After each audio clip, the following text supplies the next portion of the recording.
Hi, welcome back guys. This is your friend, the Scion Fanfics. Back with amazing fanfiction. This is the series of What if Deku had evil manipulate Quirk? Now before starting, please give this video a like and subscribe to the channel if you want more videos like this. Now let's get into the fanfic. Midoriya Hisashi was never meant to last. It was a mere throwaway identity that he cared nothing about in the long run and had no attachment to. It wasn't until he met Shimura Inko that Midoriya Hisashi became much more important to him. It became the identity he held in highest regard. Just below his original identity. The one that connected him to his brother. He stumbled across her in an odd twist of fate. He could feel a quirk in use and his eyes were drawn to a beautiful woman, to Inko, as she used her quirk on a man attempting to mug her. Her quirk was very liberal with what counted as small objects, that man's ball could attest. He was admittedly curious about her heritage and was unable to stop himself from prying into her files until he found his answer. She was indeed the daughter of Shimura Nana. By the time the information came back to him he couldn't find it in himself to care very much. He was already hooked. She was a breath of fresh air compared to his normal company. Their relationship blossomed into something stronger than he ever expected, and before he could even comprehend it they were married and she was pregnant. With his child. He hadn't known what to think about that for the longest time. All for One was not what some people would call a family man and he never thought he would be. His experience with family wasn't exactly the picture of healthy relationships and the last thing he wanted was to fall back into old habits. He was more than content to just be with Inko while he still could. That being said, the first time he held his son in his arms he knew it was over for him. There was nothing that he wouldn't do for Izuku. A small, cold, and uncaring part of him that he had built up over the years melted away in a single instant. He had a new goal and that was to make sure the world was ready for his son. And it would start in his world. The underground. Izuku's birth sparked an enormous change within his operations. There was no room for error anymore. There were no mistakes. He seamlessly switched between Midoriya Hisashi, the overworked businessman, and All for One, the lord of the underworld. It was exhausting but it was well worth it. He wasn't going to risk either of his sons. When he came across Shimura Tenko as he was heading to one of his minor operations he didn't hesitate to pick the child up and give him somewhere safe. Looking into the entire situation and hearing Tenko's side of the story made his blood boil. Shimura Kotaro got lucky because had All for One gotten his hands on that worthless man. It was almost nerve-wracking to sit down in front of Tamura and tell him about his brother that he likely wouldn't be meeting for many years to come, but the boy was surprisingly receptive to the idea. Almost excited. If anything, the wait time would likely teach him to be patient. He would attribute that to Kurojire's surprising aptitude with children. The worst day of his life was the day he had to take Izuku's quirk. He could feel it reaching to the surface, could see the effects in the way he watched quirks from the time he was a baby to the time he turned 4. Other kids watched quirks in awe or excitement, but Izuku was a little too much like him. There was a hungry look whenever he saw something particularly interesting. One that he himself had worn for centuries. So he cursed his son to a life of quirklessness, knowing that nothing would completely satisfy him.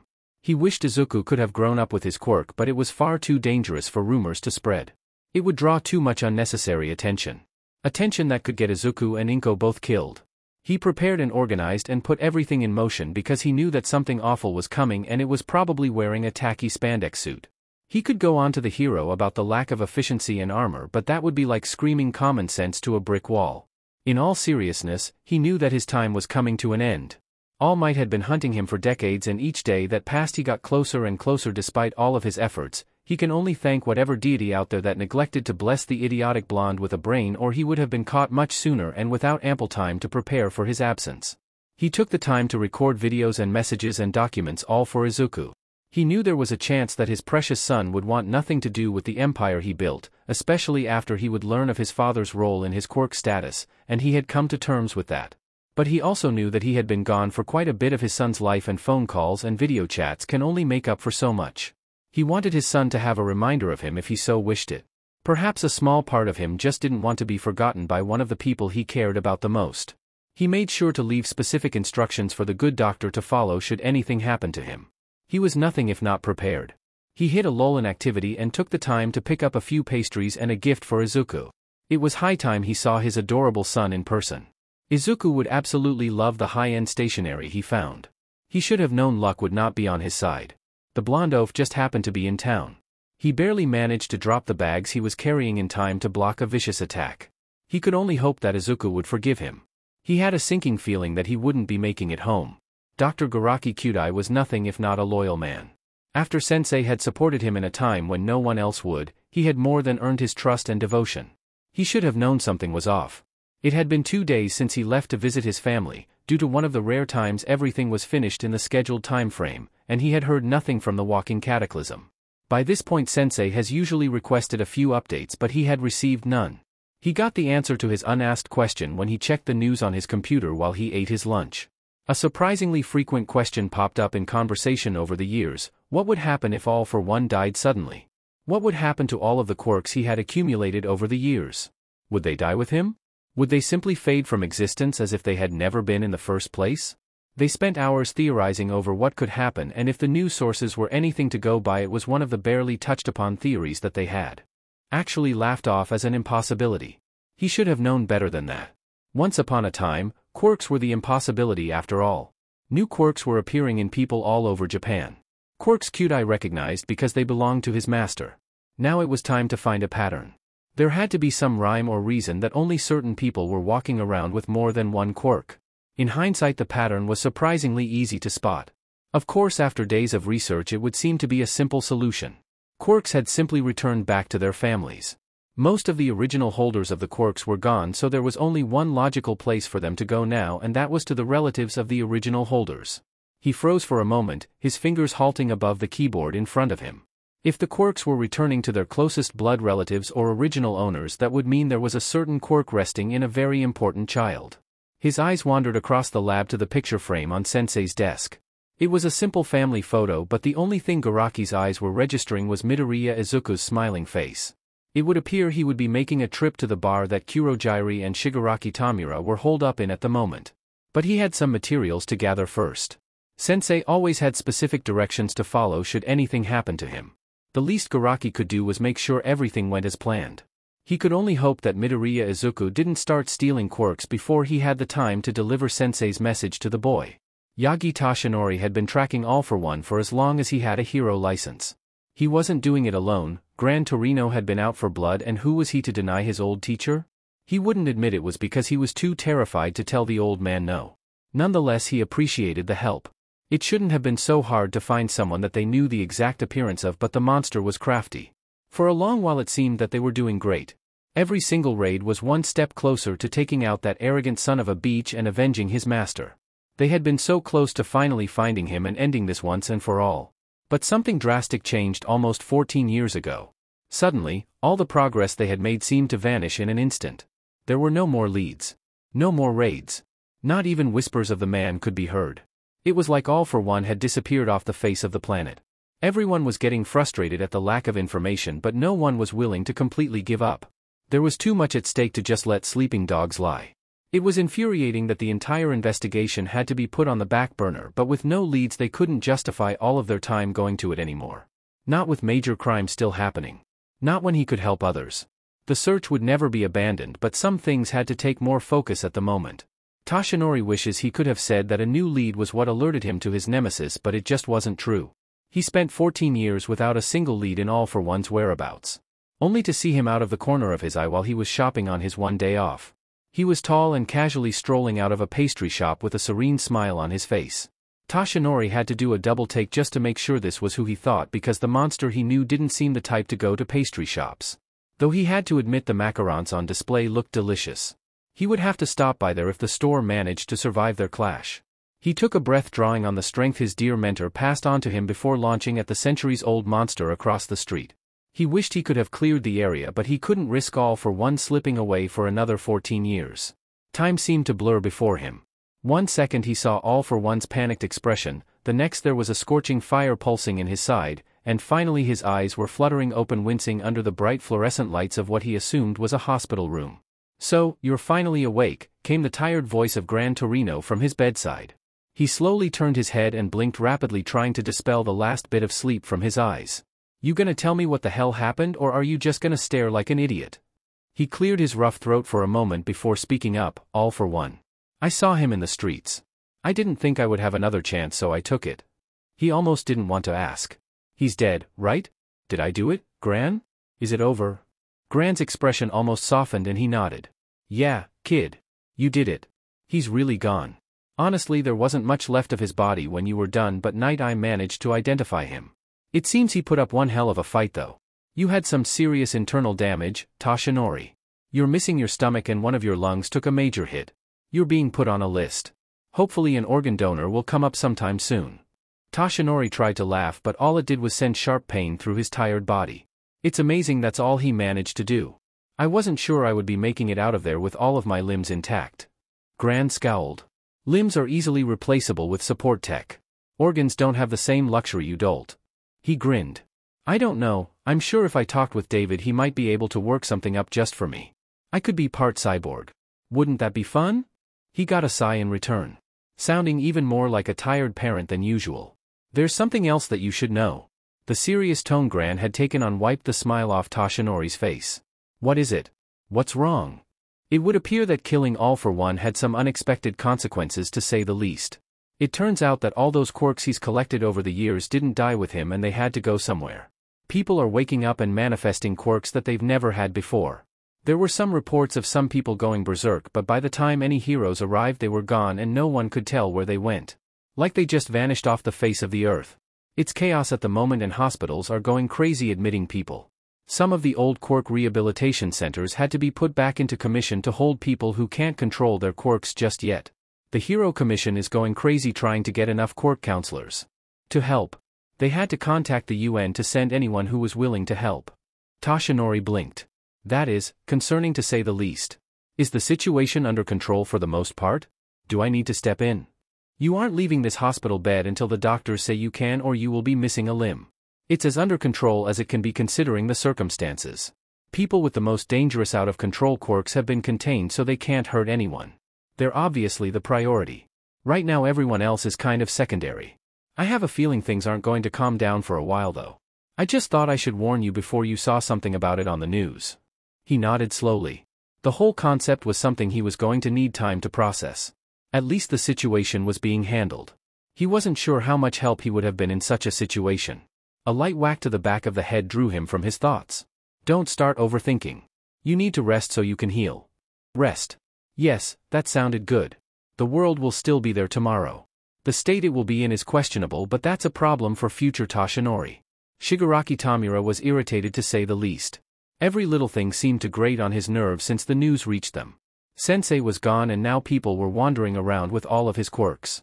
The doctor was lucky he had Kurogyri on hand to warp the ones overloaded with quirks to the lab.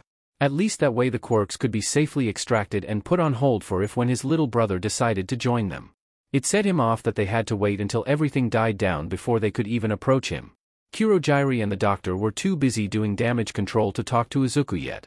So while they got to know the truth, his baby brother was probably out there still unaware that his father is gone because of a stupid hero. The thought just made his skin itch more. He took a deep breath and made his way into the bathroom to grab the gauze in the cabinet. He coated the entire thing with his skin medicine and carefully set it down on the counter so he could pull his hair up. Once it was all secure in a tight high ponytail, he wrapped the gauze around his neck and secured it with surgical tape just like Kurogyri taught him. There was a chance that he would be meeting his brother soon. While he wouldn't admit it, he was scared of making a bad impression. He could only hope everything would calm down soon so he actually had the opportunity to do so. He wasn't willing to sacrifice his second chance at a family.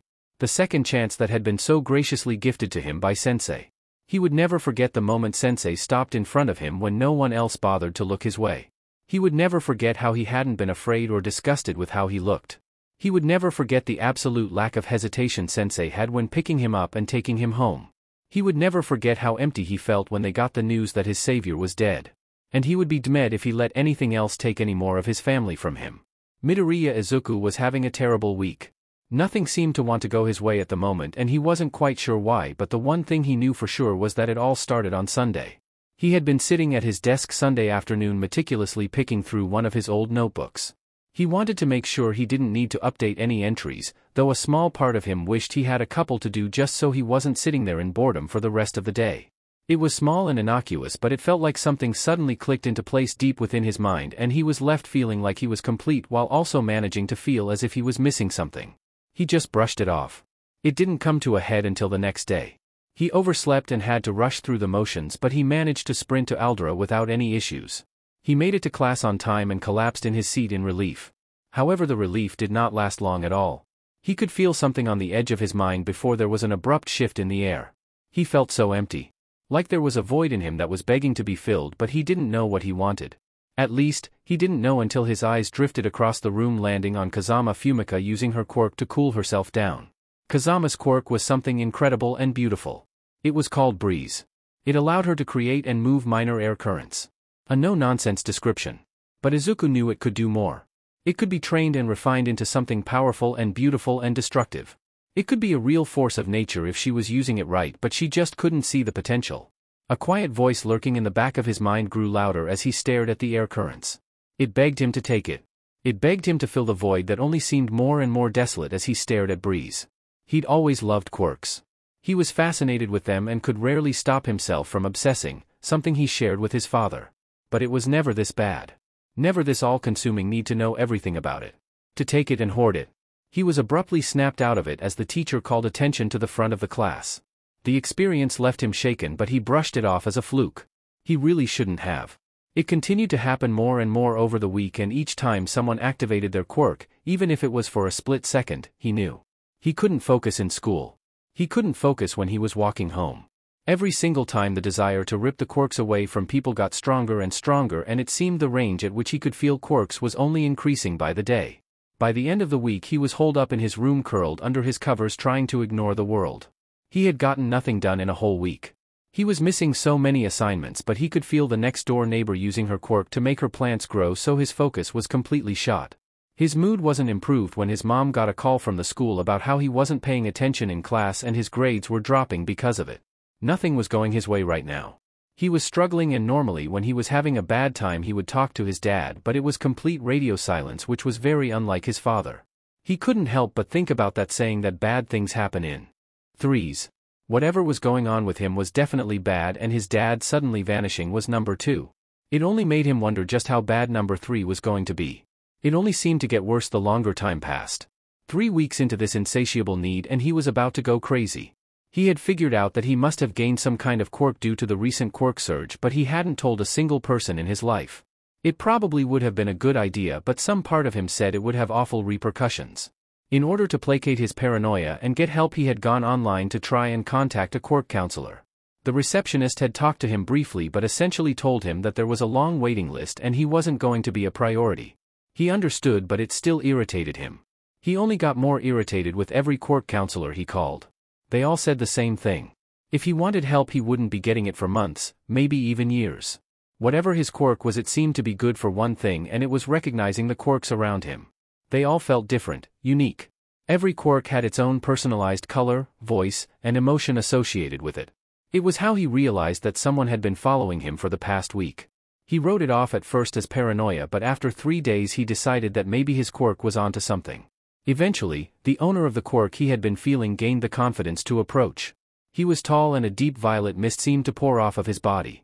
Sharp yellow eyes were observing him with hesitation, but he couldn't feel any hostility from the man. They stared at each other for a while before Misty spoke up. "Hello, Midoriya Izuku. My name is Kurojairi. I have worked under your father for quite some time. Unfortunately, I have been tasked with delivering news of his passing to you. Almost 4 weeks ago he was caught up in the attack in AwkwaAMO. He asked that you get this should anything happen to him." Kurojairi reached into his pocket and took out a flash drive stylized to look like an old-fashioned key. It was definitely from Izuku's father. He always liked odd things like that. He also wished for you to know that you will always have a place to go should you want it. All you have to do is call the number engraved on the back of the key and I will come get you. What in the world was he supposed to say to that? He was reeling from the influx of serious information. Instead of saying anything he just nodded in response. Kurojairi seemed to take it as a dismissal and bowed before vanishing in a purple vortex. A warp gate. He let the mental breakdown of the quirk distract his mind from the fact that he just learned his father died weeks ago and what he was going to tell his mother. His hand clenched tightly around the flash drive as he made his way home in a daze. He had so many thoughts and questions running through his head until he came to the only conclusion he could. Had his father been a law-abiding citizen and died in a villain attack, then he would have been put on a missing persons list by now. They would have been notified by the police that he was missing. He wouldn't have been tracked down by someone who worked for his father to be told he was dead. Izuku loved his father more than anything. Despite being unable to physically be there often, he always made a point to call or text Izuku when he had the time. They also had scheduled video chats that were never interrupted no matter what. His dad always supported him and was always present in his life, and his sudden absence made much more sense now that he had a vague picture of what happened. The door to the apartment shut behind him. He barely registered taking his shoes off and making his way to his room. Before he knew it, the flash drive was plugged into his computer and his mouse was hovering over the first video file. He stopped before he opened it. His mother didn't need to hear this. He walked over to his door and locked it before pulling his earphones from his backpack. He put one in his ear and left the other hanging so he could hear his mother if she called him. With that, he clicked on the video file and his father's face appeared on screen. Curly white hair and piercing golden eyes. The image always brought him a feeling of comfort. It still did. That made a small part of him feel guilty. His dad was a villain. He shouldn't feel comfort knowing that. Midoriya Hisashi sat back in his chair and let out a soft sigh, preparing himself for what he's about to say. Izuku, if you are watching this, it means that I am dead. By this point you have probably figured out that I haven't been completely honest about the work I do. You were always quick on the draw. I will be the first to admit that I have not acted with the best intentions in the past, but so many things changed when I met your mother and we had you. I met her by chance, but I will never regret it because I do love her. She is smart, kind, and fierce. You really do take after her. He laughed, looking off screen with a fond expression. After I met her I backed off a bit on my operations. I spent so long being so sure of myself, and your mother managed to flip everything I thought I knew on its head within a year. When I found out she was pregnant, I got nervous. My previous experience with my family wasn't ideal. There was so much resentment between my brother and myself, and most of it was my fault. There are just some things you can't force. But all the doubts I had were gone when I saw you for the first time. Things really changed then. I realized that there were things that needed to be done. I wanted to make the world safer for you. So I tried to do just that. The society that we live in now is very biased, and there is no changing that unless someone that everyday people listen to start speaking up about it. Unfortunately, I do not see that happening anytime soon. I couldn't make the changes to society that you needed, but I have made changes to my own empire. To the underground. You are well within your rights to distance yourself from my operations if you so wish, but, even if you do make that decision, there are plenty of people you can contact who will gladly help you no matter how small or large the issue. I don't want you to think that this is an obligation, because it is not. It's merely something to keep in mind. No matter what you choose, you and your mother will be well taken care of for the rest of your lives. You will never have to worry about a thing, I promise. He reached up and rubbed the bridge of his nose. Now, onto something else important. I have made multiple videos for almost every scenario I could think of, which I now realize may have been a bit excessive, as this is such a ludicrous concept, though it is one that has fascinated me for quite some time. My quirk is called All for One. All for One is also my underworld moniker. Don't laugh at my lack of creativity, it allows me to take the quirk of anyone I touch or give a quirk to whoever I wish. He paused for a long time, staring blankly at the camera. I don't want you to hate me. Izuku, you were not born quirkless. You had a variation of my quirk. I didn't anticipate you developing an advanced version of my own quirk, but you did. It was a perfect blend of mine and Inko's. The ability to take quirks from a distance. To pull them toward you at will. I took your quirk before you ever got the chance to use it. I know firsthand the trouble it causes, and I couldn't allow the heroes hunting me down to be drawn to you or your mother. If you are getting this particular video, it is because there is a possibility that your quirk has returned to you upon my death. I theorized many things that could happen to the quirks in my possession when I died, but this one was particularly fascinating. Quirk scattering once I die. I only discussed it openly once, but you know how I am, I can't let something interesting go. I know it may not be exactly the same, but the only way I can describe my quirk is a vicious hunger. It compels me to take quirks, and the longer I go without taking a quirk, the worse it gets. It becomes impossible to ignore, to the point that it's all I can think about. The quirk is insatiable and a pain to live with at times. I wish I could give you some way to ease the pain, but I can't. The only thing I can offer is someone who can take the quirk from you if you decide you do not want it. All you would have to do is call the number on the key and ask for Garaki. It's probably not the solution you wanted, after all you've spent your entire life waiting on a quirk, but it is the only one I can safely offer you. I know it's not enough, but as long as you have your quirk you will always have a piece of me with you. I want you to know that I love you, Izuku. I love you, and I'm sorry I can't be there to tell you that in person. He reached for the camera and the image cut off abruptly. Izuku leaned back in his chair with silent tears streaming down his face. This was it. This was real. His father was gone, and he spent weeks not even knowing.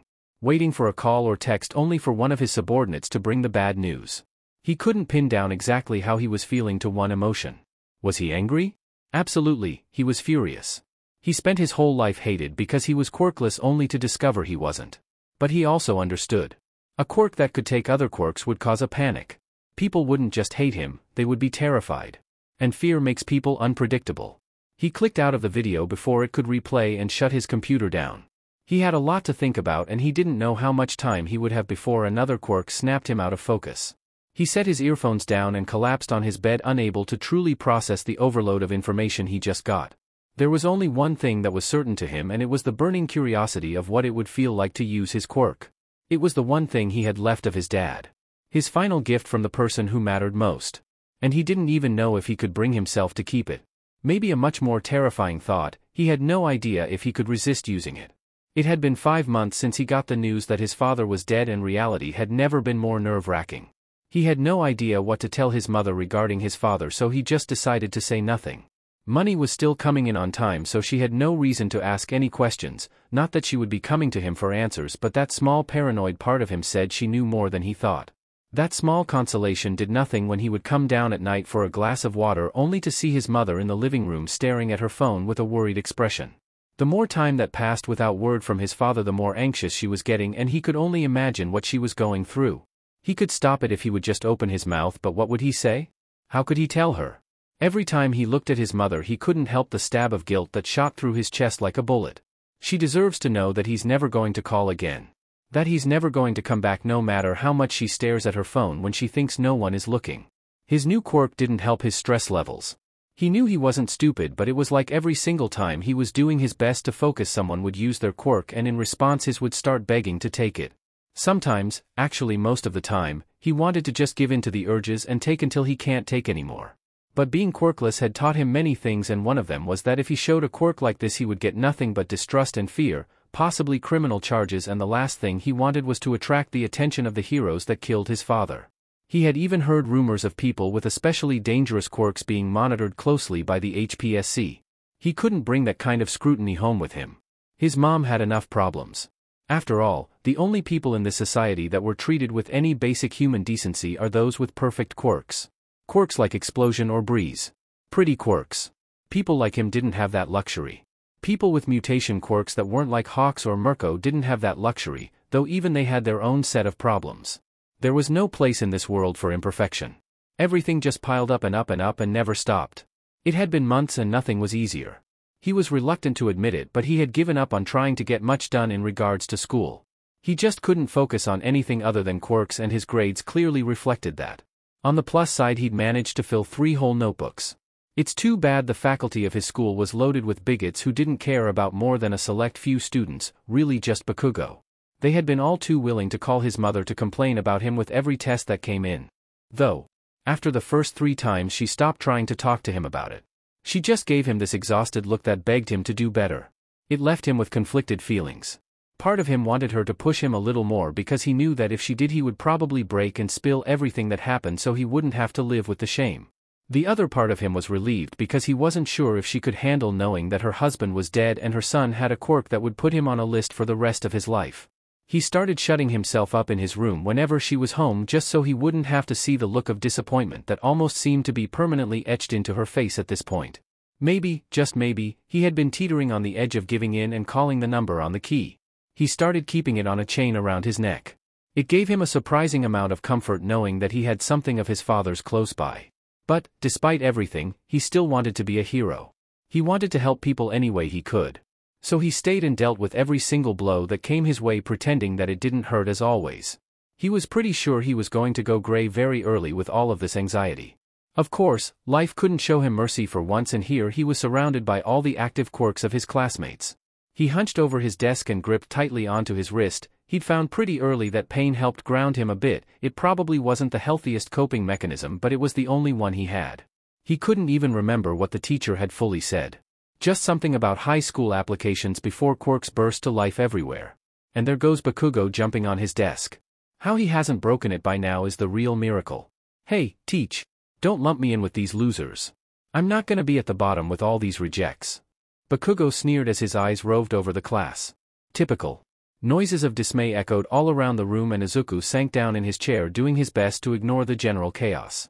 He wanted to be a part of this about as much as he wanted to be a part of the circus, which was not at all. Oh yeah, Midoriya. Don't you want to go to Yui too? Oh, for FS sake.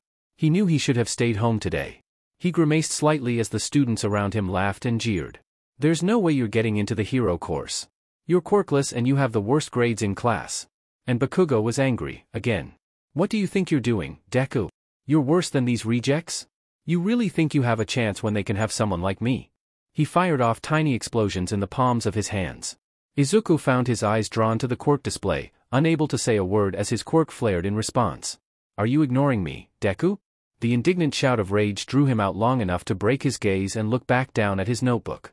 Yeah, he wasn't getting anything school-related done today, yet again. The scraping of chairs against the floor drew his mind from his quirk analysis and he glanced around the room to see it rapidly emptying. He closed his notebook and went to slide it into the safety of his backpack only for it to be snatched from his hands. We're not done, Deku, Bakugo sneered. His grip tightened on the notebook and glanced briefly at the cover. What's that? Ito, Quirk, removable eyes, unremarkable, asked. He leaned around Bakugo's shoulder to get a better look. Haru, Quirk, extendable fingers, unremarkable, snorted. Seriously, you're really going for it, Midoriya? It only seemed to spur Bakugo further and his poor notebook suffered the consequences via a controlled explosion. It startled Izuku but he could only manage a quiet whine of disbelief. Listen up, Deku, and listen well. Most top-rate heroes show potential early on. I'm gonna be the only person from this garbage school to get in and people will take notice. I'm gonna be the next big thing and I don't want to deal with a useless, quirkless Deku getting in my way. So give up already. Bakugo swung in a wide motion and his precious notebook flew out the open window. The sound of a loud splash could be heard as it hit the pond below. Izuku could only stare at Bakugo for a few moments. His mind went to a cold and angry place that he tended to draw his motivation from. Yes, he very much used spite as a motivator because it worked and worked well. Why are you so obsessed with me, Kaken? This drew a noise of confusion with maybe a hint of disgust from the blonde but Izuku just trekked on. You're so confident in yourself and your place in Yui and I agree with you, you probably will get in. If the teachers actually did their jobs you wouldn't but they don't so your record is nice and clean and you have a flashy quirk. So, of course you're going to get in. What I don't understand is that if you're so confident that you'll be the only one from this school to make it into Yui why are you even worried about me applying? If you're so sure I'm just a stepping stone then why do you keep trying to convince me to stop? Or are you actually afraid that I'll make it? That seemed to stun the three into silence for a while. Naturally Bakugo was the first to recover from his stupor and cue the indignant screaming. And what would they do with a quirkless brat like you? You wouldn't do anything but get in the way of real heroes. You'd be nothing but a burden, just like you are to Auntie Inko? Izuku flinched in surprise. He'd never brought Mom into things before. He really must have set him off. A small part of him was satisfied with that. Bakugo spun around and headed to the door before coming to an abrupt halt. He turned just enough to look Izuku in the eyes with a sick twist between a smile and a sneer. You know, I think I know how you can become a real hero. It'll be quick and easy for someone as useless as you. All you have to do is take a swan dive off a roof and pray you'll have a quirk in your next life. That would do everyone a favor. Izuku's eyes widened and he just took in Bakugo's pleased expression. He didn't say anything as he watched his tormentor turn his back and walk out the door. Ito made a soft comment he barely heard about taking it too far and Haru hummed in agreement. He probably stood there for a few minutes processing before he robotically zipped his backpack closed and walked through the halls of the school. His feet took him to the pond and he reached into the water pulling out his soaked notebook. Such an idiot. What would he even do if I actually did that? So much for forward thinking. He sighed and stuffed his notebook into the side pocket of his backpack so it wouldn't get anything else wet. Another day. Just another day gone by. Nothing more, nothing less. He made his way on the familiar path home and froze not far from an underpass. He could feel two active quirks coming toward him. But there's no one around? His head turned back and forth taking in the area devoid of people. So where, below? His eyes landed on a covered manhole. Yeah, he was just gonna step back. He quickly made his way back out of the tunnel ducking behind the pillar holding up the overpass. Just in time as not 2 seconds after he ducked the sound of the manhole cover being violently thrown to the side echoed throughout the tunnel. He heard someone frantically mumbling to themselves and hurry off, straight in Izuku's direction. Why have the gods forsaken him so? Just as his eyes locked with the eyes of what appeared to be sentient sludge, possibly the grossest quirk he'd seen in person, a violent gust of wind blasted through the tunnel. The only thing that saved Izuku from getting thrown by the sheer force was the pillar he crouched behind taking the brunt of the impact. The sludge guy did not have that same luxury and slammed against the tunnel wall. A small part of Izuku winced, but an afterthought occurred to him: could Sludge even get a concussion? He rose from his crouched position and peeked out from behind the pillar. Holy shit, that's All Might. His wide-eyed staring seemed to catch the pro-hero's attention, and a brilliant smile flashed his way. Are you all right, citizen? His voice boomed and echoed around them. He confidently strolled over to the villain and started gathering him into 2 empty soda bottles. Wait, how would that work? Would that be uncomfortable? Painful? To be separated like such does not sound like it would be a pleasant experience. Izuku eventually gave him a nod, slowly coming out of his stupor. Just in time, as All Might was just about to take off. He had to know. Wait. He lurched forward closer to his idol. I have a question. All Might hesitated for a moment, his smile turning stiff, but shook his head. Sorry kid, I don't have time right now. He crouched and Izuku could see the huge golden twisting aura of his quirk swirl around his body. He had no idea what spurred him forward, but an intense feeling of longing washed over him, and he latched onto All Might's pant leg just before they were launched into the air. He was sure he was imagining it, but it was almost as if a part of the beautiful golden quirk was reaching out to him. Kid, what on earth? Let go, All Might said with wide eyes. If I let go now I'll die, he screamed out a reply. That earned him a sheepish expression from the number 1 hero. Right. Don't let go. Before long they touched down on a rooftop far from their starting point. All Might turned to the edge of the roof. Knock on the door, I'm sure they'll let you down eventually. Goodbye, kid. Wait, please. Do you think I could be a hero without a quirk? He blurted out in a rush. He needed to know. He just needed one person. I want people to feel safe and protected when I'm around. I've always wanted to help people. Anyone who needs it. Everyone within reach. I just want to know. All Might was silent for a while. Long enough for Izuku to break his staring contest with the ground, fully expecting All Might to have abandoned him on the rooftop. Instead, he was just in time to see his idol staring down at him with a blank expression, like he was unable to figure out what to say. It quickly morphed into a wince of pain, and a puff of smoke filled the area, leaving behind a man significantly less muscular than All Might. It was now a silent staring contest between the deflated pro-hero, All Might, and the fanboy, Izuku. Oh, was all that managed to come out of Izuku's mouth despite the thoughts in his mind running 1,000 miles a minute? It made sense that All Might had a transformation quirk. In all his years of being a hero, no one had ever seen him outside of hero work. Most people thought he was just that good at hiding from the press, but this made much more sense.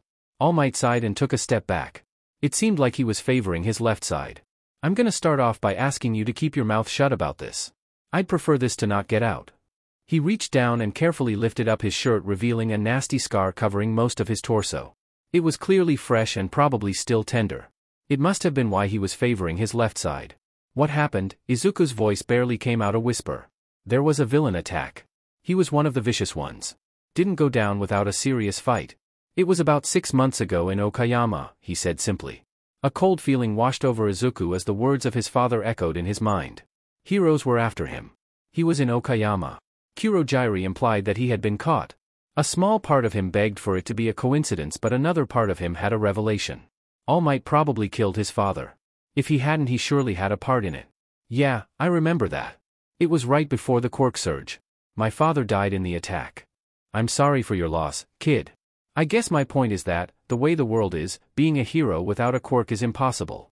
Most villains can't be beaten without a quirk. You would just end up being a liability on the field. Sorry kid. Sometimes the truth isn't what we want to hear. He secured the sludge villain in his pockets.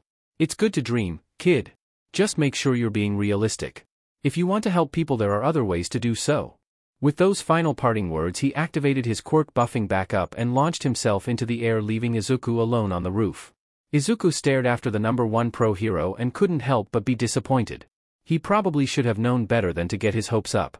Someone so far on top could never really understand what it's like to need someone, anyone, to believe in you. Spending years in the spotlight must do that to a person. The reality was that they lived in 2 different worlds. They didn't exist on the same frequency. He shoved down the thoughts of his father and his relation to the number 1 hero. He could open that can of worms in the safety of his locked bedroom. He turned and walked over to the door, thankfully it was unlocked, and made his way down the stairs. He had to get home. A violent activation of a quirk drew his attention before the sound had the chance. In the end, he couldn't help his curiosity. He followed the sounds and came across a large crowd of people watching a villain attack. Wait a minute. That was the same villain that All Might just had. The same one that had come so close to attacking him. How long has that kid been in there? Someone asked, drawing his attention. It's been a while. Why isn't someone doing something? Another responded. A kid was in that mess? Izuku peeked through the crowd of people and his eyes landed on Bakugo drowning in sludge. He stiffened in shock and rapidly glanced around the area. There were at least 5 heroes nearby and no one was doing anything. His hand gripped at his wrist tightly to distract himself from the quirk usage, but it didn't work. His mind just went into overdrive. There were so many ways they could be solving this, but none of them were doing anything. Weren't they supposed to be heroes? His gaze was drawn when he saw a flash of blonde hair. He almost had to do a double take when he saw All Might, in his civilian form, standing in the crowd just staring. Not moving an inch. Izuku's piercing stare seemed to get the blonde's attention and blue met green. He held All Might's gaze for a while before he just couldn't do it anymore. Izuku managed to rip his attention away from All Might to glance at Bakugo before he backed away from the crowd. He couldn't watch this. He wanted to go home. As he made his way down the street he felt a soft wind hit him and faint cries of All Might, but paid little attention to it. Today was just full of disappointments. He should have listened when people said, "Never meet your heroes." Tashinori handed the unconscious middle schooler over to the paramedics while the other heroes did clean up by restraining the villain. He felt a sharp pain in his side and hurried off, quickly vanishing from the prying eyes of the press. He couldn't shake the feeling of shame burning into him. It seemed to sting worse than his actual injury. He'd never felt like this before. Not since he had gotten One for All and taken up the mantle of symbol of peace. But something about that boy's eyes piercing into him full of accusation and disappointment seemed to get to him. No one had ever looked at him like that since he became the symbol of peace. Especially not anyone who knew who he was. The whole interaction he had with that boy set him on edge. There was something lurking behind his eyes. Something in his face that was eerily familiar. Something that set his entire being on edge. That was probably why he had been so harsh with the boy. It was completely ridiculous. He was just some quirkless middle schooler. Tashinori should not be feeling this way. There was no earthly reason why some child should make him feel as unsettled as his master's murderer. He was just being paranoid. A good night's rest was what he needed. Yes, sleep would wipe away the boy's face and the burning look of accusation from those cold eyes. Izuku sat in front of his computer watching the video of his father on replay. Over the past 5 months he had probably watched it hundreds of times. What was a few more? He knew he wasn't being realistic. In this society quirks were favored over everything. What in the world would a single kid pretending to be quirkless be able to do to change an entire system that hated them? Absolutely nothing. Maybe he couldn't change the system the nice way. But what has being nice done for him so far? He had only gotten scars and probably a shit ton of repressed unprocessed trauma. Maybe it was time to try things his father's way. After all, if the video was right, he had managed to reform the entire underground. If Izuku made enough of a name for himself, people would have no choice but to listen to him. He just needed a plan. He unplugged the flash drive and tossed the chain over his head. Maybe it was time to call Kurogiri and get some real answers. Izuku left a note lying on the kitchen counter for his mom, letting her know he'd be out on a walk. He slid his shoes on and locked the door behind him. It would be stupid to call criminals with his mom in hearing range after all. No need to draw so much attention to himself. He made sure to head in a direction he knew his mother never went, just to be on the safe side. Once he made it far enough away, he pulled his phone from his pocket. Alas, luck has never been on his side. "Hey, give me your phone and wallet and I'll let you walk away." A man stood in front of him holding a knife to him. Because what else would happen today of all days? He was really not in the mood for this. "No. I don't think I will. Don't you have anything better to do than harassing people who are clearly busy?" The man seemed to be taken aback by the dull response, and a small shimmer flickered around him before fading away. "Do you not see the knife, or are you just an idiot? Give me your money. Take." Well, if he's going to begin his descent into a less than legal lifestyle, he might as well start now. All right, fine.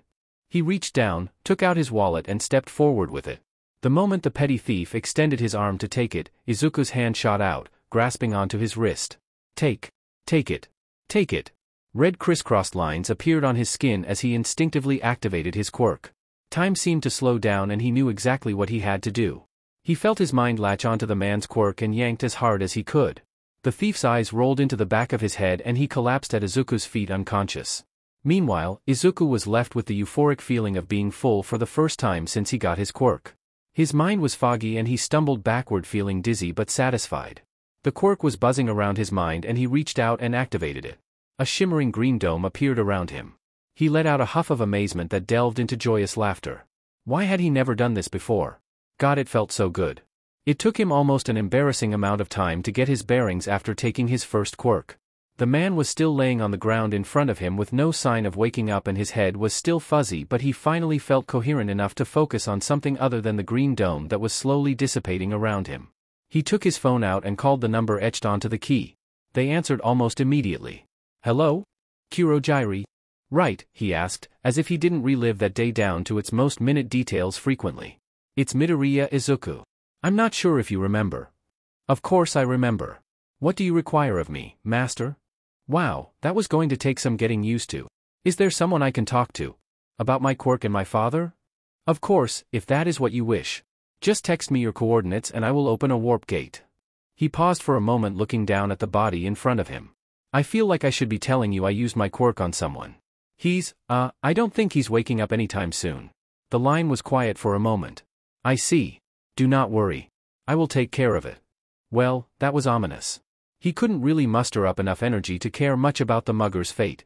He texted his location to Kurogyri, and it was only a few moments later that he appeared in front of him. Kurogyri's glowing golden eyes immediately zeroed in on the mugger, and he nodded once before turning to Izuku. "I will be sending you to Dr. Garaki. He is the one most aware of your father's operations and quirk. He can answer any questions you may have, and he's already expecting you." Izuku nodded. "Okay, thank you. Of course, master." With that, a warp gate appeared next to him. Izuku walked through it, glancing back just in time to see Kurogyri dumping the body through another gate before it shut behind him. He was dropped off in some sort of office, but he could see a lab through a window. "Hello, young master," came a very familiar voice. Izuku turned to see Dr. Tsubasa sitting in a chair behind a desk. "Dr. Tsubasa?" He hummed, "Not quite. It's one of the aliases that I have used in the past, but I have no intention of going back to it again unless it ends up being necessary. You can just call me by my real name. Garaki Kyudai. Or just Doctor if you prefer. It makes things simple and to the point." He motioned to the chair in front of the desk. "Please, take a seat. We have much to discuss." "Right, of course." He took the offered seat and leaned back in the chair. He couldn't help the nervous feeling bubbling up. He didn't really think this through. Where was he even supposed to begin? "I assume you would like to know more about your father and what happened," Garaki probed gently. "Oh, thank God." Izuku nodded. "Yeah. I knew something was wrong when he hadn't said anything to me for almost a month. I guess it made sense that he died. He was always on schedule. Certain things he just never missed." Garaki nodded with a small frown on his face. "Yes, that's what alerted me to the situation as well. He had planned to take the time to visit you and your mother, and normally he asks me for updates twice daily, but I never received any." "He was coming to see us?" "Yes, I suppose luck finally caught up with him at an inopportune time." "Do you know exactly what happened?" "He stopped in AwkwaAMO to pick up a few things for you and your mother. Judging by the sheer damage that was done to the prefecture, I can only assume All Might found him." Izuku's expression and body language did not change in the slightest. He was good at disguising how he felt. He'd been doing it for a while now. He knew he was right. He knew All Might had something to do with it. "What did All Might want with my father?" Garaki paused. "I suppose, to put it simply, All Might was looking for revenge for his master's death. Since the beginning of his career, he has spent most of his time hunting down Sensei. After you were born, Sensei had a much tighter leash on his operation, so any leads to him died down. Part of me assumed that perhaps All Might had given up, but that was proven false. I'm afraid I can't give you many details because I, myself, am unaware of much of it." Izuku couldn't help but be disappointed. He wanted to know more. He wanted to know why all of this happened. "However, Sensei spent quite a bit of time recording videos for you should you come to the conclusion that this is the life that you wish to live. I am assuming that is why you have finally come? It's the only reason I could see you waiting so long before contacting Kurogyri. After all, life-changing decisions take time." He nodded slowly. "Yes. I believe I came to my conclusion earlier today. I don't see any other path available to me. I want to know more. I don't think I could live my entire life wondering about this. It would drive me crazy." Garaki smiled wide. He really shouldn't do that. It only adds to the mad scientist vibes. "You have no idea how ecstatic I am to hear that. I can assure you that you will find everything you are looking for and more. Now, Kurogyri informed me that you used your quirk before he picked you up." "I did. Someone tried to mug me. I figured he deserved to lose something after that." That drew a laugh out of the doctor. "You are certainly right. How do you feel? You repressed your quirk for months. I want to make sure there are no adverse reactions to suddenly using it." "Honestly, it was a little overwhelming." It felt good, but it was dizzying, and it took me a while to get coherent enough to call Kurojairi for a pickup. Since then I felt fine. Actually better than fine. I'm not having the focusing issues that I was having before. Focusing issues? Yeah. Ever since I got the quirk, it's made focusing on anything other than quirks difficult at best and nearly impossible at worst. I can feel whenever someone activates their quirk anywhere near me. Most places aren't too strict when it comes to quirk use either, so it was quite a hindrance. But I haven't felt it nearly to the scale I was since I took the quirk. I barely even reacted when Kurojairi used his quirk. Good to know. We can counteract the focusing issue by having you regularly take quirks. However, I believe Sensei mentioned once that sweet seemed to ease whatever vertigo issues he had after taking quirks. It may or may not work, but it won't hurt to try. If it doesn't, we can always come up with another solution. He's likely to have better documentation of his quirk on his computer. Izuku thought for a bit. Can I stay here full time?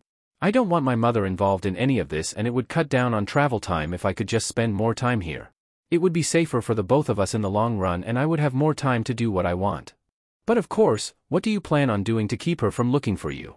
Just running off is not going to deter her. I'm aware. I'm going to go home and spend the night with my mother. Then I will wake up early and leave a suicide note. Everyone believes that I'm quirkless, so no one will bother looking further into it. No need to waste resources on a lost cause after all. Understood. I will inform Kurojairi to prepare a room for you tonight. It should be ready by the time you return. Will you be available tomorrow? I would like to get a hold of my quirk in a controlled environment before I try to use it out in the open like I did today. The doctor stared at him in silence for a moment. Young master, I am going to be blunt and frank with you. You do not have to ask. You are about to become the head of the underworld, and while I am aware old habits are hard to break, being nice will only get you so far. You are well within your rights to demand what you want. You do not need permission, and you most certainly do not have to be polite. Especially to those who have devoted their life to you.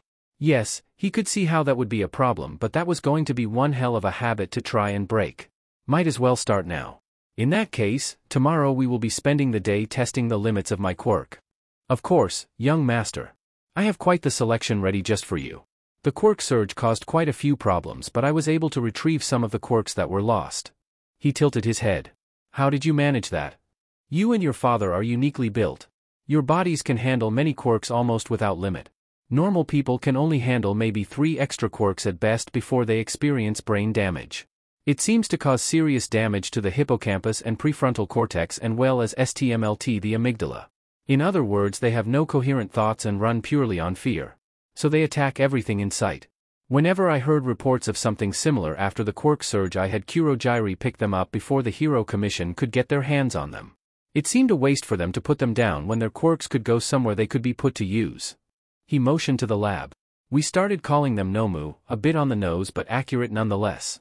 There's quite a collection in the lab from the quirk surge with an array of quirks for you to choose from. Well, it seems you're nothing if not forward-thinking, doctor. I do appreciate it though. That being said, I think I should get home before it gets too late. My mother will be waiting for me. Izuku stood. He could think more about the implications of what an overload of quirks could do to normal people later. The doctor pressed a button. Kurojairi. Return the young master to the spot you picked him up. After that, come to me. We have much to go over tonight. Within seconds a warp gate appeared and Izuku took that as his key. He made his way home silently.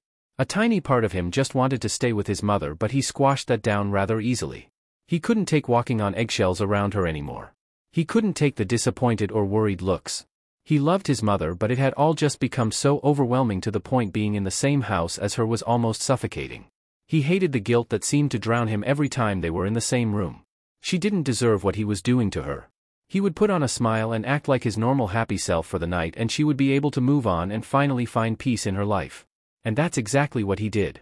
He came into the apartment with a smile he hadn't had in months. He chatted with his mother and they simply enjoyed each other's company in a way that they hadn't for so long. He gave her a long hug when she stated she was going to bed. He wanted to remember this.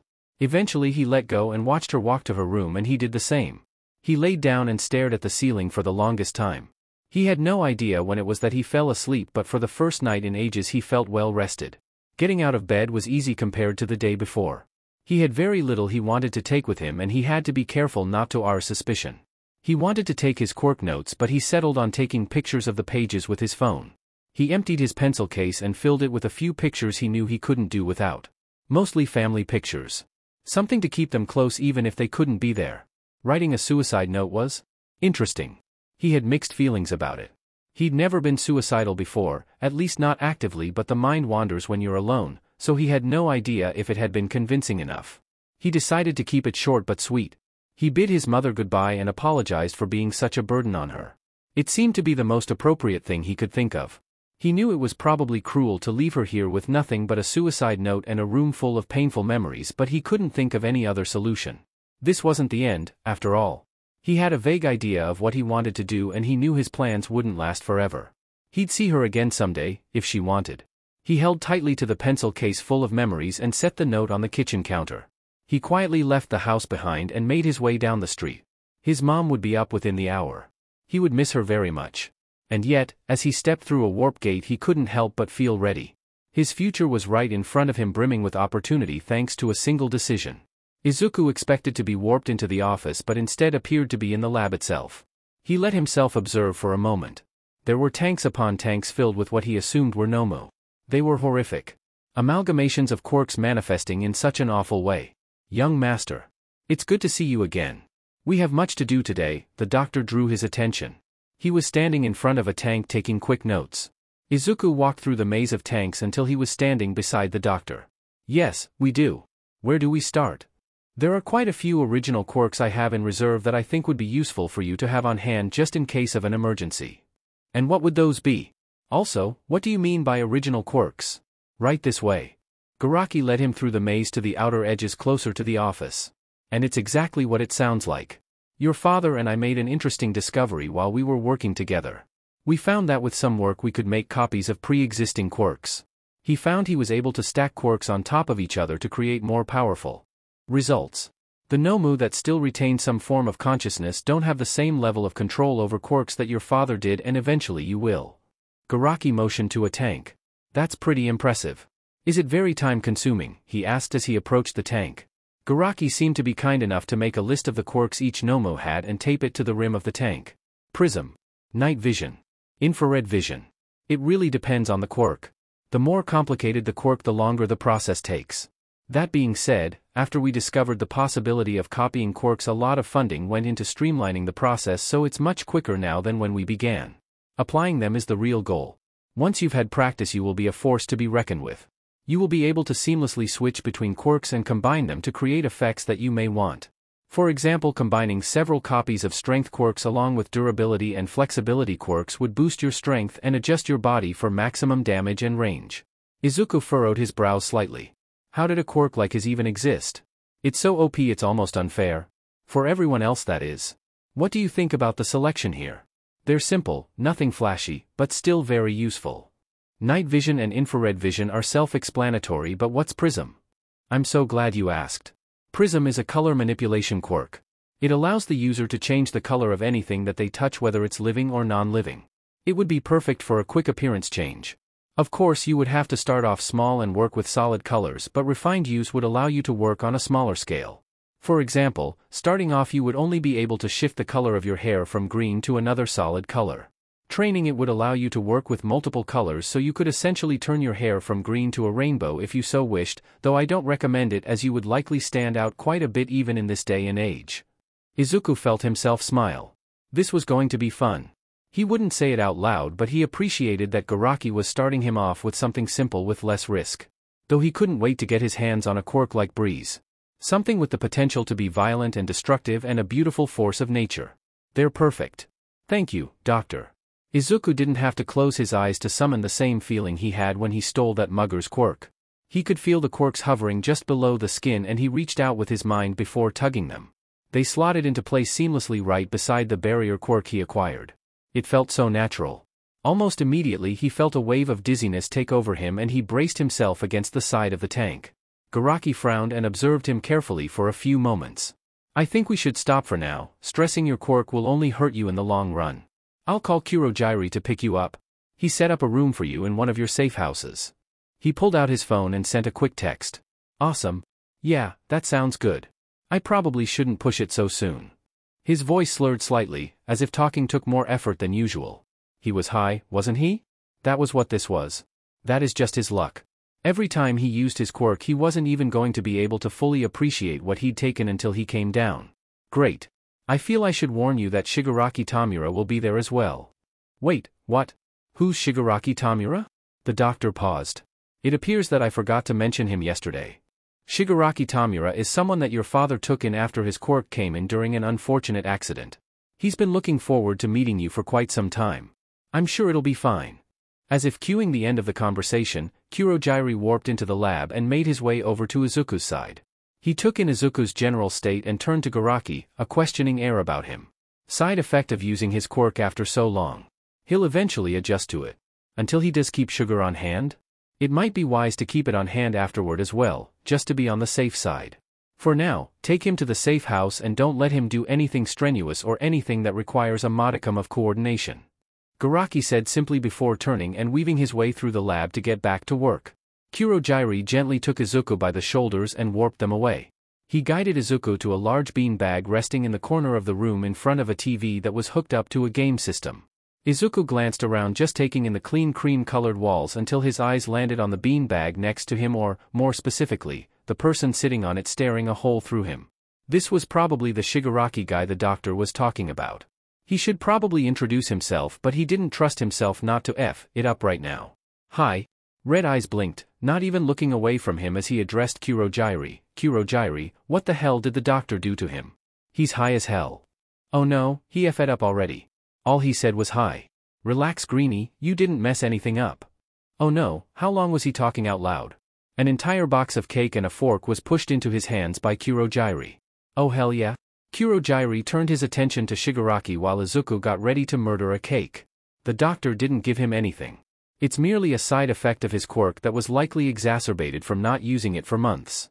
A look of understanding passed through Shigaraki's eyes and he nodded. Right. So this will be a frequent occurrence. He turned his attention back to Izuku. Just call me Tamura. Izuku nodded. He could totally do that. Call me Izuku then. They sat in silence for a while. A long awkward silence. How were you supposed to interact with decent human beings again? Izuku was out of practice. Or maybe they both were. He turned to Tamura after swallowing a bite of cake. So, all might SCKS but? This seemed like a safe topic. Tamura snorted and a wide grin spread across his face. We're gonna get along great. If someone had told Izuku a year ago that he would be coming down from a quirk-induced high while draped across a giant bean bag slowly consuming an entire cake and talking about how much All Might set him off with a villain, he would have laughed and called them insane. Then he would probably apologize and call them an ambulance immediately afterward because they would obviously be in the middle of a psychotic break.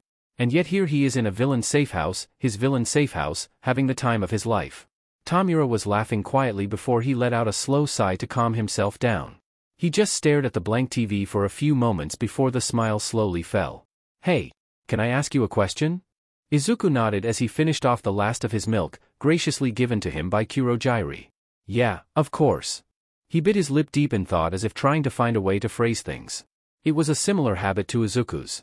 Why did you decide to take over Sensei's business? I mean, I get why you would take a while to come to a decision, but 5 months is a long time. Some of us weren't sure you were going to. He rested his chin on his arm and let out a soft hum while staring blankly at the wall. Valid question. Honestly? I didn't think I was going to for a while, and I wasn't positive until yesterday what path I would take. I must have watched that video that Dad sent me hundreds of times. It never made my decision any clearer. I think it was just the things that kept piling up that ultimately made my choice clear. Death by 1,000 paper cuts. I wanted to be a hero. I think a part of me still does and always will. But I know that I can't. That only became more apparent when I got this quirk.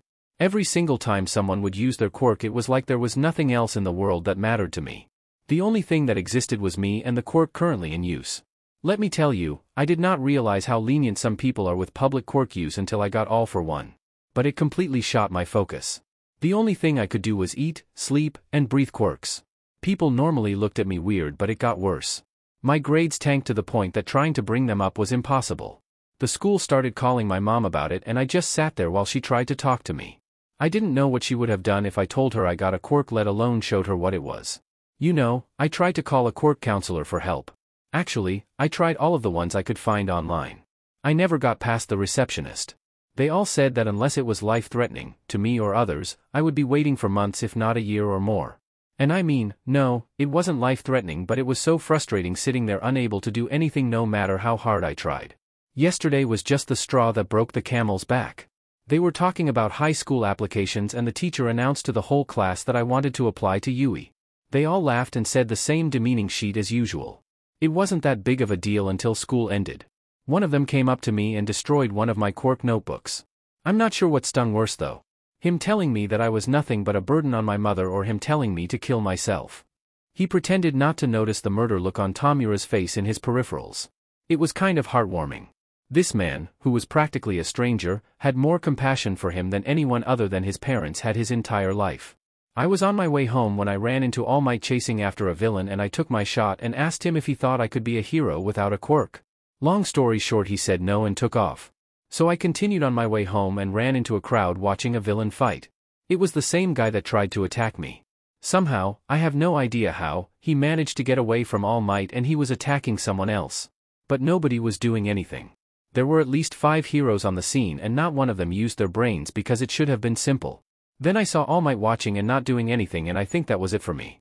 I love quirks more than anything, but if you sit there and let someone die because you're a bad matchup, you don't deserve to be called a hero. There comes a point where you're just making excuses and I hate it. He turned his head to look straight at Tamura. The truth is they don't know how lucky they are. I could have done something, but the moment I take a quirk I will be seen as a monster. So I spent months shoving a part of me down and pretending it didn't exist. I spent months trying to be something I'm not, all while watching people who have the luxury of the perfect quirk get away with everything with half the effort. It pisses me off. Tamura nodded. Yeah. I know what you mean. My quirk is called Decay. It manifested when I was 5, and when it did I accidentally killed my entire family. All I did was reach out to them and they just crumbled away into nothing. I was wandering around for days waiting for someone, anyone to help me. No heroes were anywhere to be seen, and the people that passed by me didn't do anything because surely a hero would be around sooner or later. The only one that stopped and took action was Sensei. He just picked me up and brought me to one of his safe houses. He didn't raise me, Kurogyri got that privilege, but he did save me. He's the reason I was safe and cared for. Izuku huffed in a myriad of emotions. Anger, disbelief, maybe a hint of bitterness. I hate it. I hate feeling like this. I hate that other people out there definitely feel like this. Tamura nodded in agreement. Yeah, me too. He was silent for a long while. Why don't we change it? Izuku tilted his head. How do you think we would go about that? He hummed. Not quite sure. I think we can both agree that hero society is the root of the problem. It's what shaped the way things are. It needs to go. But I think the only way to do that is to destroy the general populace's faith in their dear heroes. You might be onto something there. But what's the best way to go about that? Tamura tapped the beanbag as he thought up ideas. We could target the Hero Commission? They do control pretty much everything. Izuku shook his head. I don't think so. People target HPSC officials all the time. It probably wouldn't even make the news. If we really want to get our message across, then we need to make it big. We should target hero schools. I mean, they all employ heroes as staff, and if we show people that they can't even ensure the safety of their heroes in training, that's sure to rile people up. If we really want to make a statement, we should start with UE. They're the biggest and most well-known hero school. It's perfect. Izuku grinned. We may just be onto something here. We could start off with UE and work our way through the other hero schools so they don't just think it's a fluke and UE was too confident. The only problem is, how are we going to get enough information to stage an attack? I mean, Sensei has a hacker that works for him and she's supposed to be the best in the job, but Nedzu is. Well, Nedzu. Izuku hummed as 1,000 thoughts ran through his head. The only thing I can think of is having someone inside UE to get us the information we need. They should probably be a hero student. If they're the target, they're less likely to be found out. It can't be someone with a bad quirk though. If they did get a brain and look into the students, then they would be the first to be looked into. Tamura sneered. We're going to have to do some outsourcing, I guess. We'll figure this out. It'll be a long process, but we need to avoid making mistakes. Izuku grinned. The heroes won't know what hit them. Tashinori had been dreading this meeting from the moment it had been set in motion, but there was no avoiding Night Eye, Gran Torino, and Nedzu when they worked together. It was a hard enough feat with just one of them. No. No matter how much he wanted to avoid the coming conversation, he couldn't. It loomed over him. Constantly in the back of his mind, no matter what he was doing. A creeping distress that settled in his side where he nearly died. And nearly took one for all with him. Logically he knew that finding a successor was the best course of action. He wasn't going to live forever, and while his grip on One for All was still holding strong enough, despite his injury, it wouldn't last forever. He was on a waiting list for a new lung and stomach, but there were many people in need before him and they could take years to get to him. He probably could use his status as the #1 hero to be moved up, but the thought of that made him sick. He would likely end up with no choice but to retire. Nonetheless, One for All was a gift. A final act of love and devotion from his master. He knew he would have to let it go eventually, but he didn't have to enjoy it. He also didn't have to enjoy the constant urging from the people around him. Gran wasn't as insistent as Mirai, but it still stung. He wasn't done yet. It wasn't like there was a rush on passing his quirk on anymore. All for One was finally gone. He could focus on being the symbol that he wanted from the beginning instead of wondering if his nemesis was going to smother him in his sleep. He was also reluctant to choose based on a recommendation. Something so important shouldn't just go to the first person that wants to be a hero. He loved Mirai, but the way the man was pressuring him was starting to grate on his nerves. He came to a stop in front of Nedzu's office and let out a slow sigh. Perhaps it wouldn't kill him to meet young Togata. A single meeting wouldn't be the worst thing in the world. He could at least meet the student Mirai always raved over. Hopefully that would appease him. Izuku had probably redone the monstrosity around his neck 1,000 times, and it still didn't look any closer to a tie than the first time. Suits weren't exactly his thing, but he wanted to make a good impression on his dads. Colleagues? Business associates? Whatever, he didn't want them to think he was a slob at first glance.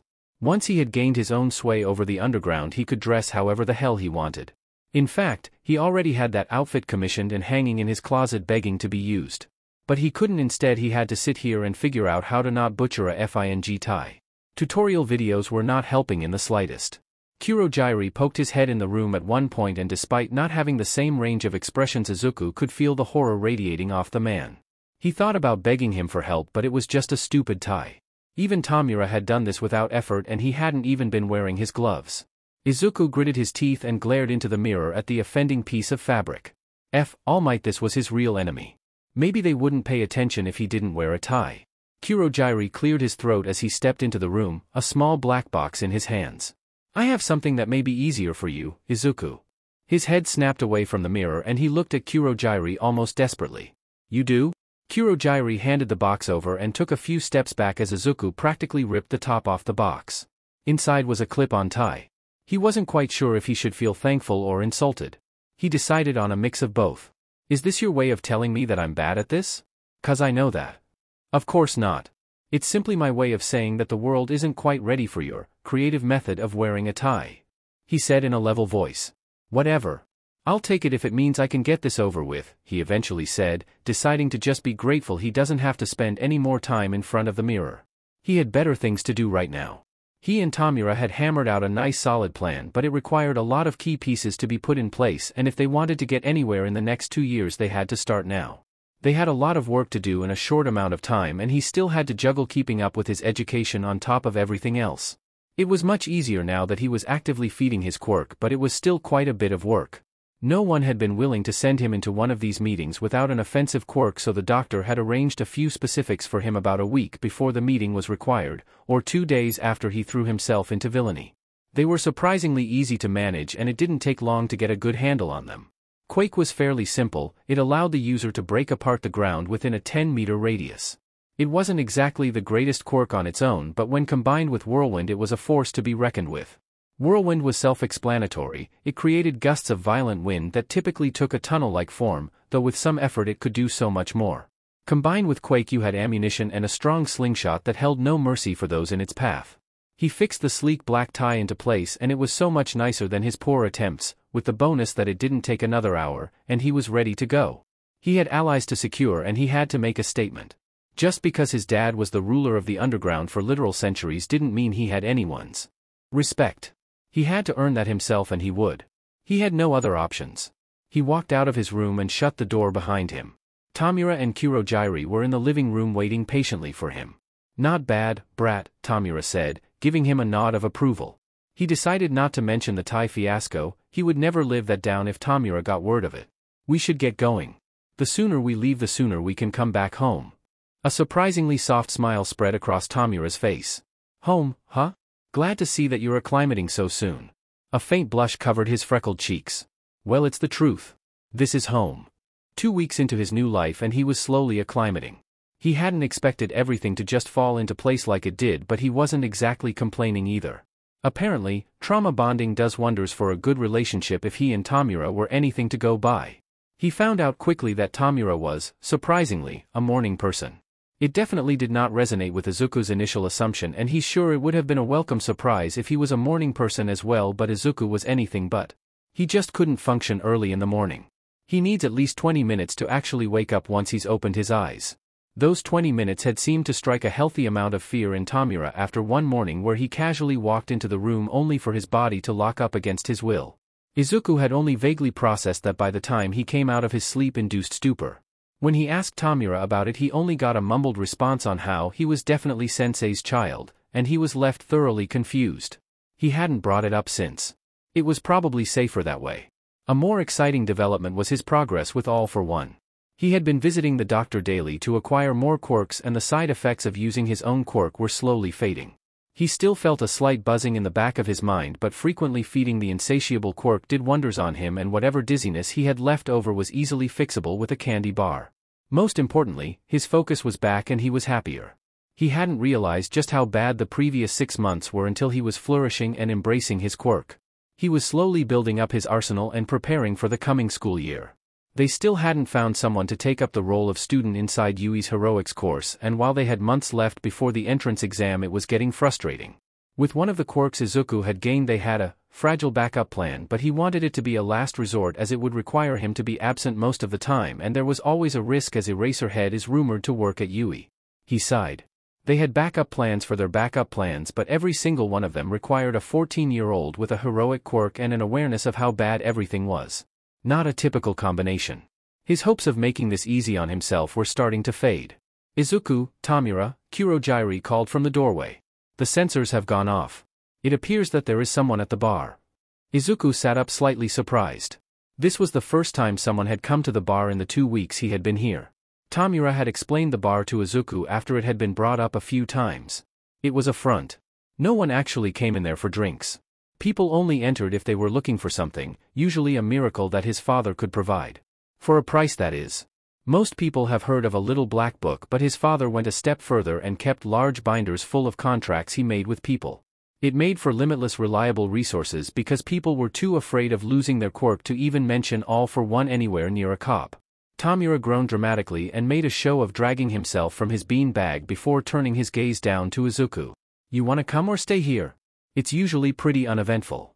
Izuku hopped up quickly. "I wanna come." It may end up being boring, but he had a good feeling about this. He was also extremely bored.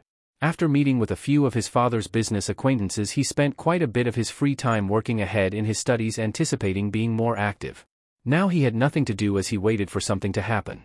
Someone showing up at the bar was something, even if it turned out to be uneventful. Tamura nodded at Kurojairi and they were all warped into the back room of the bar before making their way out to the front. Good idea. Better to not let anyone know they have a warp gate at their disposal. Never hurts to be cautious. It was a girl his age or close to it. She was tan with brown eyes and shoulder-length brown hair. She was carefully observing the room, clutching tightly to the strap of her backpack as if it would be taken, which in this neighborhood was a valid possibility. Her attention snapped to them the moment they walked through the doors. Kurojairi stood behind the bar and took out a handful of glasses. "What would you like?" She hesitantly glanced down at the glasses. "In general or to drink?" Tamura sat down on one of the stools and motioned for Izuku to take the spot next to him. Kurojairi was already filling their glasses with their preferred drinks. "Let's start off with what you want to drink first, then we can move on to what it is you came here for." She walked up to the bar, taking a free seat closer to Izuku. She probably felt a little more comfortable around someone her age. "May I have some iced tea?" Soon enough the glass was sliding across the bar, coming to a stop in front of her. Tamura was side-eyeing her as she sipped the tea and eventually sighed. "All right, why did you come here and what's your name?" She took a deep breath. "My name is Uraraka Ochako. My parents said that if anything ever happened or if I needed something to come here and it would be taken care of." Names and quirks. Tamura motioned for Kurojairi to be ready. Uraraka Haruto, his quirk was gravitational field nullification. Uraraka Saori, her quirk was telekinesis. She set her glass of tea down as she spoke. Kurojairi brought out a large binder and began the arduous task of flipping through the pages until he found what he was looking for. "Well?" Tamura asked when he stopped abruptly in the middle of a page. They were in Sensei's favor. Construction workers that built a few of his safe houses. Their daughter, Uraraka Ochako, Quirk, zero gravity, is under sensei's protection. Kurojairi said, subtly glancing in Izuku's direction as if to say, now she's under your protection, therefore she's your responsibility. Tamura nodded. All right, what did you need, kid? Uraraka straightened up in her seat and turned her attention from the binder to Tamura. My parents died in the AwkwaAMO attack. I need someone to put a relative into my file, an aunt or something, so I don't have to stay in foster care anymore. Consider it done. Will you need someone to pick you up from where you're staying? She thought for a moment before she nodded. Probably. I doubt they'd let me just walk out on my own. Protocols and such. Suddenly, Izuku was struck with a brilliant idea, and he knew coming here was the right thing to do. The answer to all of their plans was sitting right in front of them. Where are you planning on going afterward? She looked over at him blankly. Nowhere in particular, it seemed. Once I get out I should have access to my parents' money. I was planning on renting an apartment in Mizurufu. It's close to Yui and I'm planning to apply in the spring. He couldn't see Tamura's face but could feel the slight shift in his mood thanks to an empathy quirk he picked up from Anomu. Seems he caught on. Oh? What were you planning on applying for? Either the support or management track. Probably management, but I haven't made a solid decision yet. Why? She narrowed her eyes suspiciously. Izuku grinned. I think we could help each other out. I would like to offer you a deal, if you're up for it, that is. I'm not agreeing to anything unless I know what I'm getting into. Smart move. How do you feel about going into the heroics track instead? She tilted her head. If you asked me that a year ago I would have said yes without hesitation, but I'm not exactly the biggest fan of heroes at the moment. So, why would I go into heroics? What's in it for me? Well, what's in it for you is enough money you won't have to worry about anything for the rest of your life and, if you're into that kind of thing, maybe a bit of justice. Izuku could feel the moment she decided, even before she did. All right. I'm listening.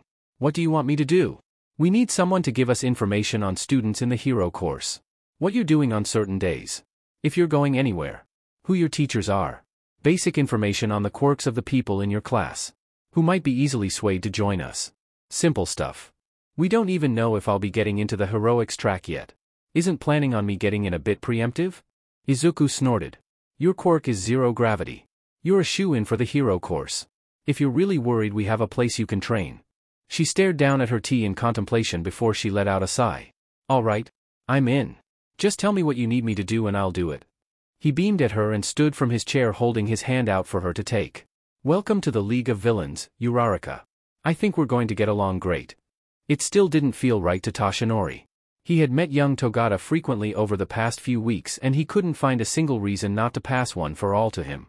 Togata was an incredible student and he would be an even greater hero. One for all would only elevate his success and provide him even more opportunities. But he was still apprehensive. It just didn't feel right. He didn't feel like Togata Mirio was the one to inherit such a gift. There was something missing, but Toshinori couldn't for the life of him put his finger on it.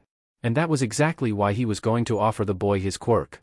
It may not feel right, but he just couldn't think of any reason that he doesn't deserve it. He just had to work up the nerve to walk through the door he'd been standing in front of for the past 10 minutes and offer up his precious quirk. He activated One for All and felt the power coursing through his veins. The manifestation of the indomitable will of the seven who came before him. He took a breath and pushed open the doors to Gym Gamma, where he asked young Togata to meet him today. It seemed the boy had decided to take advantage of the time and do some extra training. He showed great initiative. Young Togata. His voice boomed across the empty gym and quickly drew the boy's attention. I'm so glad you made it. All Might. Hey. Togata ran up to him with an enthusiastic smile on his face. You said you wanted to talk to me today? Toshinori nodded. I did indeed. I have an offer for you to consider. Togata tilted his head to the side. What kind of offer? Toshinori smiled. He loved the boy's curiosity. Well, you see, there is something that you must know beforehand. The only thing I ask is that no matter the way this conversation goes, you do not tell anyone what we are about to speak of. Understood? His face turned a bit more serious and he nodded. Of course. Discretion is important. Toshinori sighed slightly. As you are well aware, I am not going to be around forever. I've been looking for someone to take up the mantle of symbol of peace in my absence. You may have noticed the lack of information out there about my quirk. The truth is that I was gifted with this quirk by my master decades ago. With it, I managed to issue in an era of peace. I am offering this quirk to you. Togata's eyes widened as he processed the life-changing offer in front of him. Toshinori prepared himself to hand over one for all despite the feeling of dread pooling in his chest at the thought. No. I can't accept it. Togata said, his expression reflecting his tone, firm and unwavering. He wasn't expecting that when he woke up this morning, but he wasn't complaining either. He wasn't complaining, but his curiosity was burning. He had jumped on Nana's offer without hesitation. May I ask why? Don't get me wrong, I appreciate the offer, but I think you should look into someone else. My quirk was almost impossible for me to get control of before Sir took me under his wing. I've worked so hard to make it this far, and if I took your quirk I would spend my entire life wondering if I was enough on my own or if it was your quirk that made everything happen. I don't want to live with that kind of uncertainty. I want to be a great hero with my own power. He was firm and confident in his answer. Toshinori beamed down at him. You will be a great hero, young Togata. Of that, I am sure. The weight in his chest finally vanished. He was so relieved, but no one other than himself would ever have to know that. As he turned young, Togata called out to him. All Might, before you go I have a question. Toshinori looked back at him. Of course, what is it? I'll do my best to answer. Does Sir know? About your quirk, he asked hesitantly. Toshinori smiled and nodded. Of course. He was the one who insisted we meet after all. Young Togata's face was set in a small smile as he nodded. Right, just curious. Thank you again for the offer. I won't hold you up anymore. Mirio watched the door close behind All Might and the smile fell from his face. Thoughts were swirling around in his head and he couldn't help but feel a little disappointed. Sir Night-Eye had probably been the best teacher he'd ever had. He was the only one to look at Mirio and think that there was potential there. The only one to show him what his quirk could really do. How powerful he could really be. Part of him wanted to believe that Sir simply had his best choices in mind, but he couldn't stop the flood of memories. The high praise Sir sent his way.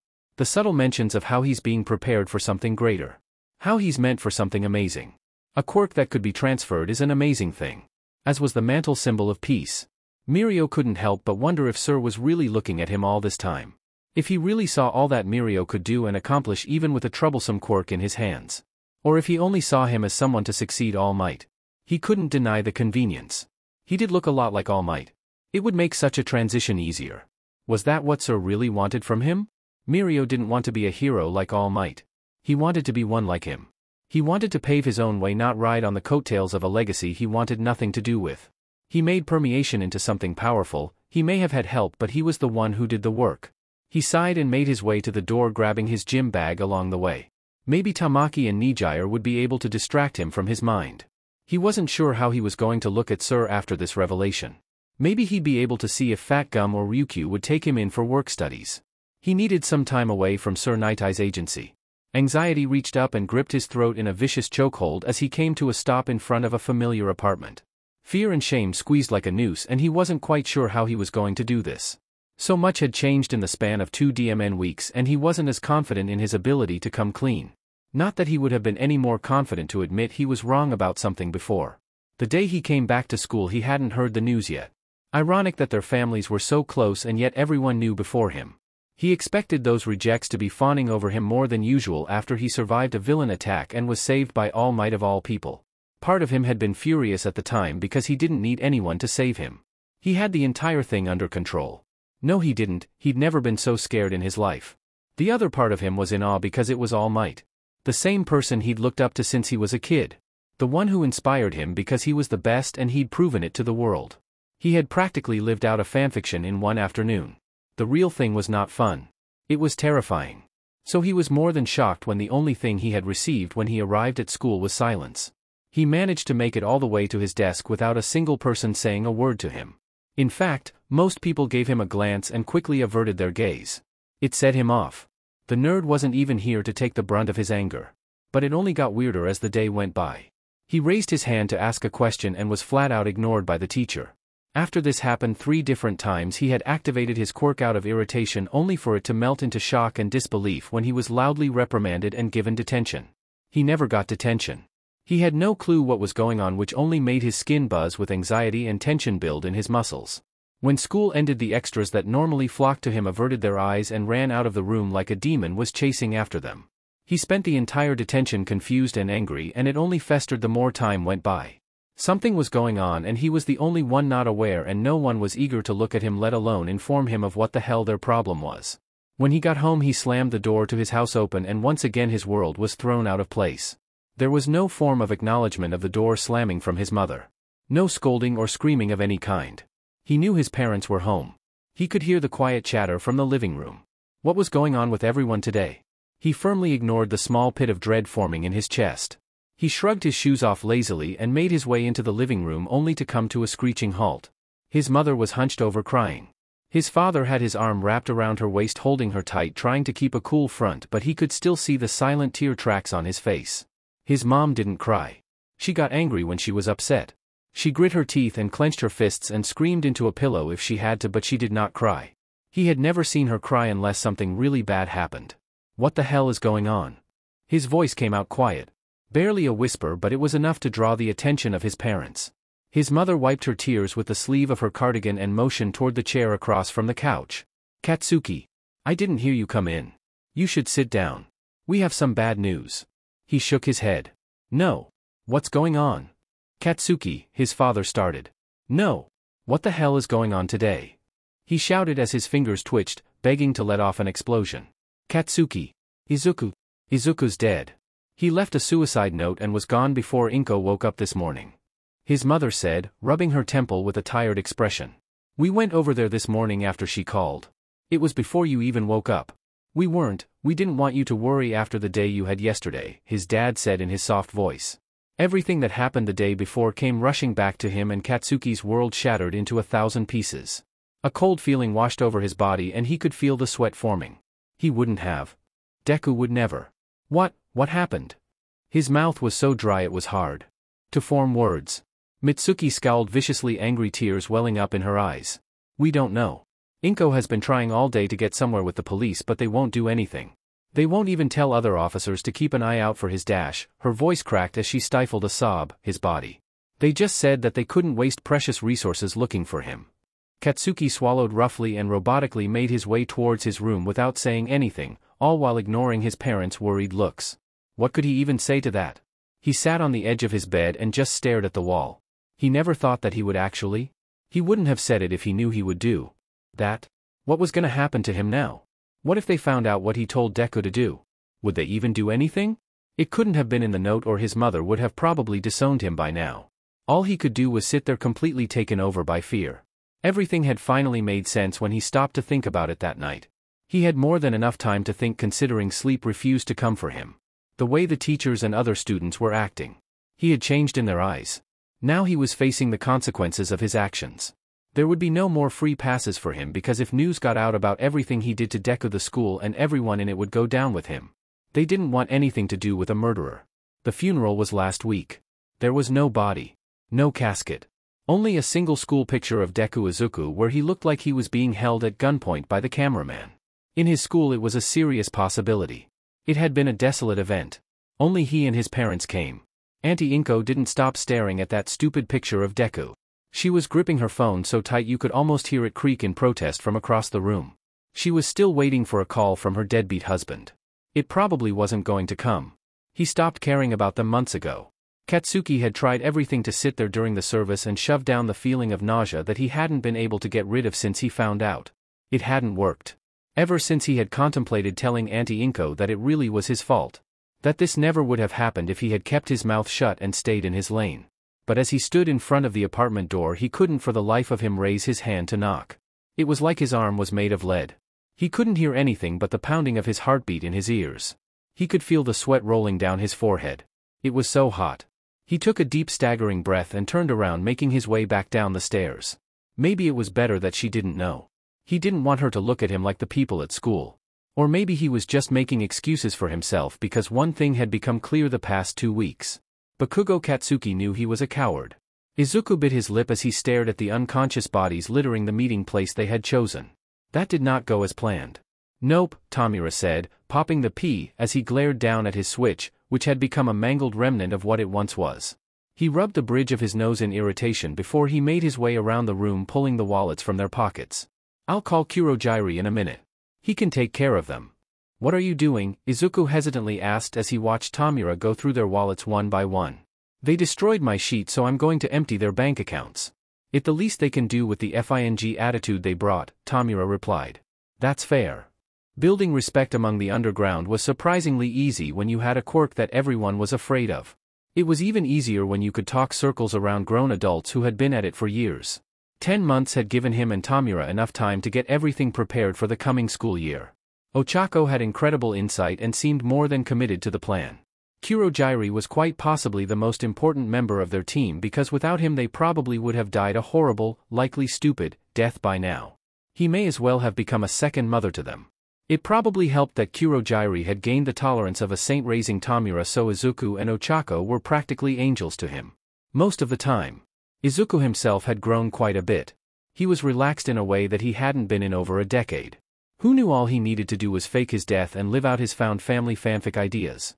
A little over a month into his new life he was standing over the near comatose bodies of some crime lord and his men who attempted to take over where Izuku's father left off. That was something he couldn't have. Being as merciful as he is, he tried to arrange a peaceful meeting in a neutral space.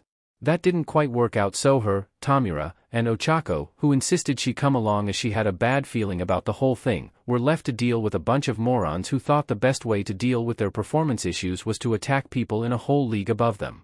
He'd never done it before, but he was just not in the mood to deal with them, so he stretched his quirk to its limits and ripped the quirks right out of their bodies.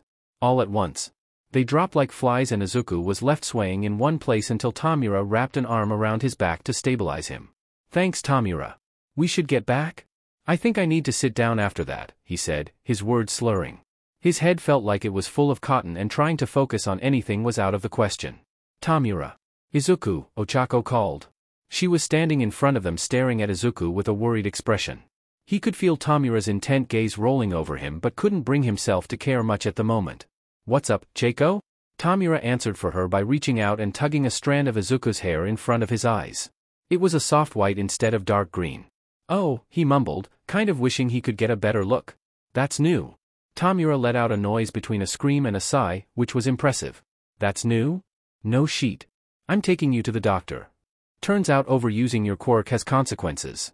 Even one as ridiculously OP as All for One. Bummer. But a learning experience was nothing to be ashamed of. He'd come a long way since then. Even though Tamura hadn't quite stopped hovering. He would admit he felt bad. About worrying his brother. "All right," Ochako said, breaking him from his thoughts. She took a seat in their makeshift circle they created in the living room. "Is there anything else we need to go over before I head off to the exam? Last-minute warnings, advice, or plans?" She gave Izuku a knowing look. After going on a few missions and meetings with Izuku and Tamura, she had quickly learned that while they were both capable and incredibly smart, they had a tendency to be scatterbrained. Izuku especially. Izuku stared down at his coffee as if it would kindly give him the answers he wanted. "Oh. Right, the entrance exam is today," he said, earning a look of disbelief from Ochako and Tamura. "I'm kidding. I didn't forget." Ochako glared at him from over the top of her cup. "Thin ice, mastermind. Thin ice." He raised his hands in a placating motion. All right. Serious time. I think we've covered everything for the most part, but I do suggest that you don't show the full range of your abilities while you're there. It would likely draw unnecessary attention to you. Stay in the middle of the pack, so to speak. Let them make their own assumptions about your strength." She nodded slowly, processing his request. He could see the variations playing out in her mind. "Okay, I think I can do that. I'll probably just stick to canceling gravity rather than the full range I have over it. People will be less likely to ask questions that way, and it works out well cause my quirk is listed as 0 gravity on the quirk registry." "You know, I've been meaning to ask you about that," Tamura spoke up. "Why is your quirk listed as 0 gravity when that's not anywhere near what you can do?" She grinned up at the 20-year-old. "Well, that's simple. I was 4 when it was registered and 0 gravity sounded a hell of a lot cooler than gravity control." "Okay, yeah. That's valid. Also, it's a great slide of fate for us. Makes things easy and believable, and we get the bonus of not having Kinami tweak your official records again," Izuku said. "I did have something I wanted to talk to you about though, Ochako." Ochako tilted her head curiously. "I'm listening." "The mission you're going on is going to be solo, and while you will still have contact with us, I would feel much more comfortable if you had something to fall back on. After all, if they catch on, it's gonna be hard to combat pro heroes with nothing around to use your quirk on. I guess I should cut to the chase. I have a quirk that I think would complement yours really well and make sure you aren't left to just hand-to-hand combat while you're surrounded by pros." She sat up a little bit straighter. It was a good idea, and it was better to be cautious and over-prepared than to go in with the bare minimum. That does sound reasonable. What kind of quirk are we talking about? He beamed at her and sure enough started a quirk ramble. It's a quirk called Quake. It's kind of a subcategory of geokinesis. It doesn't have the same level of control over the earth, but it does break apart the ground within a 10-foot radius. It's a perfect complement to your current quirk. If you ever ran out of ammo, you could just activate Quake and you have a whole new arsenal at your fingertips. I usually use it paired with Whirlwind. Ochako smiled at him. That actually is perfect. It would be a good backup in a pinch. He nodded. I'm going to wait to give it to you until tomorrow though. You'll probably be ready to relax by the time you're done with all the testing you're going to do today. Plus, I'd rather you not accidentally activate it during the practical. It would just raise too many questions and the whole stay off the hero's radar plan would be immediately shot to hell. We can start training with it afterward so you have a tight control over it by the time school starts up. She hummed in agreement. One more thing. Where am I going to be staying while I'm in school and how am I going to communicate with you? I'm going to go off on a limb here and say that coming to and from the bar would not be the smartest move in the world and this place is way too far for a train ride. Oh, you don't have to worry about that. We, as in Kurogyri because he doesn't trust our decorating skills, are currently setting up an apartment for you in Muzurafu not too far from the school. It'll just be a quick train ride away. As for communication, I have Kinami setting up a secure and untraceable laptop and phone for you. I do recommend that you keep the laptop hidden somewhere in the apartment when you're at school. Better safe than sorry. And you don't have to worry about anything money-wise. Rent and utilities will be taken care of and I'm going to be giving you a card before you go for food. Can always count on you to be thorough, brat. A gloved hand playfully ruffled Izuku's hair, drawing a laugh from him. Ochako's phone buzzed as her alarm went off and she dismissed it before downing the rest of her latte. Alright, boys. That's my cue. Time to do my most average on a life-changing exam. Wish me luck. You won't need it. We have total faith in you. To pass, I mean. Not total faith that you'll be average. I'm just gonna shut up now. Izuku sunk into his seat, trying his best to manifest an invisibility quirk. Tamura put his head in his hands, trying to muffle his laughter. Good job, brat. Shut up. He whined quietly. Katsuki was sure that a year ago he would have been full of confidence, but so much had changed since then. People stopped making excuses for him and he came to the realization that he had it so fing easy. He had it coming though. He knew he would do well on the test, but he wasn't so disillusioned to think that there weren't people out there that hadn't worked just as hard as he did, if not harder. In all honesty, he was so tired. In the past 10 months, going to Yui had become less about being a hero and more about getting a fresh start. Surrounding himself with new people who wouldn't tiptoe around him because they were afraid of him. He wanted to be somewhere that no one knew what happened and he didn't have to deal with whispers of villain or monster constantly echoing around him. Those words would never leave his mind, but that didn't mean he wanted to hear them anymore. A few months in and he had begun to wonder if this was how Izuku felt when everyone was always calling him useless or Deku. If he felt as helpless and angry and bitter as Katsuki did after 10 months of this treatment. The only issue was that Izuku had dealt with it for 10 years before he couldn't do it anymore. Meanwhile, Katsuki was already sick of it. He wondered if Izuku ever felt this tired. It was like all the excitement had been sucked out of life and he wasn't sure if it was because of Izuku or because he realized what a shitty person he actually was. His therapist told him these thoughts were normal for victims of a tragedy. The only problem with that was that Katsuki wasn't the victim, he was the problem. She probably would have been disappointed to hear him talking about himself like that, but it was just the truth. Nothing more, nothing less. He had caused the death of someone that had once meant something special to him. That still did mean something to him. It didn't help that he always got introspective the first few days after an appointment. It was easier to think self-deprecating thoughts when you had more than an hour to do so. He couldn't go down that rabbit hole right now. He had a test to do and he wasn't going to miss it for anything. It wasn't about being the best anymore. It was about proving he wasn't a monster, and the only way he could do that was by helping people who needed it. He had something real to work for now. He was going to make Izuku proud. He wasn't going to let the faith he always put into Katsuki go to waste. Toshinori sat in silence as he closely watched the monitors. He'd been given the privilege of watching the newest batch of potential heroes and he was a little overwhelmed. There were so many strong quirks on display. These children had bright futures ahead of them and he was going to be a part of guiding them there. It was terrifying and he didn't know how Gran managed it for even a year. He was going to do his best to give these children the best experience he could provide, even with his time limit shrinking by the day. It brought a new urgency with the need to pass one for all on. He just wasn't in the condition that he had been a year ago, and that had been an eye-opener of sorts. Perhaps he would even find the next holder among the new batch of students. His eye was drawn to a screen where a young girl was stuck under a piece of rubble while the zero-pointer loomed ever closer. Is she going to be all right? He hesitantly asked. Do not worry, there's an emergency stop button. As of right now she's in the clear. Nezu spoke up before calmly taking a sip of his tea. This is where the real test begins. The emergency stop button was apparently not going to be needed. Toshinori watched as a young man ran forward and launched himself in the air with powerful explosions from his hands. He landed roughly atop the robot and strategically used his quirk on a weak spot on its neck, which immediately brought it to a halt right before time was called. The young man carefully made his way back down the monstrosity and helped the girl to the entrance. Toshinori felt himself smiling. He had a good feeling about that boy.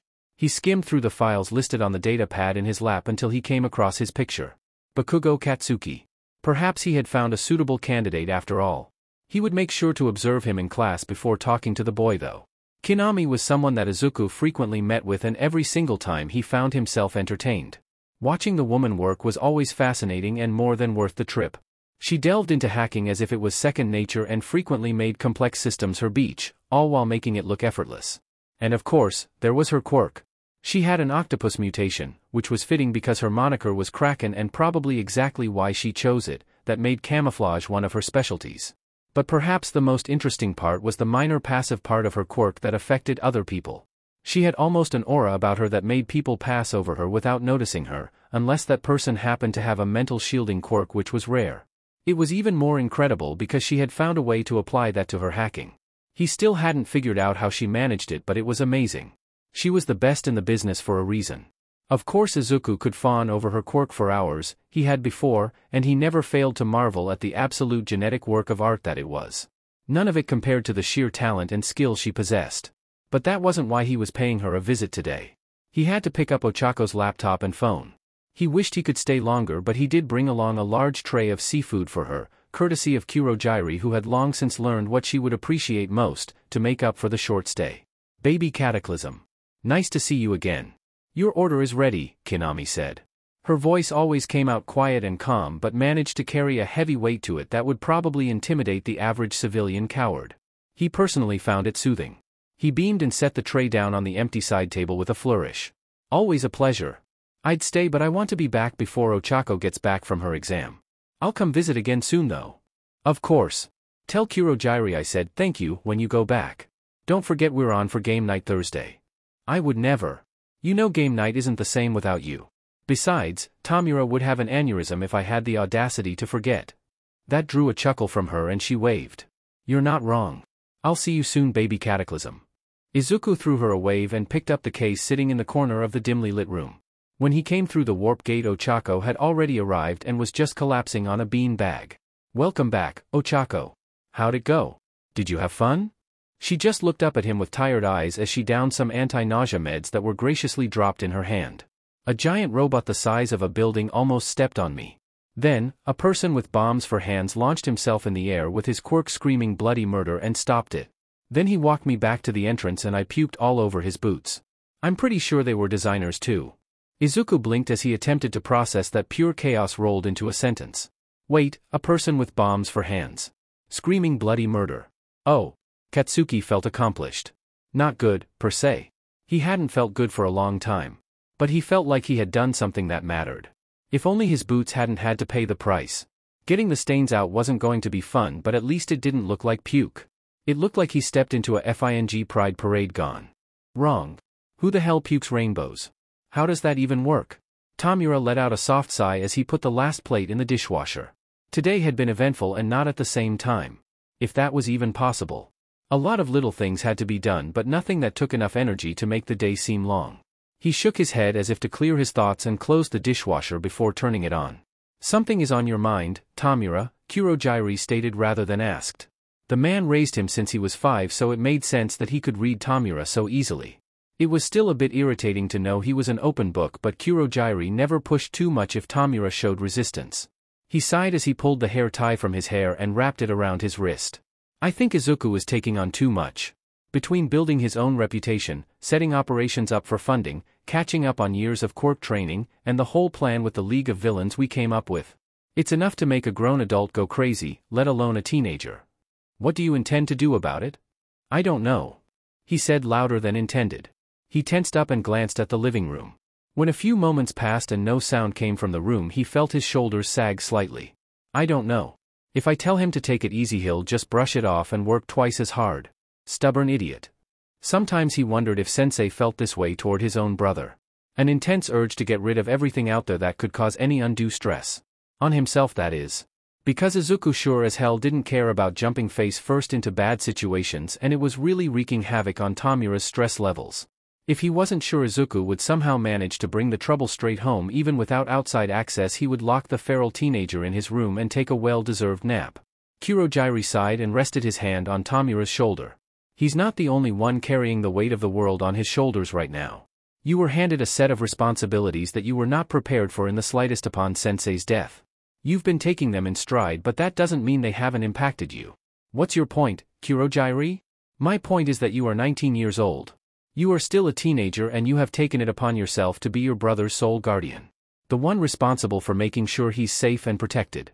My point is that you don't have to take on everything. You are not the only one who cares. I raised you, Tamura. I watched you grow up into a surprisingly well-adjusted individual despite the circumstances. There is no force in this world that is going to stop me from being by your side. I am here to help you and your brother. So let me help. Tamura looked up at Kurojairi. His caregiver. His guardian. Essentially his father in all but name. He sighed and let his head drop on Kurojairi's chest.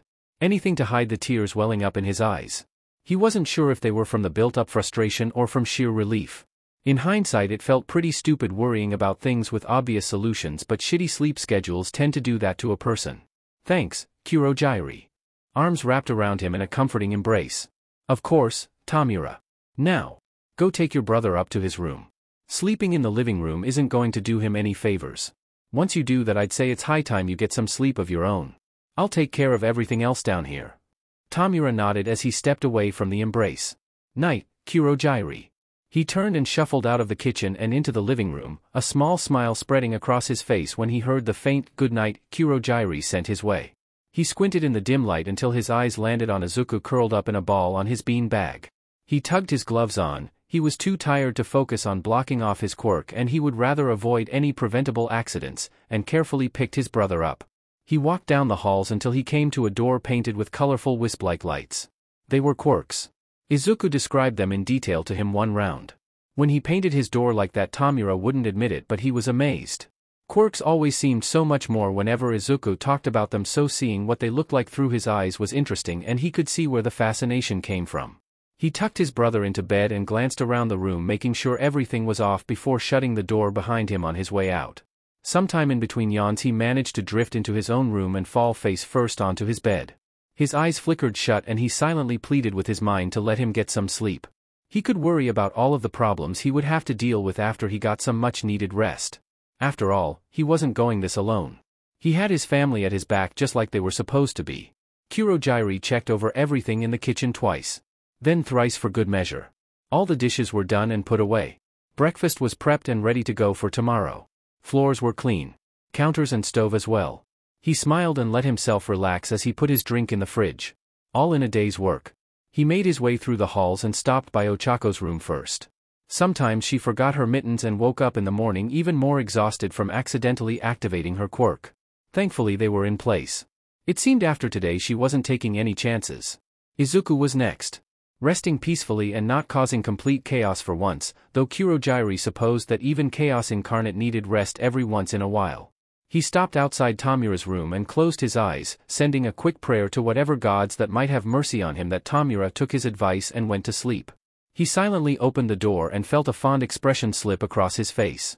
Making his way in the room, he grabbed a blanket off the back of Tamura's gaming chair and gently tossed it over his charge. With everything finally done, he shut the door behind him and made his way to his own room for some much-needed rest. Tomorrow was fast approaching. When Ochako was little, she loved watching hero fights. Not the fights themselves, but the other people watching. Seeing them happy and in awe as heroes did their work was worth everything to her. She wanted to make people feel like that. She just hadn't understood at the time that heroes were just as capable of ruining someone's life. She hadn't quite understood what her parents meant when they made her memorize an address and told her to go there if anything happened and she needed help.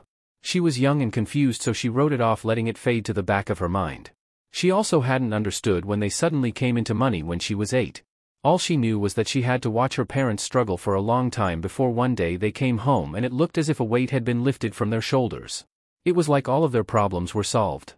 Of course, they hadn't started throwing money around because that's not the type of people they were. But they no longer had to choose between rent and food. Things were good for a while. But if there was one thing she learned, it was that happiness had an expiration date. It never lasted forever. Her parents were taking some well-deserved time off of work to go out for the weekend. The idea had been for them to go to AwkwaAMO and enjoy the area together. They promised to bring her back something special and she waved it off as she gave them a hug and a kiss goodbye. Then the AwkwaAMO incident happened. The city they were in was decimated and the surrounding area was unstable for weeks. It took longer to find their bodies and by that time she had been moved into an orphanage temporarily. Part of her still had hoped that maybe they were just hurt. Until she was pulled out of school to identify them. They were still holding hands. She ended up in a foster home. They all said she was lucky because she was actually placed somewhere. She didn't feel very lucky. She felt awful. Her entire world had been turned on its head. So much time was spent admiring heroes for their ability to protect and bring joy to people. But there were always two sides to a coin. It wasn't a villain who killed these people. Or, not only a villain. Of course, that's what everyone was playing it off as. Because why would they make heroes face the consequences for their actions? Why would a hero visit the families of those who died? Why would a hero apologize for ripping away the people that someone cared about? They were just doing their job, after all. It was collateral damage. Collateral damage. As if that wasn't people they were talking about. Were they dehumanizing them to make the shreds of guilt easier to brush off? Or did they just not want to think about the lives that they ruined? Not a villain. Them. Heroes. They were not infallible, but everyone sure treated them like they were. She stayed in that foster home for 6 excruciating months and pretended not to notice the comments about how she wasn't acting right. Of course she wasn't acting right. Her parents were dead and she was stuck with some uppity couple and their kids who only put value into material objects.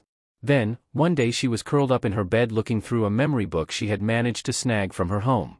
Most of her precious memories had been taken and thrown aside as if they meant nothing, so she clung to what she had and raised hell when anyone went near it. As she got to the last page, her mother's hastily scrawled writing stood out to her. It was an address and a small note underneath that said, "Emergencies only." Suddenly the memory came back to her. Maybe whoever was here could help her get out of this mess. So she grabbed her backpack and shoved the most important things inside of it. She was too afraid that if she left them there they would be gone by the time she got back. It took hours of her time, but she eventually made her way to Kamino Ward. It took even longer to find the bar. It was so run down she had passed it 3 times before she realized that was where she needed to go. Yeah, at this point she had more than realized her parents were into some shady shit, but if it meant she could get out of that gilded cage she wasn't going to complain. Stepping into that bar was the best thing she could have done. For the first time in months she had met and talked to real people. They gave her a home and helped her through her nightmares and bad days because they knew what it was like to be stuck and have no one there to save you. They weren't her parents and they would never replace them, but they were family. Kurojiiri was always gentle and somehow had a 6th sense for when people were in distress, so he could shower them with comfort food and wrap them in a blanket. It was incredibly sweet coming from the seemingly cold warper that towered over everyone in the house. Tamura was awkward to say the least, definitely socially stunted, but he still cared in his own way. He was the first to push her favorite latte into her hands and just sit beside her quietly because sometimes silence was its own comfort. She always felt safe around him. Izuku was the person she went to when she needed someone the most. They were pretty much in the same boat.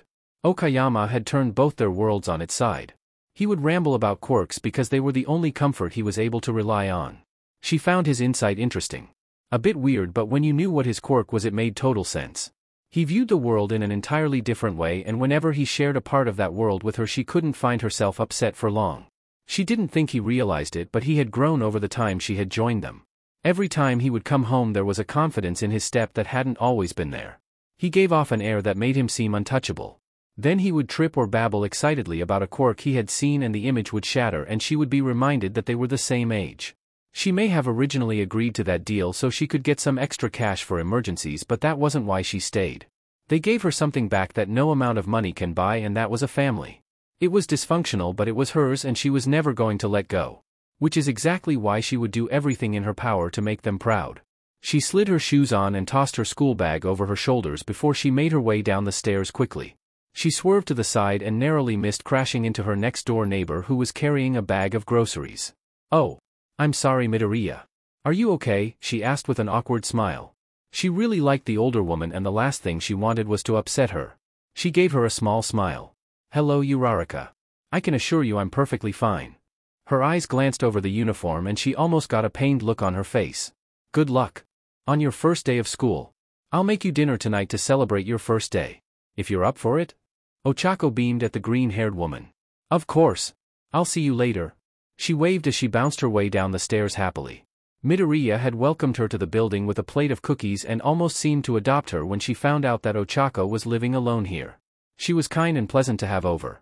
She wasn't going to ignore the eerie similarities between Midoriya and what might as well be her brother. She had a feeling this apartment was chosen for a reason. But she had bigger things to worry about. Like throwing herself into a lion's den. A lion's den that was full of heroes who wouldn't hesitate to arrest her should she fail. And failure was not an option, so she put on her best smile and strolled into the building until she came up to Class 1, as absolutely giant door. At least they're inclusive. She slid the door open and scanned the room. This was underwhelming. Oh god, the guy she puked on was in her class. Well, that's one quirk she didn't have to get information on. Izuku had already known all about this guy. He hadn't mentioned how and she eventually dropped it. She walked into the room and took her seat. It was just supposed to be orientation today, so she wasn't hoping to get much info on anyone yet. She took the time to observe the people around her. The one sitting in front of her seemed to be from money if his stiff demeanor was anything. She'd been around those enough to just intrinsically know. He was also much taller than her. She briefly wondered if the seating chart would change because there was no way she could read the board and take notes at the same time. The seat beside her was empty at the moment, but the one beside that was definitely occupied by a rich boy. The guy in front of her seemed stiff, but not to the degree the other one was. She observed the boy for a little longer and narrowed her eyes before averting her gaze. No, he was definitely rich, but she didn't think that had anything to do with how tense he was. She would have to keep an eye on that. Her attention was drawn to the front of the room when she saw someone standing there. Judging by the tired look on his face and the costume, she was going to assume it was her new teacher. He watched the room completely unimpressed as students continued chattering. Eventually he sighed and spoke up. Only 7 of you even noticed someone else in the room. By the end of the year all of you better notice when someone walks in. Inattention could kill you one day. My name is Aizawa Shoyuta and I'm going to be your homeroom teacher from now on. A hush fell over the room when he spoke and most stared at him with wide eyes. Now, he pulled out a box full of uniforms and set it on the podium. Get changed and meet me on the training field in 10 minutes. Ochako tilted her head confused but got up and headed to the front anyway. Are we not going to orientation, sensei? No. You all signed up for a hero school. We're not going to waste time with pointless niceties. You only have 3 years to train for the world. You need all the time you can get. With that he walked out of the room, leaving them all behind. Come to think of it, where was the training field? Or the locker rooms? This was gonna be a long year. She could already feel the headache coming. Thankfully, they had all managed to make it to the field within the 10-minute time frame. The recommendation students apparently knew their way around the school. Bakugo, Aizawa-sensei called, how far could you throw a ball in middle school? Bombs for hands thought for a moment. 67 meters, I think. Good. Now do it with your quirk. Anything goes as long as you stay in the circle. Aizawa motioned to the white circle in the field. Bakugo stepped forward into the white circle and launched the ball with his quirk. The sound of the explosion was jarring, but not as much as the ball vanishing from sight. They probably weren't getting it back. Ochako could do better though. She hadn't been paying much attention, but she heard someone say it was going to be fun and Aizawa-sensei seemed to take exception to that. Fun? Alright. Let's make it fun. Whoever comes in last place is expelled, he said plainly. His definition of fun SCKED, but. There were cries of outrage around her, but she wasn't particularly worried. She wouldn't come in last. She couldn't afford to. But she also couldn't show everything she had.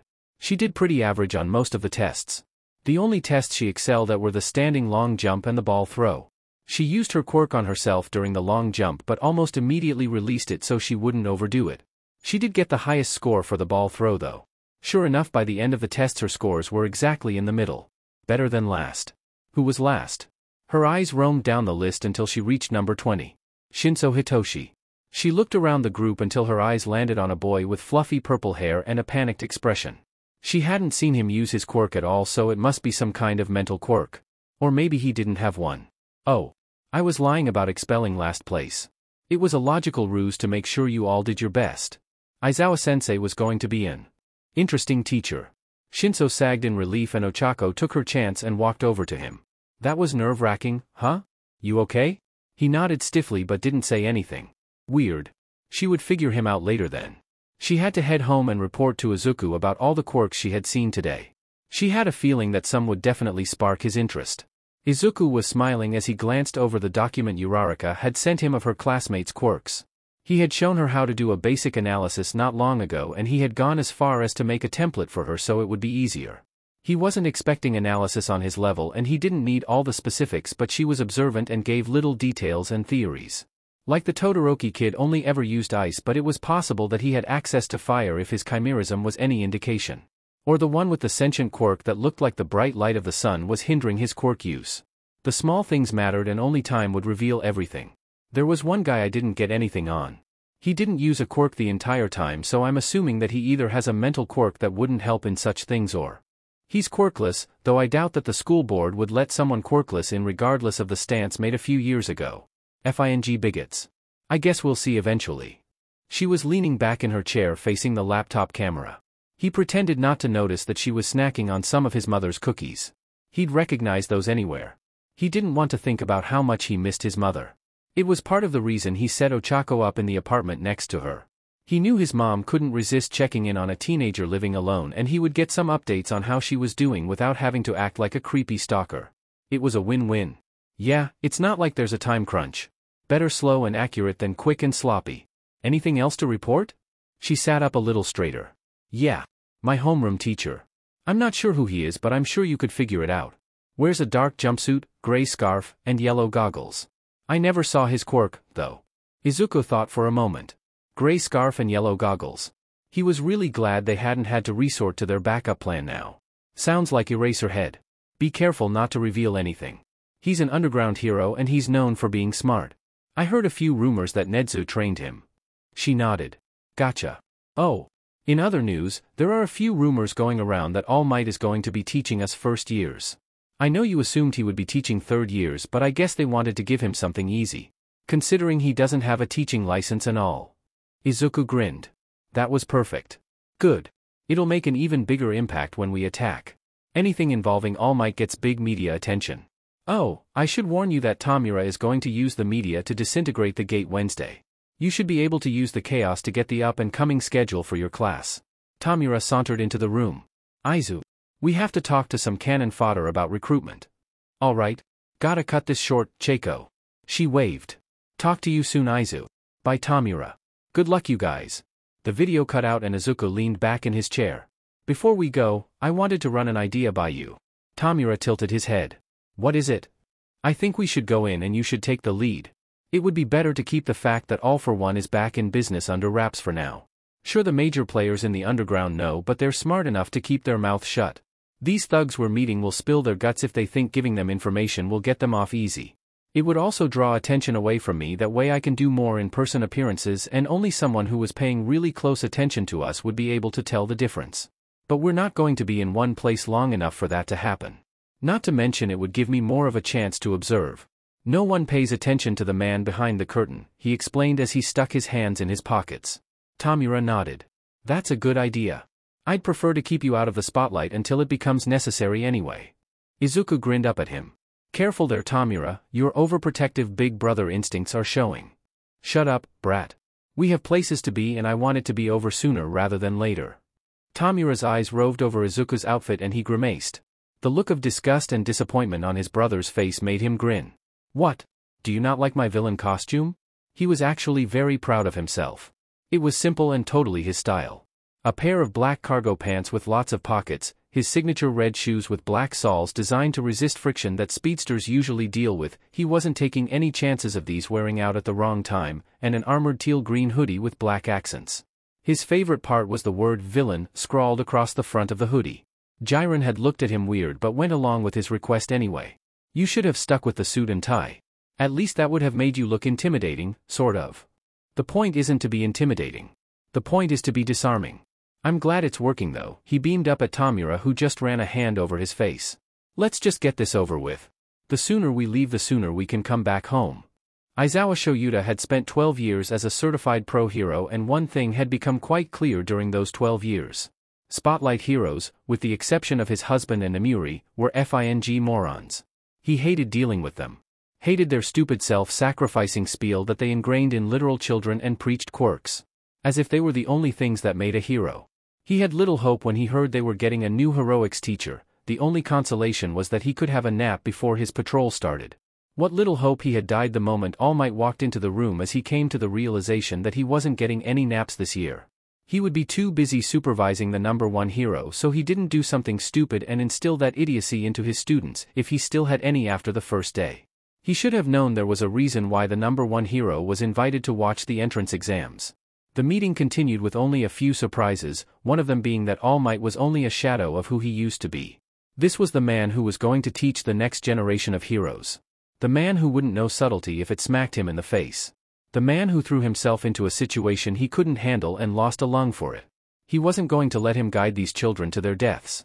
There was nothing more tragic than a dream cut unnecessarily short. He was going to instill a sense of self-preservation in these kids. Something that society stripped away from them with promises of glory and power. Reality checks were never fun, but he had never had a student hate him for showing them the truth of the world.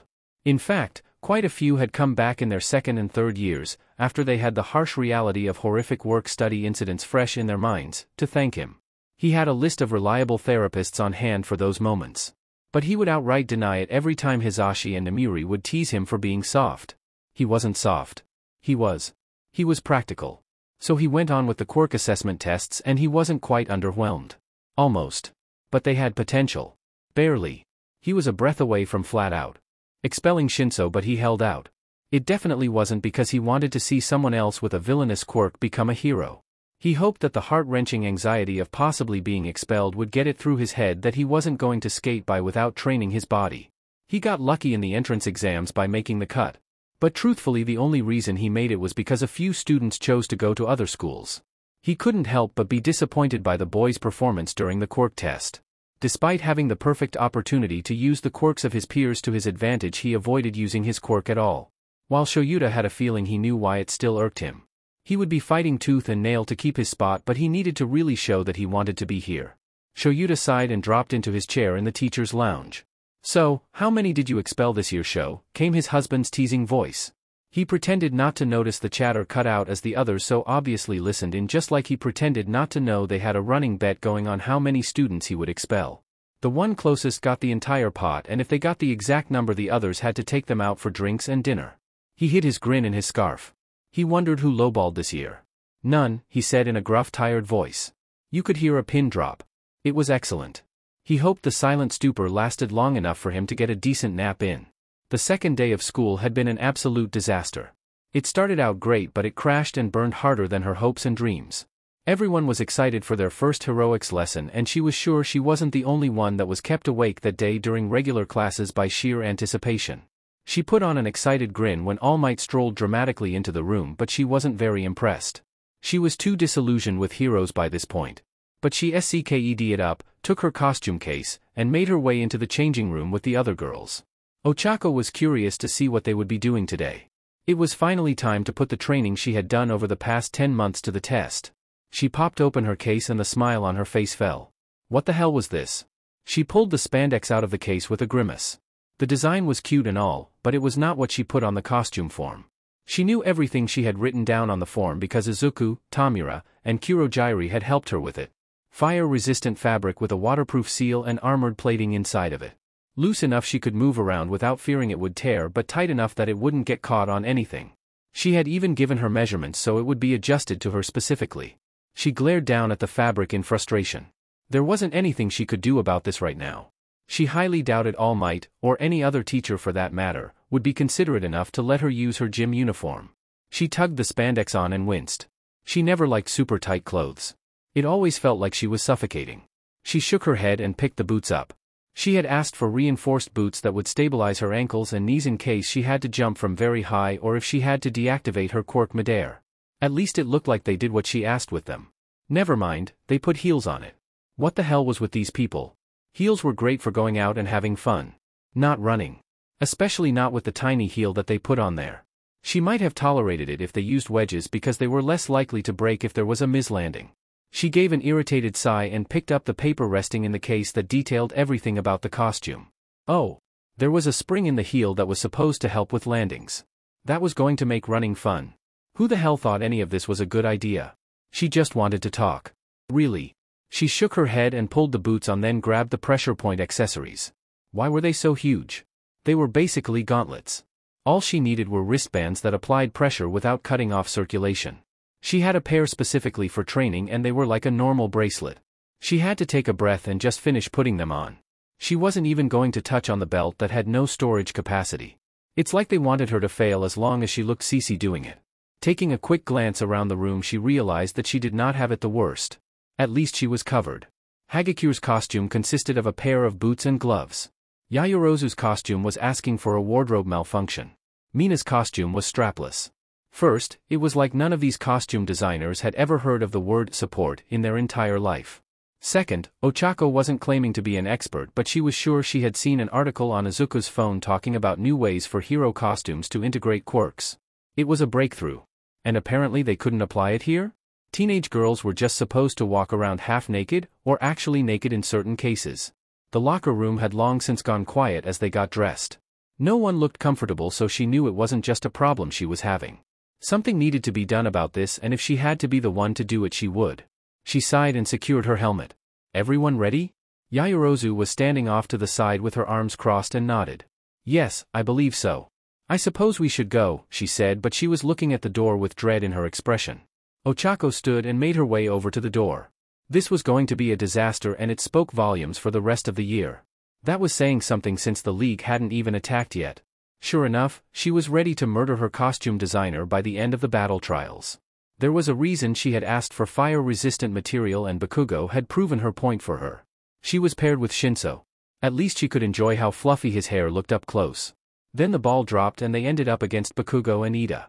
But that was okay, they could work with this. And they did work with it, but it sure wasn't pretty. They were so close to failing miserably, but thanks to Shinso's glorious, amazing, beautiful quirk, they just barely managed to pull off a win.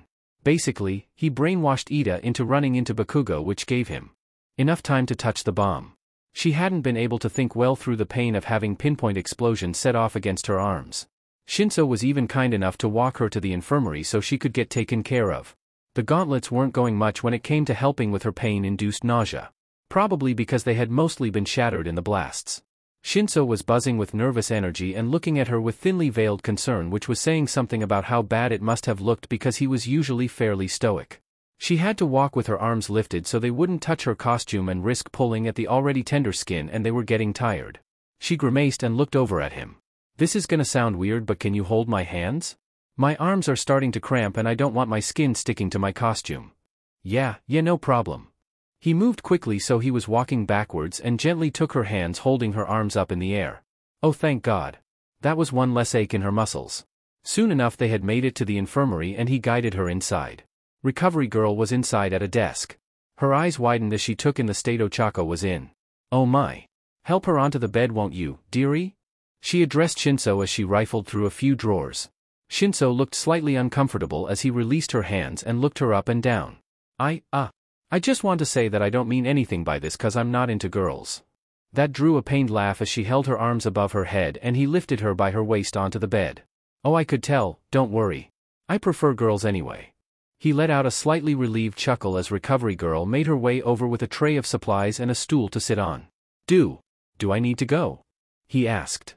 Recovery Girl shook her head. No. I'd like you to stay here for now. It looks like parts of her costume have been burnt into her skin, so I want you to keep her distracted while I clean her arms. Ochako couldn't help the irritated scoff. Not surprised on that one. I asked for fire and water resistance fabric, but they didn't do that, and now I'm the one stuck with the consequences. Shinso winced. Yeah, I noticed a lot of girls didn't seem happy with their costumes. Not that I blame them, it was kind of bad. She nodded and tried to ignore the feeling of her tender skin being pulled. Yeah. It's really irritating. My friends and I spent so long bouncing practical and useful ideas back and forth for the costume design, and I got left with this. I got excited for nothing, I guess. Maybe the support department can get you what you really want? I mean, your costume is definitely going to have to be remade after this, so you might as well get what you originally came up with. She beamed at him. Hey, that's a good idea. Guess getting burnt to a crisp was good luck after all. He winced. Yeah, sorry about that. I wish I could have done something sooner. She shook her head. Hey, you did great. You saved me from getting the absolute shit beaten out of me. Plus, Bakugo's expression when you made Ida crash into him was priceless and I wish I recorded it because it was meme-worthy. Shinso chuckled. Yeah, I don't think they'd let us screenshot the recordings for a meme. Unless we plan to bribe Present Mike. There's an idea. She laughed through the pain. Hey, Shinso. You were really cool today. I can't wait for us to really work together. Shinso gave her a small but genuine smile. Yeah, me too. Recovery girl cleared her throat. Alright, dearie. This part is going to sting but I don't want you to JRK while I clean your arm. If you do, you could end up ripping your skin off. Ochako took a deep breath and squeezed her eyes shut before she nodded. Okay. Let's just get it over with. She felt Shinso reach out and take her free hand in his and a small weight lifted from her shoulders as she squeezed and braced for the pain. She wasn't disappointed. If she thought the burn itself hurt, cleaning it was so much worse. She grit her teeth hard and couldn't muffle the shaky sob that left her mouth. Hold on. Shinso said and the sound of something clacking together made her open her eyes slightly. He unhooked the hood from his costume and haphazardly folded it up. I know it's not the best but bite down on this so you don't hurt yourself. She gladly took it and bit down. It did the benefit of muffling her screams as well. She was almost completely exhausted by the time Recovery Girl had finished both arms and was left resting her head against Shinso's shoulder. She knew she would feel really bad about soaking it with tears and snot when she wasn't aching all over but at the moment she just didn't have the energy to care. He had more than earned his way into her good graces by doing this. In fact, she would go as far to say that she really liked him. Izuku would approve too. Alright, dearie. I won't be able to heal you completely today so I need you to come by here early in the morning for another session, Recovery Girl said as she placed a kiss on Ochako's hand. She then began carefully and generously coating her arms with some kind of cream. Once she was done she wrapped them with bandages and taped the edges with surgical tape. Okay, before you go there are a few things to go over. Absolutely do not take these bandages off tonight. Do not get them wet either. I will send you home with plastic wrap and a roll of surgical tape.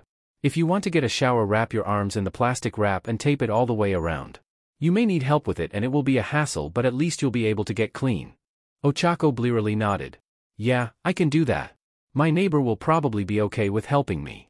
There was no way she would be skipping a shower tonight no matter how tired she was.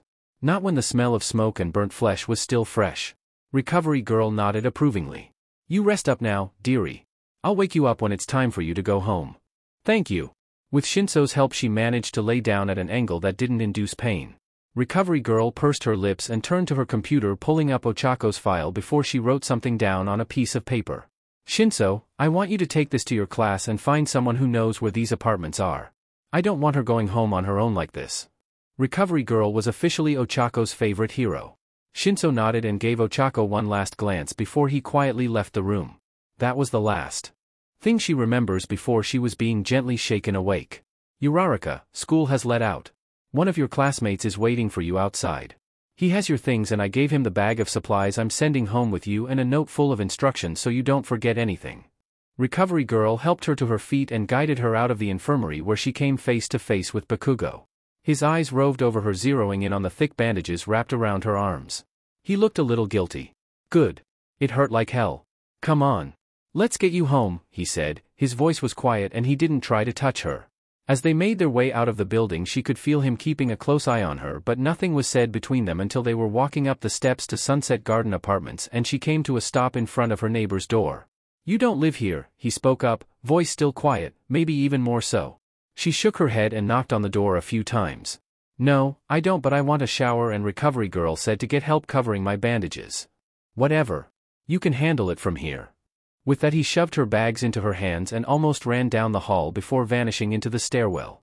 Midoriya opened the door and immediately started fussing when she saw the bandages. It made Ochako feel warm and cared for inside despite the pain she was in. Izuku was seething by the time he shut his laptop off. Logically he knew that with the league targeting Yui he wasn't through with Bakugo but he had at least believed that he wouldn't have to deal with Bakugo hurting him anymore. And yet he still managed to do so. Only, Izuku wasn't the one being physically assaulted anymore. It was the people he cared about. It sparked a rage inside of him that he thought had been snuffed out a long time ago. Back when there was nothing that could be done about the beatings and burns and insults. So much has changed now. Now Izuku knew how to fight back. He knew that in the end Bakugo may have been horrible but now Izuku had the upper hand. He wanted so bad to make him pay for everything he's done, but that could wait. It could wait until Izuku had broken down the system that built people like him. He would douse the entire thing in gasoline and let it burn until there was nothing left. By the time he was done, there would be no choice but to rebuild to his standard. A chocolate bar was unceremoniously shoved in his face. Eat it and calm down. We can't afford for you to not be thinking clearly. Ochako can handle herself.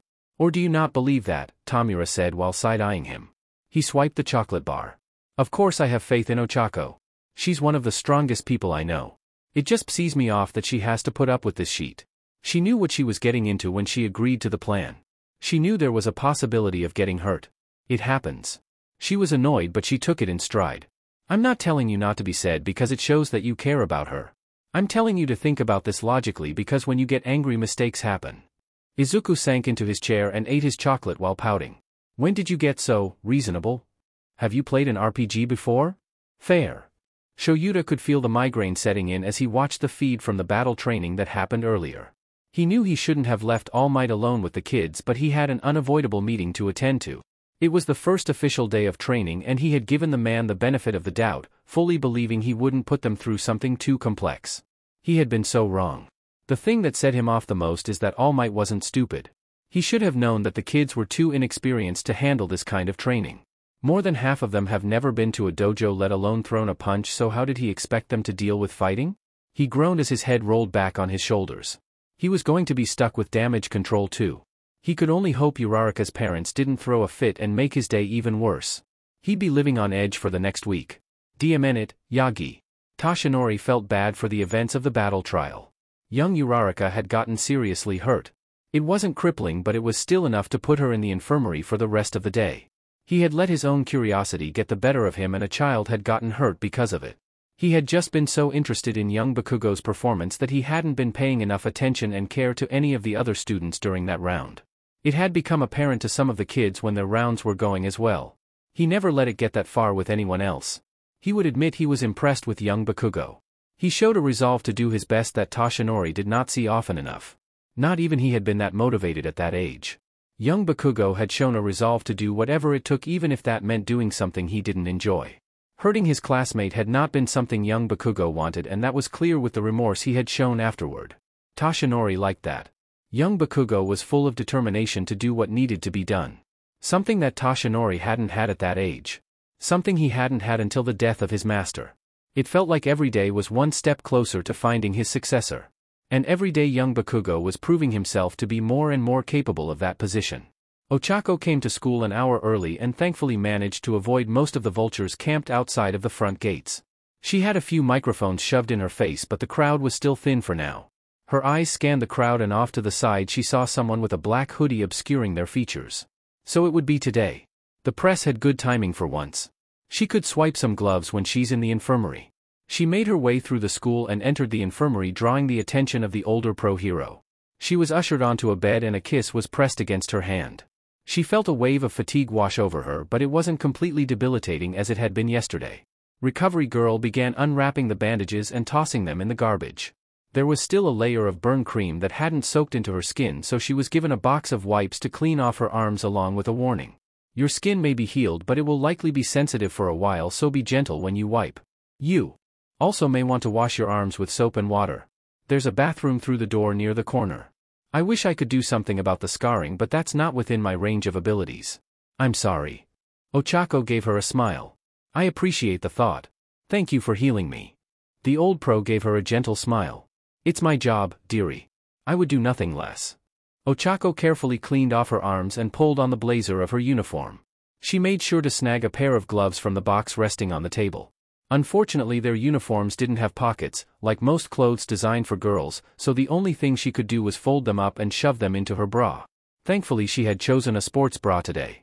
She spent the first half of the day tiredly taking notes and almost wept happily when the lunch bell rang.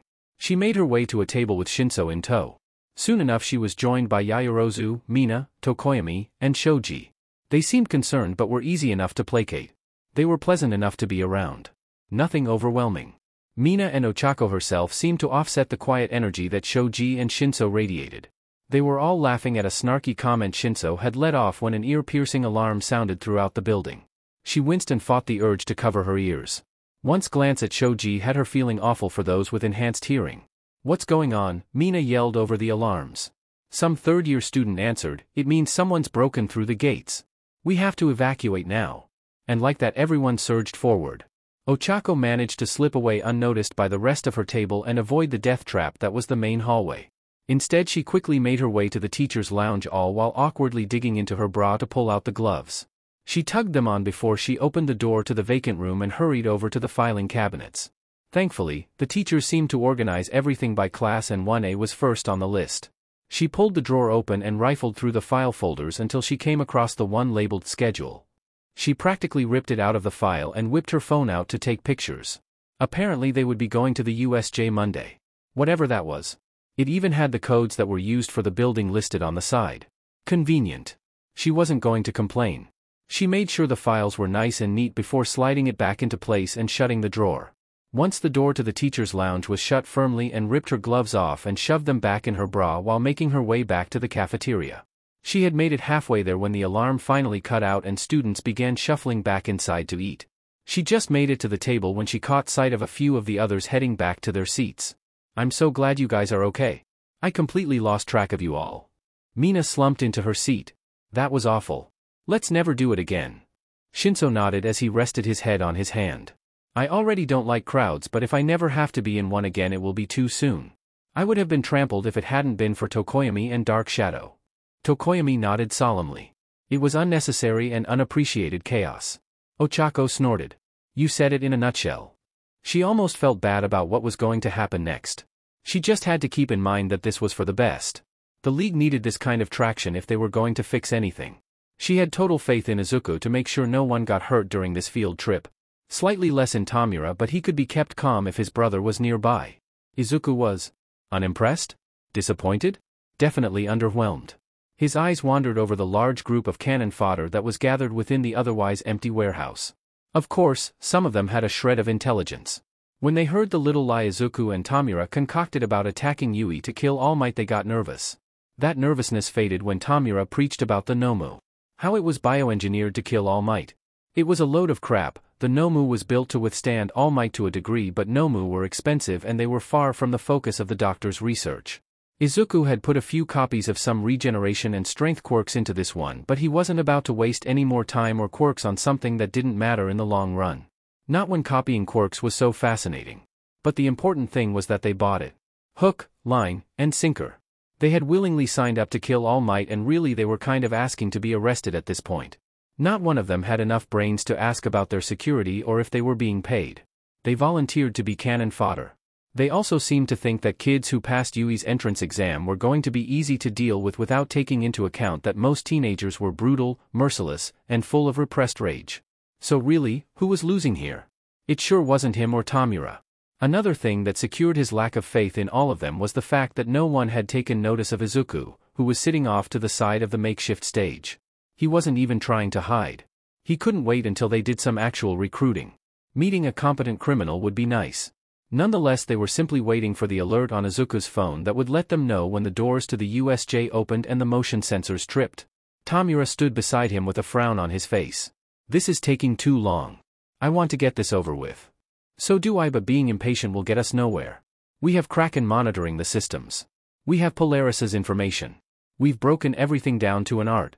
Kurogyri will separate them, and the cannon fodder has specific orders to restrain, not maim. If they do harm any of the students, we'll deal with them personally. We don't need potential recruits shying away from us because they were injured." He tapped his fingers lightly against his leg. He wasn't going to deny he was anxious about it either. Tamura sighed and nodded. "Right. We've got this handled. After this we won't have to deal with these idiots anymore either. Our name will be out there and we can tell Jiren to put the word out that we're looking for actual party members." "You read my mind." It was quiet for a while as they waited. You remember your plan about throwing everyone off with me taking the lead? I'm a little worried about how well that's going to hold up. Polaris said that Eraserhead was her teacher. I've heard he's one of the smart ones." The tone in Tamura's voice threw him off a bit and Izuku grinned behind his mask. "Tamura, are you a fan of Eraserhead?" He stiffened and his head whipped to Izuku so fast he thought the older man was going to have whiplash. "Shut up, you little brat," he hissed through clenched teeth. Izuku wheezed and his shoulders shook. All that talk about hating all the heroes, and I guess that just doesn't apply to Eraser, huh? Shut up. It's okay, Tamura. Your secret is perfectly safe with me. Eraserhead is pretty cool after all. Remember that video that spread around the underground of him hanging that peffly from the roof of a high-rise? I have nothing but respect for that man. MHM. This respect has nothing to do with his quirk at all, huh? Now you're just putting words into my mouth. I'd love to get a hold of his quirk. Figuring out how it ticks would be a dream come true. I just won't be able to today if we hope to retain the idea that All for One is dead. Tamura stared at him for a moment. I guess that's true enough. You should probably take his quirk eventually. He provides too much of a risk otherwise. I know. I'm not gonna say I'll be able to, but I will try. Eraserhead is skilled and catching him by surprise is nearly impossible, so I'm not going to get my hopes up. Their conversation was interrupted by Izuku's phone vibrating. Looks like it's time to get to work. Tamura strolled forward. All right, everybody. Let's go kill All Might. The warehouse filled with cheers, and Izuku gave a nod to Kurojairi, who proceeded to open a monstrosity of a warp gate that encompassed a large section of the building. He and Tamura watched as they poured into the warp gate for a moment before Tamura strode forward. Izuku followed closely behind and took in the area as the scenery shifted around him. So this is the USJ, huh? Yui sure doesn't spare any expense, he mumbled as he reached into his pocket and retrieved a pencil and a small pocket notebook he had picked up for this occasion. He would transfer his findings to his actual notebook when they returned. The only heroes I see are 13 and Eraserhead. It seems All Might isn't here, Kurojairi spoke as he eyed the entrance. Tamura made a frustrated noise. Are you serious? After I went through the trouble of bringing a nice audience, he has the audacity to be late to the show. What a nuisance. Maybe if we have a little fun with the little heroes he'll show up. Kurojairi. Scatter. With that, Kurojairi vanished from sight to do his part, leaving Izuku and Tamura in the plaza with the Nomu and Eraserhead, who had launched himself into the fray like the absolute fearless badass he was. Izuku had planned everything down to the most minute detail. He never would have been able to make everything flow so smoothly if it hadn't been for Polaris's profiles on her fellow students. He managed to break down their quirks and made sure Kurojairi knew their faces and exactly where to send them. It would certainly test the warper's precision, but Izuku had total faith in his abilities. Flood zone. Unforeseen simulation joint. One moment he was on solid ground, the next he was free falling. His feet hit the deck of a boat, which would have probably looked badass had it not been for the fact that his legs immediately crumpled upon the force of the impact. It made him envious of Uraraka's quirk, which could have been used to lessen the damage of the fall. As it stands, he most likely sprained something if the painful twinge down his leg was anything to go by. He was really regretting not having shock-absorbent boots at this point. Denki gripped onto the rail and pulled himself into a sitting position to get a better look at his surroundings. Kirishima and Ojiro had both landed on the boat as well, but it didn't look like anyone else ended up here. His eyes wandered out to the water that was infested with villains staring them down like they were a snack and not the good kind. His mind was racing, trying to find any kind of solution where they could get out of this unscathed. Kirishima and Ojiro were both close combat fighters, and their quirks weren't going to be very useful here.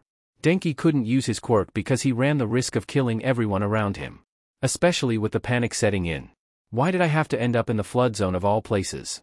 My luck can't be this bad, can it? Downpour zone. Unforeseen simulation joint. While Kyoka was far from glad that she ended up here, she was glad that Shoji, who recovered from the disorientation quickest, grabbed her and made a quick dash into a building.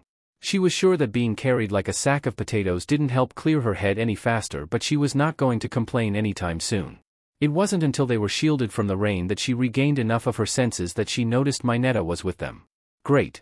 The downpour zone was probably the worst possible place she could have ended up. If she had been anywhere else, she might have been able to make her way out with minimal issue, but with the raging winds that she could barely keep her footing in and the violent downpour of rain clanking against everything within the dome, she was completely blind.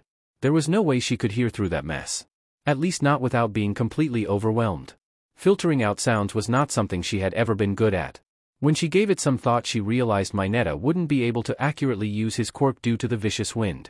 It stood just as much of a chance of blowing back to her and Shoji. Shoji, who had a similar quirk to Kyoka. That was way too DMN convenient. She turned to face Shoji, and judging by the look on his face, he had come to the same conclusion that she had. They had all been put here because they were at a natural disadvantage here. The thought left a sinking feeling in her stomach. How do they know? She asked. No? Know what? Mineta asked, thoroughly confused. They know what our quirks are. That's why they put us here. We can't use our quirks to navigate out, and you can't use your quirk without risking it hitting us. Kyoka had a cold feeling seeping into her. The break-in. They used reporters as a distraction. They must have gotten information on us then. Shoji said. Kyoka bit at her nails in frustration. What the hell were they supposed to do now? Conflagration zone. Unforeseen simulation joint. Fumikage winced at the uncomfortable flickering light surrounding them. With all the light, Dark Shadow was struggling to maintain her form, only holding out in the desperate attempt to keep Azui from dehydrating by cloaking her from the sheer heat around them. Koda had made an attempt to call for help from any animal, but the fire had driven them all away. He wasn't sure that Azui would last long like this despite Dark Shadow's interference. They were all at a clear disadvantage in this zone and were very much surrounded. The only baffling thing was that they weren't being attacked.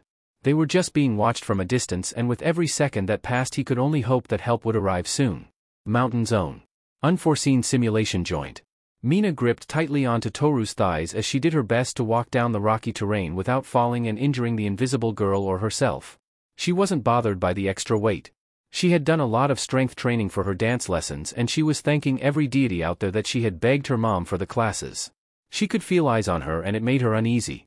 She saw the villains that poured out of the warp gate earlier and knew there had to be a few around. They all seemed so eager to fight earlier, so why weren't they doing anything? She couldn't wrap her head around it. She adjusted her grip on Toru and shook off the thoughts. She had to make sure they were safe, and that meant making her way to the base of the mountain so she could use her quirk to defend them without worrying about destabilizing the area and causing a rockslide. Ruined zone. Unforeseen simulation joint. Those fuckers did their best to put him in a bad spot. Unfortunately for them, Katsuki was used to controlled explosions that wouldn't damage the integrity of already unstable buildings. The other two couldn't say the same though. Aoyama could have collapsed a building easily with a stray shot from his quirk. Sato uses his quirk and his brain cells all decide to take a nap, and he accidentally hits a support post and it's all over. The only one who had any chance here was Katsuki himself, as he had learned from a young age how to make controlled explosions. That was okay though. He wasn't about to roll over for some wannabe villains. He'd get the two idiots out of the ruin zone and make their way to the plaza, because there was no way in hell that Aizawa could last forever. Especially not when they showed up saying they wanted to kill All Might. That had to mean they had some kind of trump card. Landslide zone. Unforeseen simulation joint. This was not what Momo had planned for today. She thought that maybe she would have the chance to show off her versatility when it comes to her quirk and be one step closer to becoming a hero. Instead, she was stuck in a villain attack. Worse. It was an organized villain attack. She stabbed a thick rod into the unstable ground until it was secure with no chance of coming loose. Zero. Tape. Got it. Zero wrapped a thick layer of tape around the top of the rod, ensuring the rope knotted around it would stay in place. She reached a hand out to Shinso, who was stuck almost up to his knees in the mud. He took it without hesitation and she pulled as hard as she could until he came loose. Missing both of his shoes, but there wasn't much that could be done about retrieving them. She reached around and plucked her book off its resting place, flipping through the pages quickly before returning it.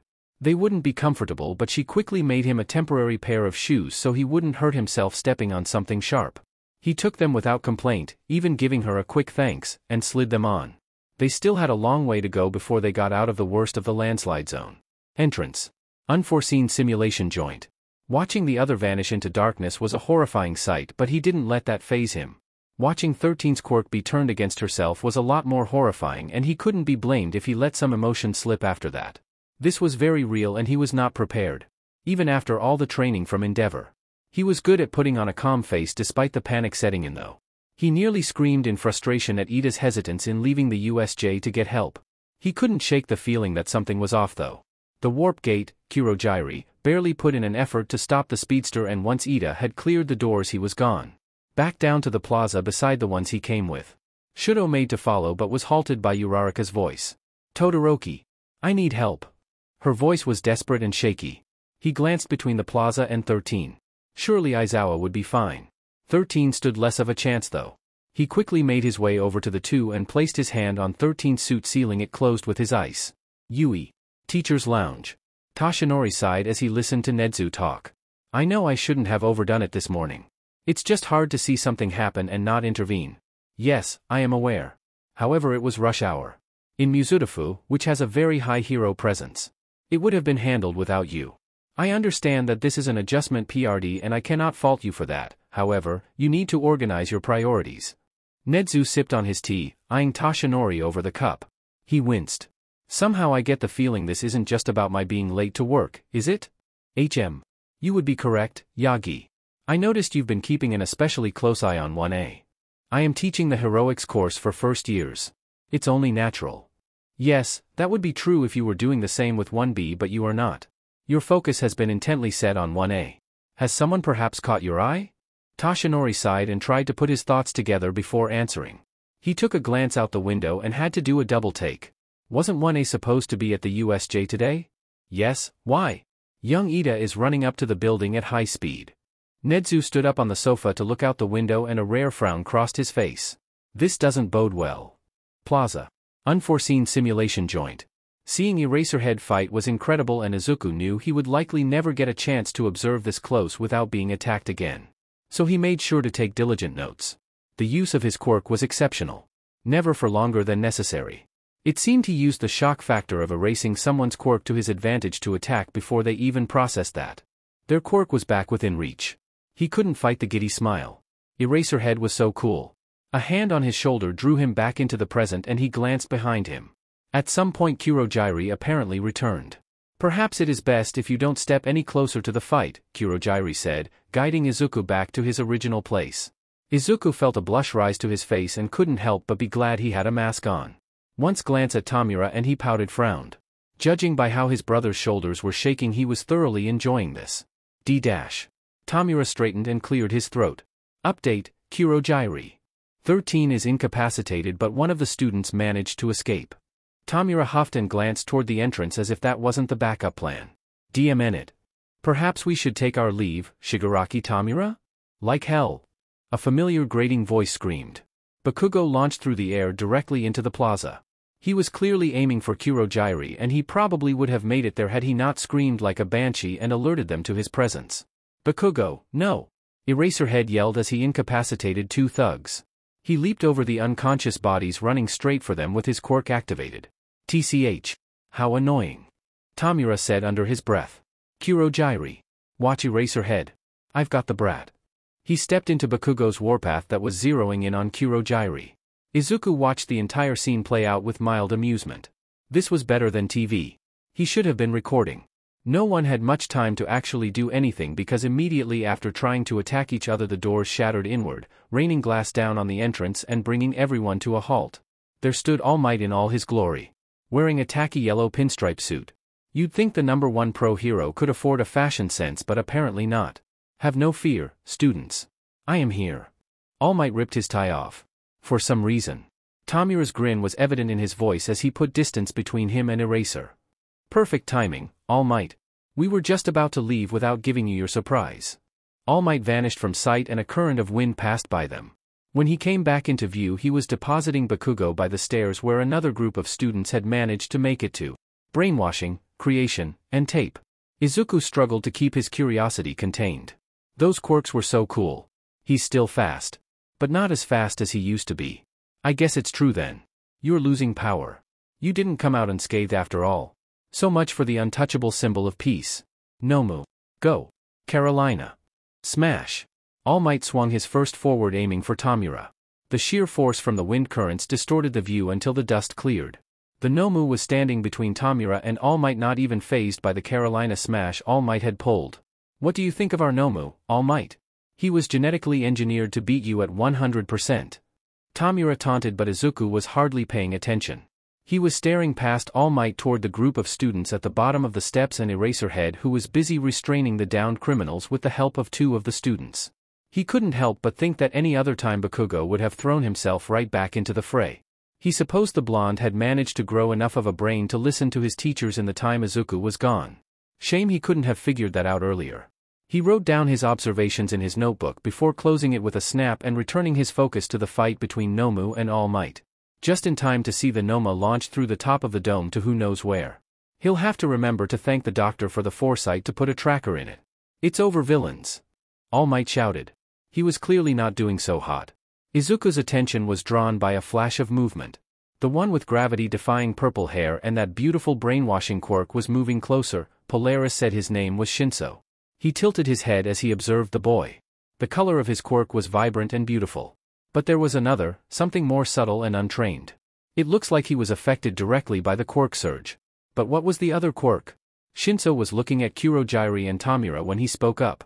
All Might beat your apparent trump card. What was even the point of this? You couldn't honestly have believed you would win, could you? Izuku grinned behind his mask. Polaris was right. He did like Shinso. It was unfortunate that his quirk didn't work so well when people knew what to avoid. A commotion at the entrance drew almost everyone's attention. The heroes of Yui had arrived. Izuku caught Tamura's eye and gave him a single quick nod. Tamura turned to Kurogyri. Kurogyri. Time to go. Now. A warp gate encompassed them and vanished before anyone but Snipe could react. They were warped straight to their safe house and so were the bullets fired at them. Thankfully they missed, but they were embedded in the wall and plaster rained in the living room. Everyone stared wide-eyed at the mess before Tamura spoke, his voice barely a whisper, not gonna lie. Snipe is FING terrifying. Kurogyri. I don't suppose you know how to fix that? Izuku asked. Kurogyri nodded solemnly. I had to fix much worse when Tamura was a child. This will be easy in comparison. Izuku looked over at his brother in confusion. Tamura refused to look at him and quickly changed the subject. Did you get what you need? He narrowed his eyes slightly. They would definitely revisit that later. Yeah, I did. Everything went just about as expected too. We just need to find and retrieve the Nomu. The TV on the wall flickered on and the doctor's voice rang out. Unfortunately, that won't be possible. It appears that sometime during the altercation between All Might and the Nomu, the tracker that was placed in the back of the neck was damaged. Izuku cursed loudly. That was exactly what he didn't want to happen. He was hoping to take back the copied quirks. The process to copy a quirk may be faster, but it still costs money and Izuku wasn't keen on wasting money. Don't worry about it, brat. We got what we wanted out of this. The doctor cleared his throat. Tamura, I would like to remind you that Nomu do not grow on trees. Neither do quirks. The creation process is expensive. It's fine. This is fine. Everything is just fine. We can just ask Kinami to find out where the Nomu is being kept and Kurogyri can warp it back to the lab. We won't do awful minus the Nomu, but it would still be better to have it back than having to copy the quirks all over again. Izuku brushed the hood off the top of his head and the mask soon followed. I have to talk to Kinami about leaking the full story to the media anyway. Tamura rifled through the mini fridge and pulled out a bar of white chocolate before shoving it into Izuku's hands. Eat this and calm down. Everything is under control. Izuku ripped open the packaging and broke off a square as he fell backward onto his bean bag. Thanks, Tamura. Don't mention it, brat. So, Eraserhead, huh? Shut the F up. Only 13 and Azui were hospitalized, and Azui's hospitalization had only been a precautionary measure to make sure she was thoroughly hydrated. They weren't allowed to leave for hours after the police arrived. They had all been questioned, but before they could be escorted home the scene had to be processed. It was a bit annoying. Everyone was exhausted. Even Ochako, and she knew about the whole thing beforehand. So they did the only thing they could do and sat down in their usual groups for comfort and idle chatter.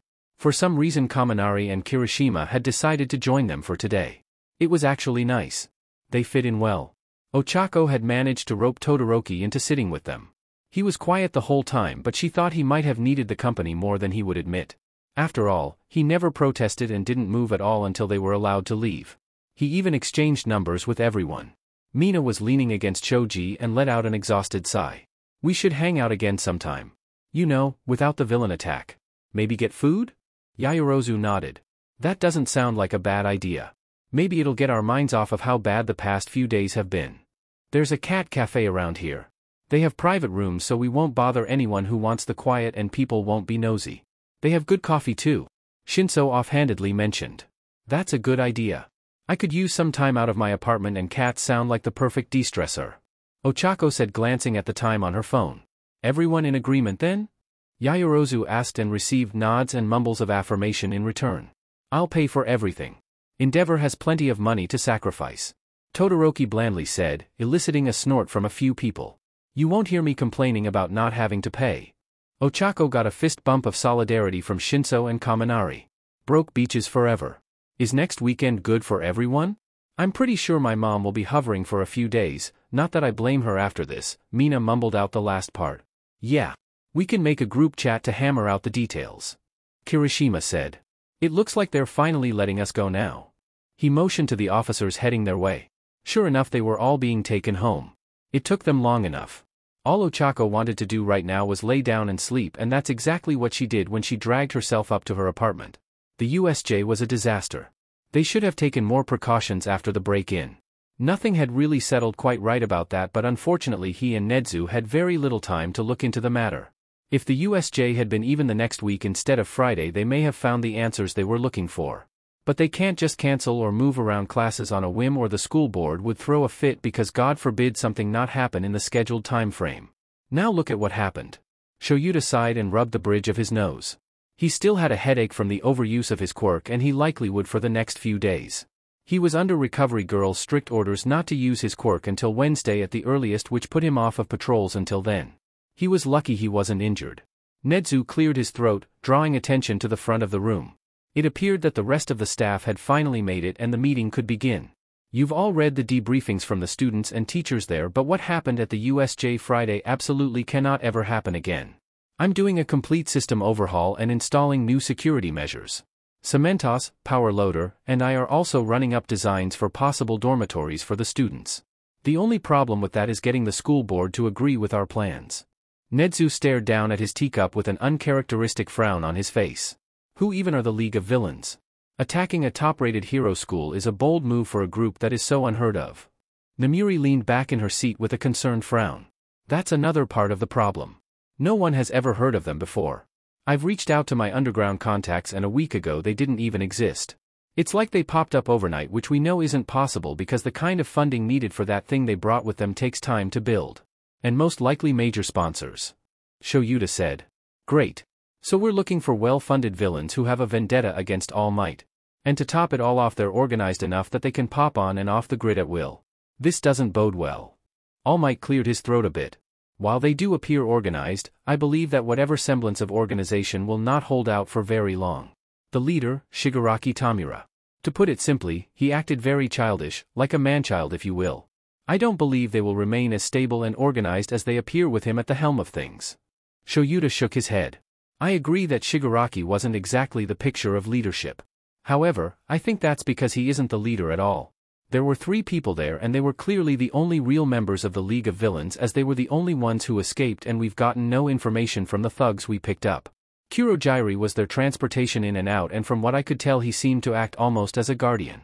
Shigaraki is the figurehead. He gave orders and everyone captured clearly pointed to him as the mastermind behind the attack, but we can assume that is just a ruse. The last one there. We have absolutely no information on them. They were short and appeared to be male, but there's no way to tell that for sure. They wore a mask obscuring all their features, and they never said a word out loud. They never even made a move to attack like the other 2 did. The real tell is the minor interactions they had with Kurojairi and Shigaraki. Shigaraki kept an eye on them the entire time, which indicates that they are at least of importance to Shigaraki.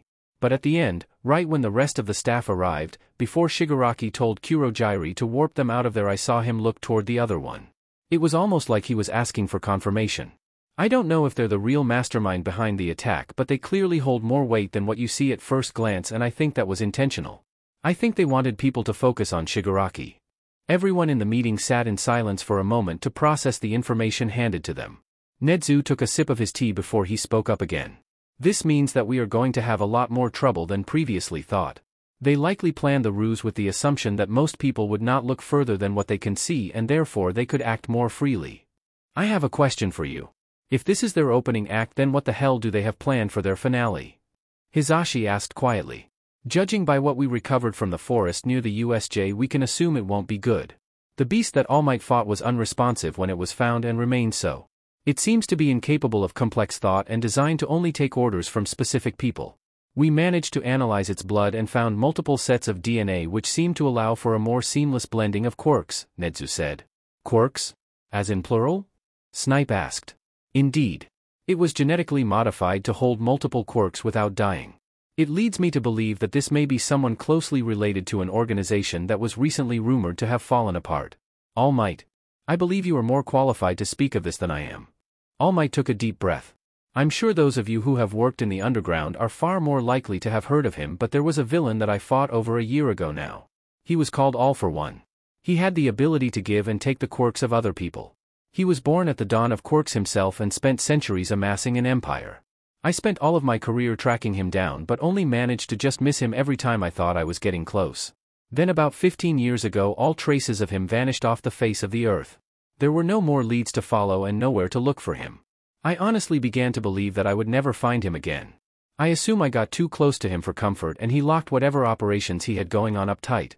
It wasn't until I was taking a vacation in AwkwaAMO that I happened to see him leaving a shop across the street. I didn't know when I would get another chance, so I attacked while his guard was down. We fought and I eventually managed to kill him, but I received my injury during the fight. Killing him was what triggered the Quirk surge. We had always assumed that all of the quirks he accumulated over time would die with him, but we were apparently wrong. Just as we were wrong that his organization would fall apart without him there to lead it. Someone seems to have taken up the mantle and has the funding for genetic experiments to implant multiple quirks within a single person. All Might's face was pinched up in mild irritation. Shoyuta had heard whispers of the name All for One before, but he had believed them to be nothing but rumors. Knowing that they weren't and that the organization that the man led was still operating to such a degree that they were able to go completely undetected was a chilling revelation. It made him all the more worried for the students he had that were caught in the crossfire. Would the apparent revenge mission on All Might end with his students injured? Or worse, killed? How? How are we going to deal with this? Namiri asked. We are not. Well, you are not, Nedzu said. We will continue operating as we normally do. I expect you to be vigilant on your patrols and report anything of interest directly to me, but for now our main concern is the safety and well-being of the school and its students. That brings me to our next topic. Where we are going from here. At the insistence of the school board and the Hero Commission, we are continuing with the sports festival. You're kidding, right? Unfortunately, no. They want to continue as usual in order to show that we are still standing strong. However, there will be an increased hero presence at each of the arenas to ensure the safety of the students. Let's at least be honest with each other. Do you really think they're going to pass up on one of the highest grossing events that Yui holds? Hisashi asked dryly. He wasn't wrong. Shoyuta sighed. I really hate the Hero Commission. This is irrational. There is one more thing we need to discuss while we are here. The break-in. I saved this for last because of the upsetting implications it brings. I have gone over everything that happened during that time, and as we are all aware by this point, the destruction of the gate and the press entering was a distraction. Previously I believed that perhaps someone snuck into the school to steal files, but further observation has proven that to be incorrect. There were only glimpses, but the person who disintegrated the gate left immediately after they did so. That leads me to believe that whoever stole the files was already inside the building and simply required the distraction to do so. You're saying that we have a traitor inside the school. Hisashi stated plainly. I am. And the matter gets worse. The Hero Commission is insisting on heading the investigation and the school board has backed them up about it. They will be looking into Class 1A first. I'm sorry, Aizawa. I don't like anything about this either. Shoyuta fought off the urge to scream. He really hated the Hero Commission. The headlines the next day were just another kick to the teeth. Yui unable to defend against major villain attack. Where was All Might? Izuku grinned as he yanked the package out of the P.O. box he had reserved. He splurged some of his personal money to get it on a rush order with next day delivery, but he couldn't bring himself to regret it. He had been wondering what to get Tamura for his birthday for a while, and when it finally clicked he couldn't stop the rush to scour the internet for what he was looking for. He was lucky and managed to find something pretty quickly. There was a market for everything if you looked hard enough. Tamura would probably act alt-sundra because of this, but oh well. Izuku knew he would love it. He raced toward a shady back alley and sent Kurojiri his location for a pickup. He ran through the gate and skidded to a stop in front of Tamura, bouncing slightly on his heels. Tamura narrowed his eyes in suspicion. What, brat? Izuku moved the package into his brother's face. Happy birthday. His eyes widened in surprise and he took the package held out for him. He didn't bother getting up to grab a pair of scissors and just carefully placed all 5 fingers on the tape sealing it shut. He was absolutely showing off his fine-tuned control over his quirk, but it was his birthday so Izuku would let him have it. Tamura froze when the little keychain showcasing bright yellow goggles surrounded by a gray scarf fell into his hand. He stared down at the keychain shell shocked before he turned to look up at Izuku. His face broke out in a small but genuine smile. Thank you, Izuku. Izuku couldn't help it anymore and launched himself into his brother's arms for a bone-crushing hug. Love you, Tamura. Love you too, Izuku. The next week passed in tense and uncomfortable silence after the announcement that the sports festival was still on. A few of Ochako's classmates didn't seem to grasp the severity of the situation, but the ones that did were not at all looking forward to it. She felt like a weight lifted from her shoulders by the time the weekend rolled around and they all met up at the cafe. Once Izuku heard about the setup she had made with a group of her classmates, he practically begged to join, and when she explained the situation, it being that Izuku was homeschooled and rarely got to be around people his own age, which wasn't exactly a lie, they welcomed him with open arms. That led to them taking up a private room full of kittens in a cat cafe. It was incredibly therapeutic and she never wanted to leave. Izuku was not ashamed to admit that he would have gotten on his knees to beg Ochako to take him to the cat cafe with her. He was absolutely dying to meet some of the 1A students after everything she had told him and what he had seen at the USJ. He also really wanted to get out of the house for a while, and wandering the streets with no set goal in mind got very boring very quickly. Of course, none of this had anything to do with the fact that a brand new game dropped earlier that week and Tamura hadn't slept at all since. Nope, had nothing to do with him wanting to get out of the house. Kurojiiri had to warp him to the bathroom just to get him to take a shower, and Izuku wanted to steer as far away from that as he possibly could. And really there was no downside to being buried in fluffy kittens. He even got to play around with Prism to change his appearance. He now sported tawny-colored hair, teal-blue eyes, and a nice tan. He found that simplicity was often the best way to go to be unrecognizable to those he used to know. He'd walked past a few of his old classmates multiple times and they hadn't even looked twice. Though, changing his eye color was a bit of a hassle and he ended up having to activate a quirk that amplifies other quirks so he could bypass Prism's touch requirement. No matter how much he needed to change his appearance, he was not quite desperate enough to stick his fingers in his eyes. Izuku and Ochako ended up running into Kaminari on the way to the cafe. The walk from the train station to the cafe gave them just enough time for a basic introduction. It seemed that they all timed things perfectly because they were walking up to the cafe at the same time. Thanks to Todoroki's credit card, they were situated in a spacious private room in the back and given an opportunity to relax. Ochako looked like she needed it, and she wasn't the only one. He couldn't imagine how stressful it was being a UE student right now. "So are you guys okay? I heard from Ochako what happened, but you look like hell." "No offense. I mean, I'm sure everyone would look like hell after something like that," Izuku began, but realized that probably wasn't the greatest conversation starter and broke off into a stream of rambling, a habit he never managed to break. "Katsuo, you're word vomiting again. It's fine. Trust me, I will be the first to let you know if you overstep," Ochako said with an amused smile on her face. "Yeah, don't worry about it. I can't speak for the others, but this past week has been stressful. Every time we walk into class it's like there's some kind of oppressive atmosphere. Aizawa, our teacher, is furious about something, and whatever it is must be awful because usually you can't get any kind of reading from him," Kaminari said while staring into the eyes of a tiny gray kitten as if it held the meaning of the universe. "Yes, it has been bad lately. I thought it may have been because the sports festival is still set to continue, but that doesn't seem to be the case. He did mention that he was against having the festival, but nothing more than that," Yaoyorozu said with a frown. "It's just a lot of pressure between whatever is going on with Aizawa, the upcoming sports festival, getting microphones shoved in our face any time we're seen in our UE uniforms, and then the people from other classes," Kirishima bemoaned. He was pressed up against Mina's side with his head dropped onto her shoulder. She patted his head sympathetically. "Wait, what's going on with the other classes?" Izuku asked with a small frown on his face. "They have come to the conclusion that we are glory hounds," Tokoyami said. "Are you serious? What the hell is wrong with them? It's not like you guys asked for this." "Yeah, well, unfortunately it's just something that we're going to have to deal with. If we can just get that one guy from 1B to leave us alone, I think it would be a lot easier," Mina said. "I don't know what his deal is, but he's really obnoxious." Kirishima nodded. "Yeah, he's a prick. Downright rude and not afraid to be loud about it. I wish he had an off button." Shoji, who might as well be a cat tree at this point with the way the kittens were climbing all over him, snorted. "Coming from you, that says a lot." Ochako laughed. "Yeah, Kiri is basically a saint. If he can't tolerate someone, you know they're bad. Well, since the sports festival is continuing, you can just make certain to crush him in the events. If he's gonna complain, give him a real reason to," Izuku said simply. Kirishima got a thoughtful look on his face. "Yeah, you're right." He beamed at Izuku. "Oh, that's adorable.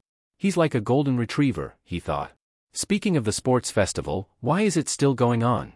I mean, you would think that the last thing they would want is to broadcast everyone's weaknesses on live television after a major villain attack on the school." Izuku tilted his head in curiosity. Yaoyorozu frowned a bit as she thought. Aizawa said that the school board and the Hero Commission came to the decision and that the school itself had no real say in the matter. "I don't think many of the teachers are happy about it either." "What about you guys?" "What do you mean?" Mina tilted her head.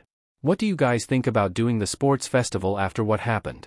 It was silent for a while after that before Shoji spoke up. I don't think it's a good idea. I wish they had an option for us to opt out. Various nods echoed the sentiment. I was honestly excited about the sports festival when I realized I got into Yui, but now it just doesn't seem like the smartest thing to do. I mean, we just got attacked by villains, and I get that when we become heroes we likely won't get breaks between villain attacks, but before this week we had no actual combat classes. It's like we're being thrown into it and just expected to know exactly what to do as long as it puts on a good show.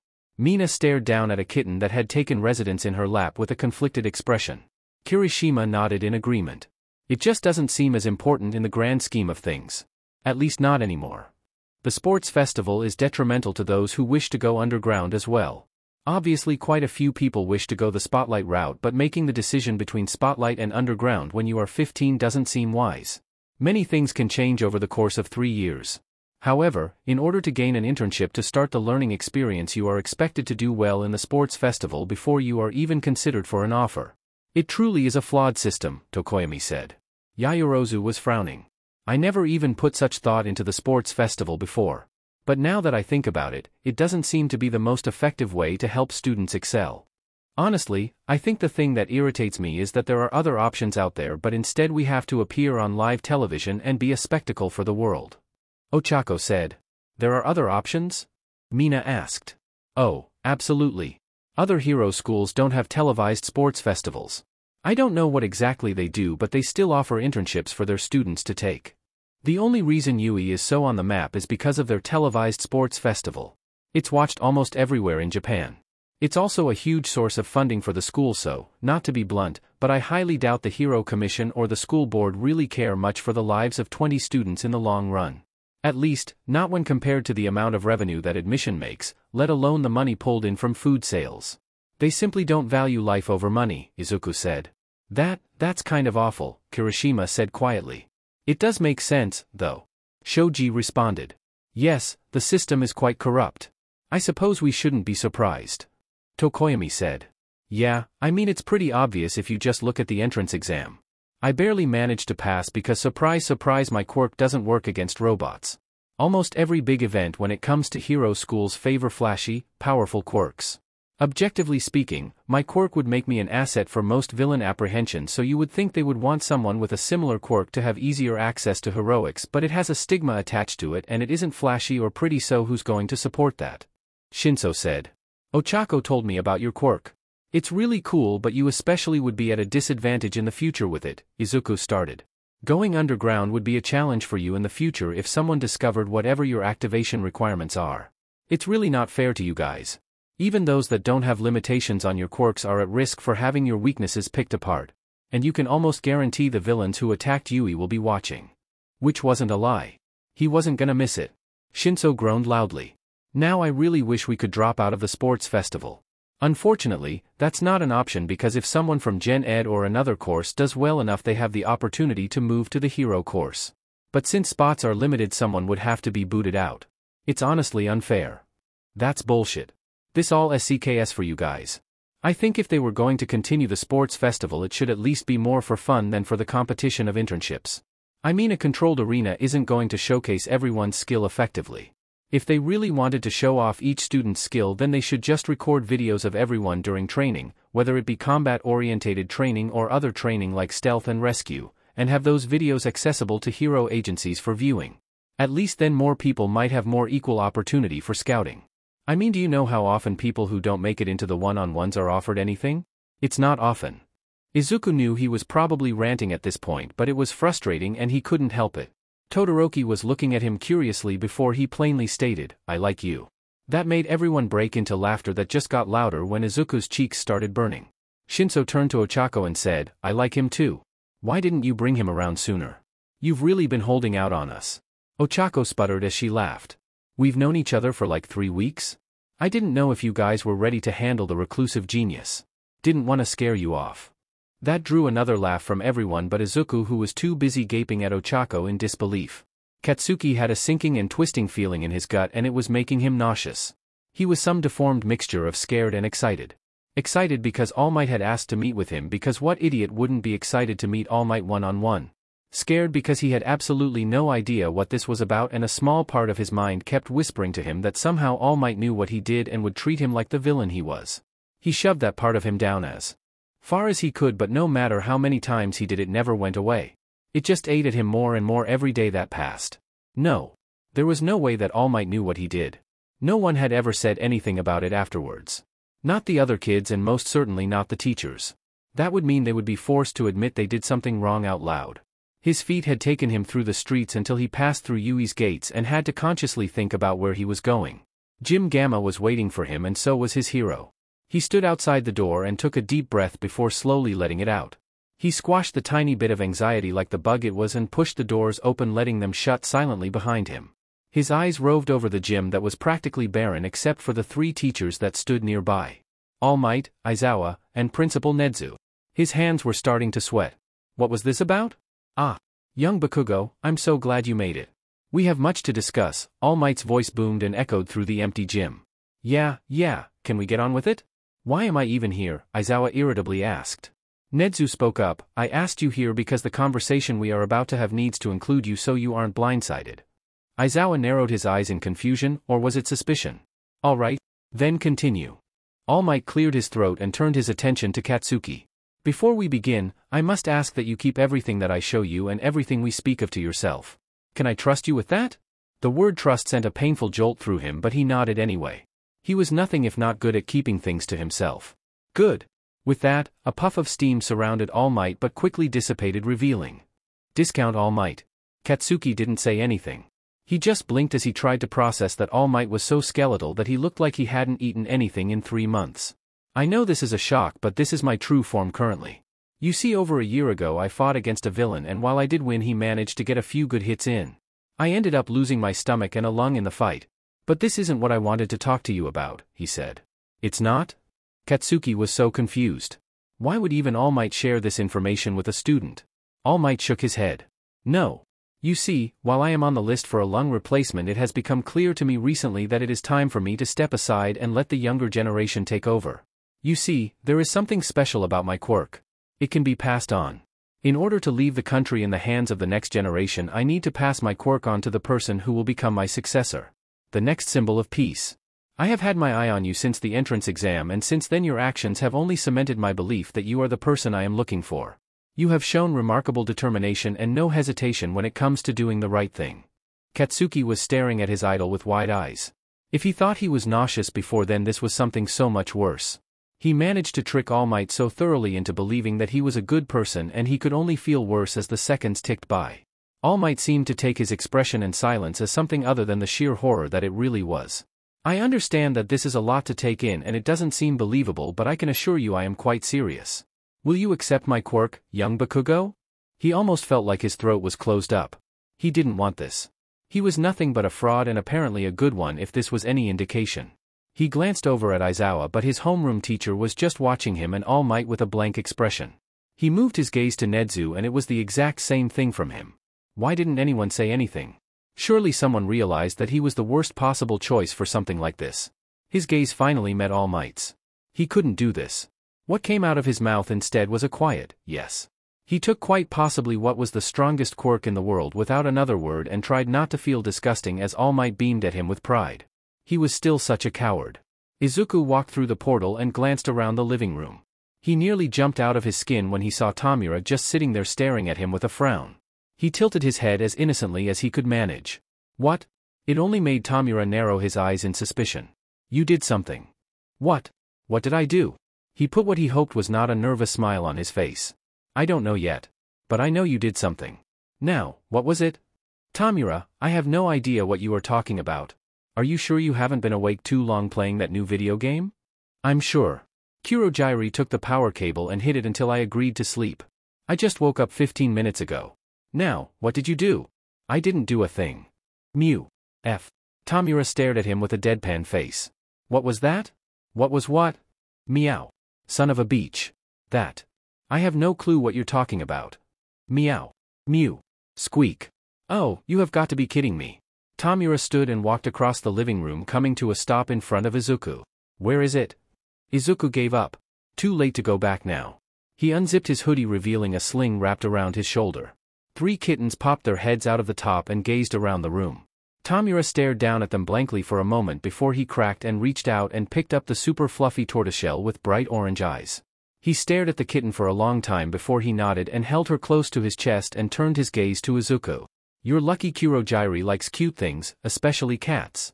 Izuku beamed and made his way over to the bean bags. "I just couldn't leave without them." Tamura sat down beside him then froze. "Izuku, did you steal kittens?" "Tamura, how could you think so low of me?" "No, I didn't steal kittens. I was very tempted though. That one's name is Kinuyo." Tamura rolled his eyes and glanced over at the other 2 kittens. "What about them?" Izuku proudly held up the fluffy black one. "Kagetora. Are you serious?" Tamura deadpanned. "A little on the nose there." "It's cute," Izuku protested as he tucked Kagetora back in the sling. He was very compliant. He took out the small gray kitten. "This one is Kumo. She looks like a little storm cloud." Tamura shrugged but didn't protest, so Izuku was going to take that as an agreement. Their family just got a little bigger. As much as Izuku hated the idea of the sports festival and the position it put literal children in, he had to admit that it definitely did what it was designed for, and that was entertain. Ochako had given him the ticket they provided for the families of the students who wanted to watch in person. Izuku wasn't going to pass up on the opportunity to see some quirks as up close and personal as he could get. Not to mention the fact that he wanted to get out of the house anyway, and he didn't feel like getting caught up in the pre-planned events he and Tamura designed for the city. Of course, he was forced to watch the giant screens showcasing the first 2 events, and the camera panned to whomever it pleased, which was unfortunate but understandable. He had taken the time between events to talk to Shinso, Tokoyami, and Kaminari when he caught sight of them in the food court. They seemed to be taking the whole thing in stride despite the conversation they had a few days ago. Shinso had left for his one-on-one match. He had lost, but came back not long after the second match had concluded and sat beside the 3 still waiting there. "Sorry, had to stop by, recovery girl. Turns out trying to JRK out of softened cement is not advisable." That drew a snort from Kaminari. "You're fine. You missed Zero getting iced." "Oh no, I saw that. I'm gonna be honest. I kind of threw the match. I probably could have done better, but they can't complain since I made it to the finals. It's not like anyone other than that support course student made it, and I'm pretty sure she's not giving up her spot in support. And honestly, after seeing that sheet, it makes me glad I did." Shinso nodded toward the replay of Todoroki's match. "If people want to judge you based on that, then they're not worth your time. It's safer for you in the long run," Izuku said as he was finishing off his yakitori. Shinso sent a small smile his way. "You know, Katsuo, I can see why Uraraka brags about you." He shyly rubbed the back of his neck at the praise. "Oh, speaking of Ochako, I need to go see her before her match. Do any of you know where she is?" "I believe I saw her heading off to one of the waiting rooms," Tokoyami helpfully provided. Izuku gave him a bright smile. "Thanks, Tokoyami. I'll see you guys later if you're still here. I want to pick up some of the imagawayaki I saw. I think I saw some with chocolate." Shinso snorted. "What is it with you and sweets? You murdered an entire cake by yourself at the cafe." Izuku chuckled. "You know, it's the weirdest thing. I didn't really care for sweets as much until my quirk came in, but since the quirk surge, it's like I can't get enough. It actually counteracts one of the side effects of my quirk, but I didn't expect to crave it so much." "Wait, you didn't get a quirk until the quirk surge?" "DMN, I'm sorry. That must have been awful," Shinso said with a small frown on his face. He smiled at the purple-haired boy. "It is what it is. But thank you. Anyway, I'm gonna go look for Ochako now." He waved to the others and headed toward the hallways leading into the student section. Technically he wasn't supposed to be back here, but he could just say he got lost if a teacher caught him. He didn't wander for long when he heard a booming voice that brought him to a stop. "You're acting disgraceful, Shudo. If you simply used the power that I gave you, you would have had an overwhelming victory. It's time to stop this childish rebellion. You are my greatest masterpiece. It's time to start acting like it," Endeavor's voice echoed through the halls. "Is that all you have to say to me? Because I don't care enough to hear it." "I don't need your quirk," Todoroki said. His voice was getting closer. There was an irritated sigh before Endeavor's loud footsteps sounded, going in the opposite direction. Izuku's mind was racing at the sheer implications. He blinked when Todoroki turned the corner and came to an abrupt halt in front of him. He reached out and took Todoroki's hand, then pulled him further down the hall to a more private offshoot he passed by earlier before he looked up at him. "Are you okay? What am I talking about?" "Of course not, you just had to talk to a flaming pile of sheet." "Wait." He dug through his pockets and shoved a piece of caramel into Todoroki's hand. "Sweets fix everything. Here." Any anger that was in Todoroki's expression just melted into confusion and surprise as he stared down at the caramel in his hand before looking back up at Izuku. He stared at Todoroki for a while before he sighed. Sorry. I'm not good at this. But if you want to talk, I'm here. Todoroki slowly nodded and sat down, leaning against the wall, motioning for Izuku to sit as well. Have you ever heard of Quirk marriages? Izuku's heart dropped and he nodded. He always knew there was something off about Endeavor, but he didn't think he was that much of a BSTRD. Not the first time he's been wrong about something. Of course. I don't think there's anyone who hasn't. They're highly illegal but hard to pin down without evidence of a contract. Todoroki nodded. I am the product of a Quirk marriage. Endeavor wanted a child with the perfect blend of quirks to counteract the overheating problem he has. My eldest brother, Tuya, had a quirk that allowed him to produce blue fire, much more powerful and hotter than my father's, but he was born with skin built for an ice quirk. My sister, Fuyumi, was just the opposite. She has a powerful ice quirk but skin of a fire user. My other brother, Natsuo, has an ice quirk but he can only make small amounts of ice. He uses it to make detailed sculptures most of the time. Then he had me and he got what he wanted. He blinked. Can I ask you a question? When Todoroki nodded, he continued. Why do you only use the ice side of your quirk? Todoroki's gaze dropped down and he glared at his lap. I am going to prove that I don't need his quirk in order to become a hero. I don't need anything from him. Izuku bit his lip. I want to say something but I need you to not say anything until I'm done, okay? Even if it makes you angry. Todoroki narrowed his eyes but nodded nonetheless. All right. The way that you view your quirk is conceptually wrong. You do not have your father's quirk. Nor do you have your mother's quirk. The only thing that you have is your quirk. Your quirk is something unique to you and you alone. When you were talking about your siblings' quirks, you never once said that their quirk was your mother's or father's, because they aren't. They each have their own qualities and limitations that make it uniquely theirs. I'm guessing the conceptualization of your quirk comes from Endeavor because I heard him say, the power I gave you, but the truth is that it's a false statement. You are something unique. Your quirk isn't just half hot, half cold. Your quirk is, in simple terms, thermodynamics. And I know you're especially not going to like this part, but the only thing you are doing is letting your father control you. I know you're angry at him and you have every reason to be, but the only one you're hurting is yourself. It may seem like using your fire is letting him win, but it's not. The only one who is going to suffer is you. Eventually, there will be someone you fight that you can't beat with your ice, and when your body finally can't handle anymore, it will activate your fire on its own. The only problem will be that you haven't used your fire in combat before and you risk the chance of severely hurting someone in the crossfire. And when that happens, you will be no better than Endeavor. Because if it gets to that point, you will have been putting your own ambitions above what really matters, and it won't just be you that gets hurt. I'm not saying you have to jump into it, but you need to at least have control. Izuku turned his face away from the floor to look Todoroki in the eyes. Todoroki was staring at him with an almost desperate expression. I can't let him win. I can't. His voice cracked slightly, but it seemed as if hearing an outside perspective of how close he was to becoming his father startled him. Izuku gave him a smile. Todoroki, there are so many things you can do to spite your father. And you don't have to hurt yourself to do so. How? Well, for starters, I think I know something that will PSS him off an unbelievable amount if you're up for it, that is? What is it? Your next match is. He glanced at his phone to check the current match and his eyes widened. They'd been talking for quite a while, very soon actually. Anyway, when your match starts, just tell midnight you want to forfeit. There will be nothing Endeavor can do about it.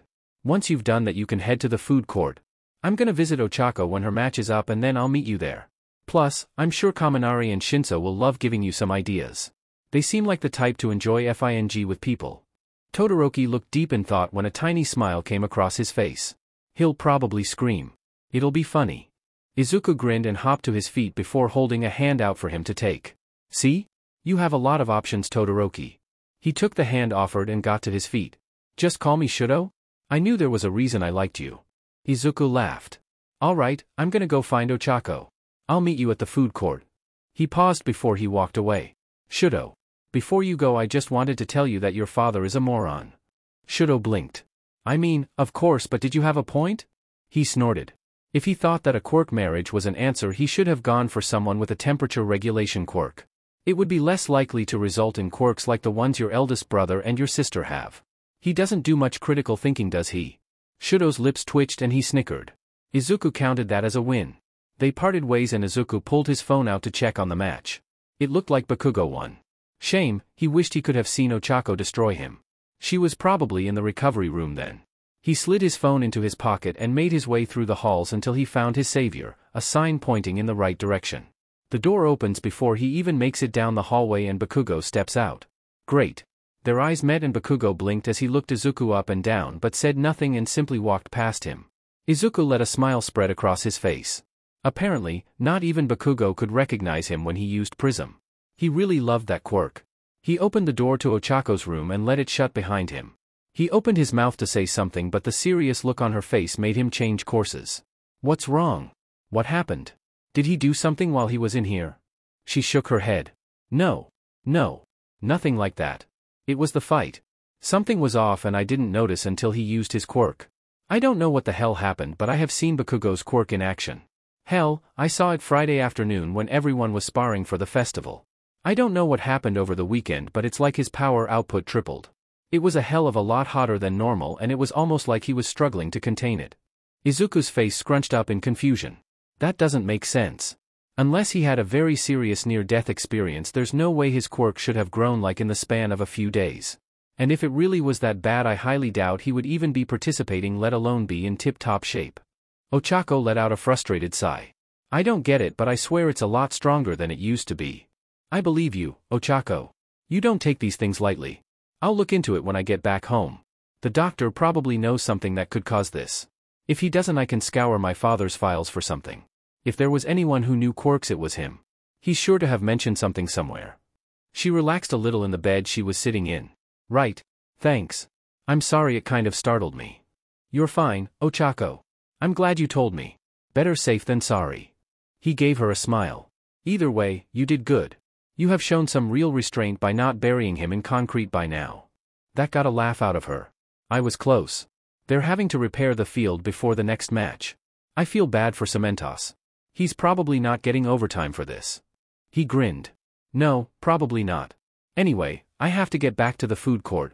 There is some imagawayaki with my name on it. She snorted. You're such a foodware. Enjoy yourself. Oh, I will. He strode out of the room with a smile and made his way back to the food court. He wanted to get his food before Shudo forfeited the match. He hoped the cameras showed Endeavor's reaction. It was sure to be hilarious. He got as much food as he could, from imagawayaki to yakisoba to takoyaki, enough for the entire table and made his way back to Shinso, Kaminari, and Tokoyami. Hey guys. Just a warning, if he does what we talked about, you are really gonna want to watch Shudo's next match. Shudo?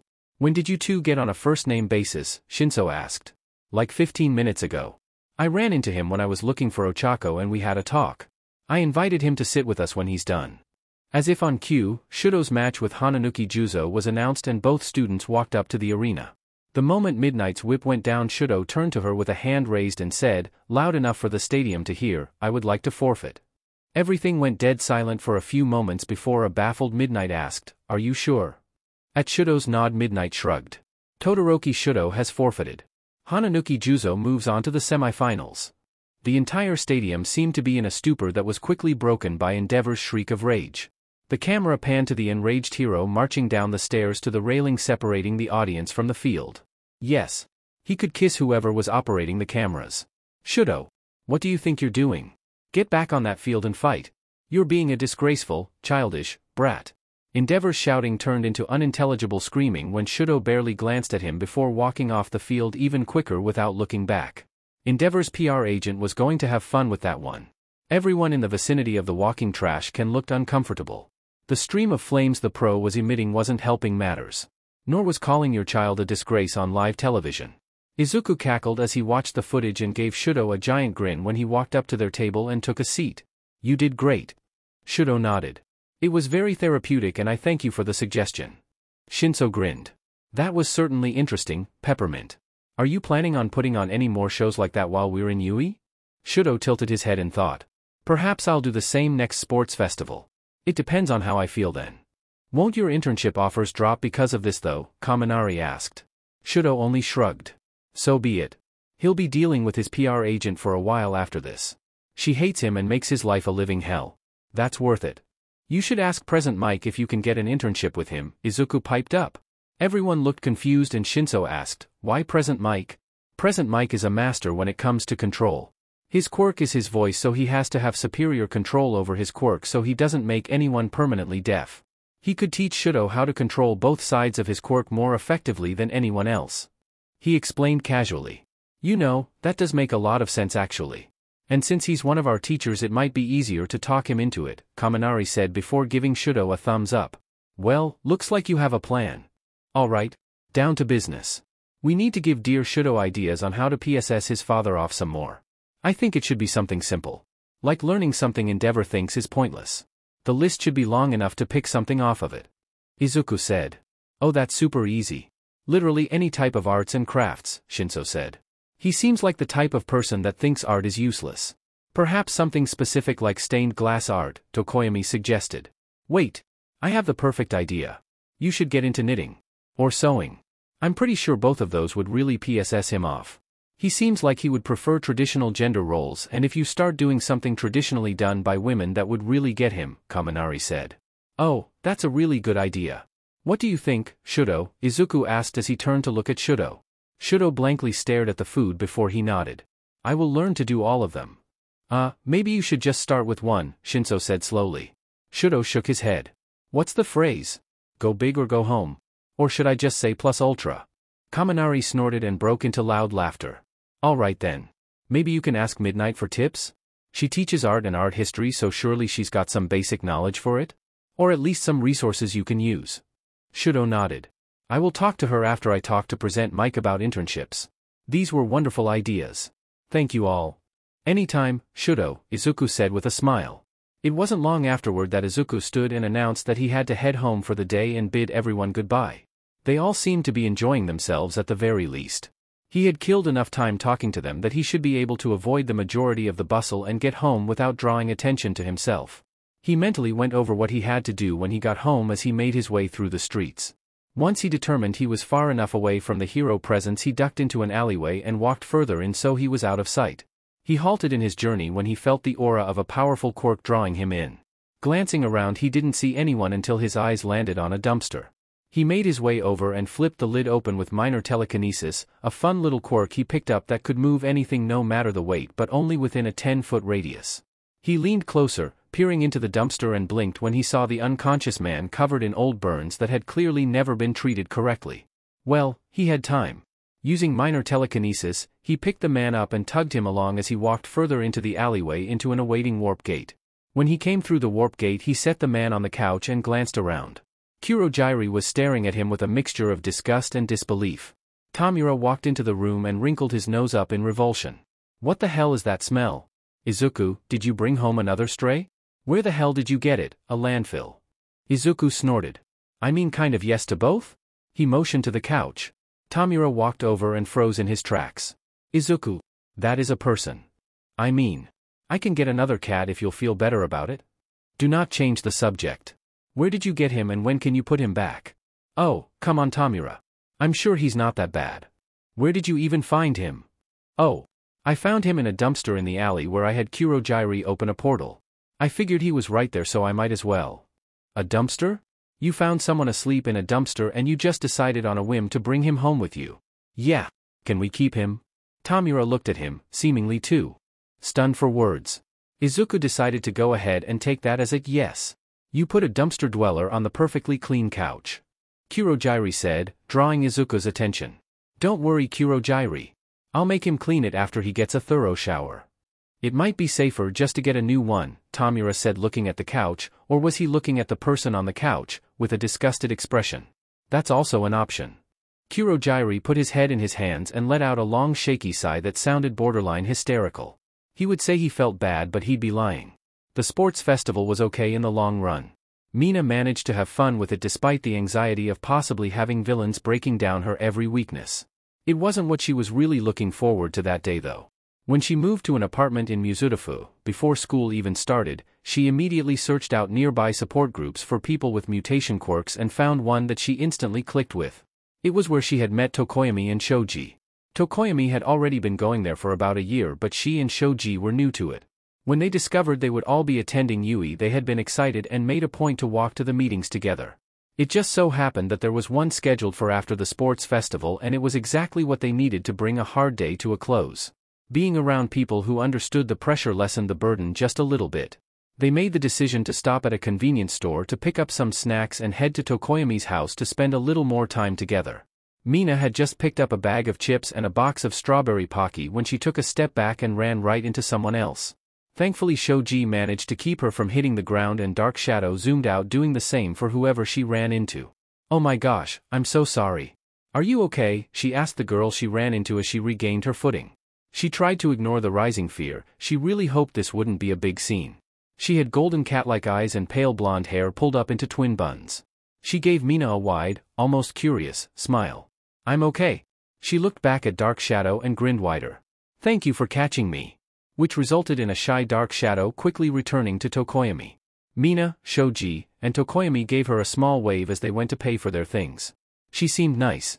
That interaction certainly could have gone worse and the girl's cheerful disposition eased Mina's panic. In fact, it only added to Mina's content mood. She felt like nothing could go wrong right now. Izuku had taken his chance while the probably homeless guy on the living room couch was still asleep. He started with a call to the doctor but that resulted in nothing that he wasn't already aware of. So he went up to his room and accessed his father's video files. It was a familiar process, he did it often. Sometimes he just wanted to hear his dad talk to him. To say all the things he never got the chance to say in person. He had plenty of videos to choose from as there were dozens of folders with hundreds of hours of videos his dad had taken the time to record. He scoured every video in every subfolder within the Quirks folder and found absolutely nothing, which was incredibly frustrating to say the least. He sighed and switched over to the personal folder. Maybe he was reaching. Maybe Bakugo really did have a near-death experience. He's a UE student so he would have priority and there were some incredible healing quirks out there. He sighed as he lazily scanned the video titles trying to find one he hadn't watched before and clicked on one at random. His brows furrowed when read the title of the video, One for All. Shrugging, he sat back in his chair and grabbed a snack from his desk drawer letting it play out. He needed to watch something to cheer him up after that bust of a search. By the time the video ended he was not nearly as comforted as he thought he would be. Instead he was left with more questions and a sinking feeling that pooled in his stomach. Thankfully he had Kurojairi with his absolute godlike timing calling him. "Izuku! The dumpster dweller is awake and threatening to burn the house down." Izuku got to his feet and walked down the stairs, coming across the scarred man glancing around warily with blue fire lighting his hands. The wheels started turning and he tilted his head as he watched the man's vibrant blue eyes land on him. "Oh. Well, what do you know? Hi. I'm Izuku. You reek. So the shower is down the hall, last door on the right," he said with a smile. "Where am I and why am I here?" Dumpster Dweller asked. "You're in my house because I found you in a dumpster. You just pick random people out of dumpsters? What the hell is wrong with you? I'm not the one using a quirk that roasts me alive. Nor am I the one who smells like they haven't had access to soap in a year." Tamura snorted from his spot on the bean bag. "What are you, heroes? Gross. Why would you insult us like that?" Tamura sighed and looked back at them. "You can stand there threatening a literal child all afternoon, or you can take a DMN shower and appreciate the hospitality. I will also be nice and warn you that if you keep pointing that fire at my little brother I will turn you to dust and flush said dust down the toilet." That made the man put the fire out almost sheepishly. He watched them carefully as he slowly made his way to the hallway. Not long after he vanished from sight they heard the opening and shutting of the door. "Thank God. He's getting a shower. I wasn't sure how much longer I could take that. Someone light a candle. Or 5. Izuku said. Thankfully Kurojairi did just that. He also glared at the sullied couch and quickly warped it away. He was probably going to sanitize that thing. Or take Tamura's advice and get a new one. Izuku sat down beside Tamura and let his head drop on his brother's shoulder. "Don't forget we have that meeting with Stain on Wednesday." Tamura's face twisted up in disgust. "Thanks for the reminder. Not like I was trying to block that out at all. I know. It's probably gonna be a pain in the butt and not amount to anything worthwhile, but if he annoys us too much we can just give him to the doctor. Tell him to have fun. There's an idea. Oh, yeah. While you were watching the sports festival I did what you asked. It was a success. I'm sure it will be all over the news tomorrow. Maybe even tonight if we're lucky. We also managed to take advantage of the lack of hero presence and get the Nomo back." "Really? That's great. I managed to get some info myself. Endeavor is going on the list. I also think that Shudo would be a good fit for recruitment. Are you sure you're not just saying that because he's cute?" Izuku elbowed his brother in the ribs hard. "I'm sure. We had a big talk after I overheard him and his father." "Hold on. Pull up the footage from the sports festival." You have got to see Endeavor's face when Shudo forfeits. Wait, he forfeited? Isn't he a powerhouse? Tamura grabbed his phone. Yeah, I suggested it. He wanted to PSS his father off by only using his ice to win, but I figured forfeiting would PSS him off even more, and I was right. Tamura watched the replay of Shudo's last match and a gleeful smile spread across his face at Endeavor's reaction. Oh, this is amazing. I'm pretty sure there's already a meme of it. The internet works fast. Someone clearing their throat drew their attention away from the phone. Dumpster Dweller was wearing an extra set of Tamura's clothes, and now that he was clean he looked less like hell. His hair was snow white, which made Izuku grimace thinking back to the deep shade of black it had been before. He felt bad for the poor couch. So, Dumpster Dweller. How do you feel? Izuku asked. Don't call me that, Dumpster Dweller said. You haven't exactly given us a name to work with, Tamura pointed out. Call me Dabi, Dumpster Dweller said. Well, Dabi now. This was going to be fun. Izuku felt himself grin as he read the headlines the next morning. Excess hero presence at Yui Sports Festival leaves Muzutafu open to multiple villain attacks. What do you think, brat? Tamura asked as he leaned over his little brother's shoulder. You know you did good. Don't pretend you don't. Tamura grinned. I know. A loud crunching drew their attention to Dabi, who was sitting on the new couch eating chips. You two are fing weird, he said and took an obnoxiously loud bite. Watch it crispy. One staple remover and it's all over for you, Izuku bit back. Izuku was sitting in one of the booths off to the side of the bar in full villain garb. Stain had only been in the bar for about 20 seconds and he was already sick of the man. He hadn't even noticed Izuku was there. You want to add me to this little gang too? What exactly is your goal here? Stain asked, looking rather unimpressed. That's simple. We want to destroy All Might and the toxic society he has created since he took the place of number one. The society that makes people complacent, Tamura said. Stain scoffed. I was wrong to be curious about this League of Villains. So childish. You have no real goal. No cause worth supporting. You're the type I hate the most. He reached out and began drawing his swords. In two swift motions both Kurojairi and Tamura had been cut. In Tamura's case a thick serrated blade had been stabbed deep into his shoulder. Kurojairi. Get rid of him, Tamura gritted out. I'm afraid I cannot move. It must be his quirk. Kurojairi was slouched over on the bar. Okay, that's enough of that. Izuku stood from his seat at the booth and activated Rivet Stab. Tendrils of black energy shot out and stabbed deep into Stain's shoulders and thighs. I think I've heard enough from you. I wasn't looking forward to this meeting very much in the first place, and your attitude has only cemented my opinion. Your fanatic ideals would only be a hindrance to the League. No. I know what I'm going to do with you. He reached out with his hand and snatched the shimmering crimson light that was Stain's quirk without mercy. Stain's eyes rolled into the back of his head and he slumped forward like a puppet with its strings cut. Izuku retracted Rivet Stab and turned to Tamura and Kurojairi. Are you both alright? Tamura groaned as he sat up. I've been better. Kurojairi was glaring at the slice in his suit. I will be alright. Izuku helped Tamura to his feet and back to his seat at the bar. Finga. What do you want to do with him? Hand him over to the doctor like we planned, Tamura asked. Izuku looked back at Stain with a frigid glare. No. I have a better idea. Kurojairi, get your phone ready. We're going to make a statement. Live feed. Within 20 minutes they had taken every single one of Stain's knives and wrapped the man in duct tape. Just to PSS him off they purchased a Hawks-themed bow and taped it to his forehead. Kurojairi happily warped them to a nearby police station and began the live stream. People on the street nearby were frozen in shock. Izuku was busy stringing Stain from the lamppost across the street from the station when Tamura, facing the camera, spoke. Stain has been on the loose for months on end with heroes no closer to catching him than they were when he first started killing. In the span of 30 minutes not only did we encounter him but we also incapacitated him with little to no issue. We have had no formal training and we managed to do what professionals with years of training and experience couldn't. Can you really be sure that heroes are keeping you safe? Are they really protecting anyone?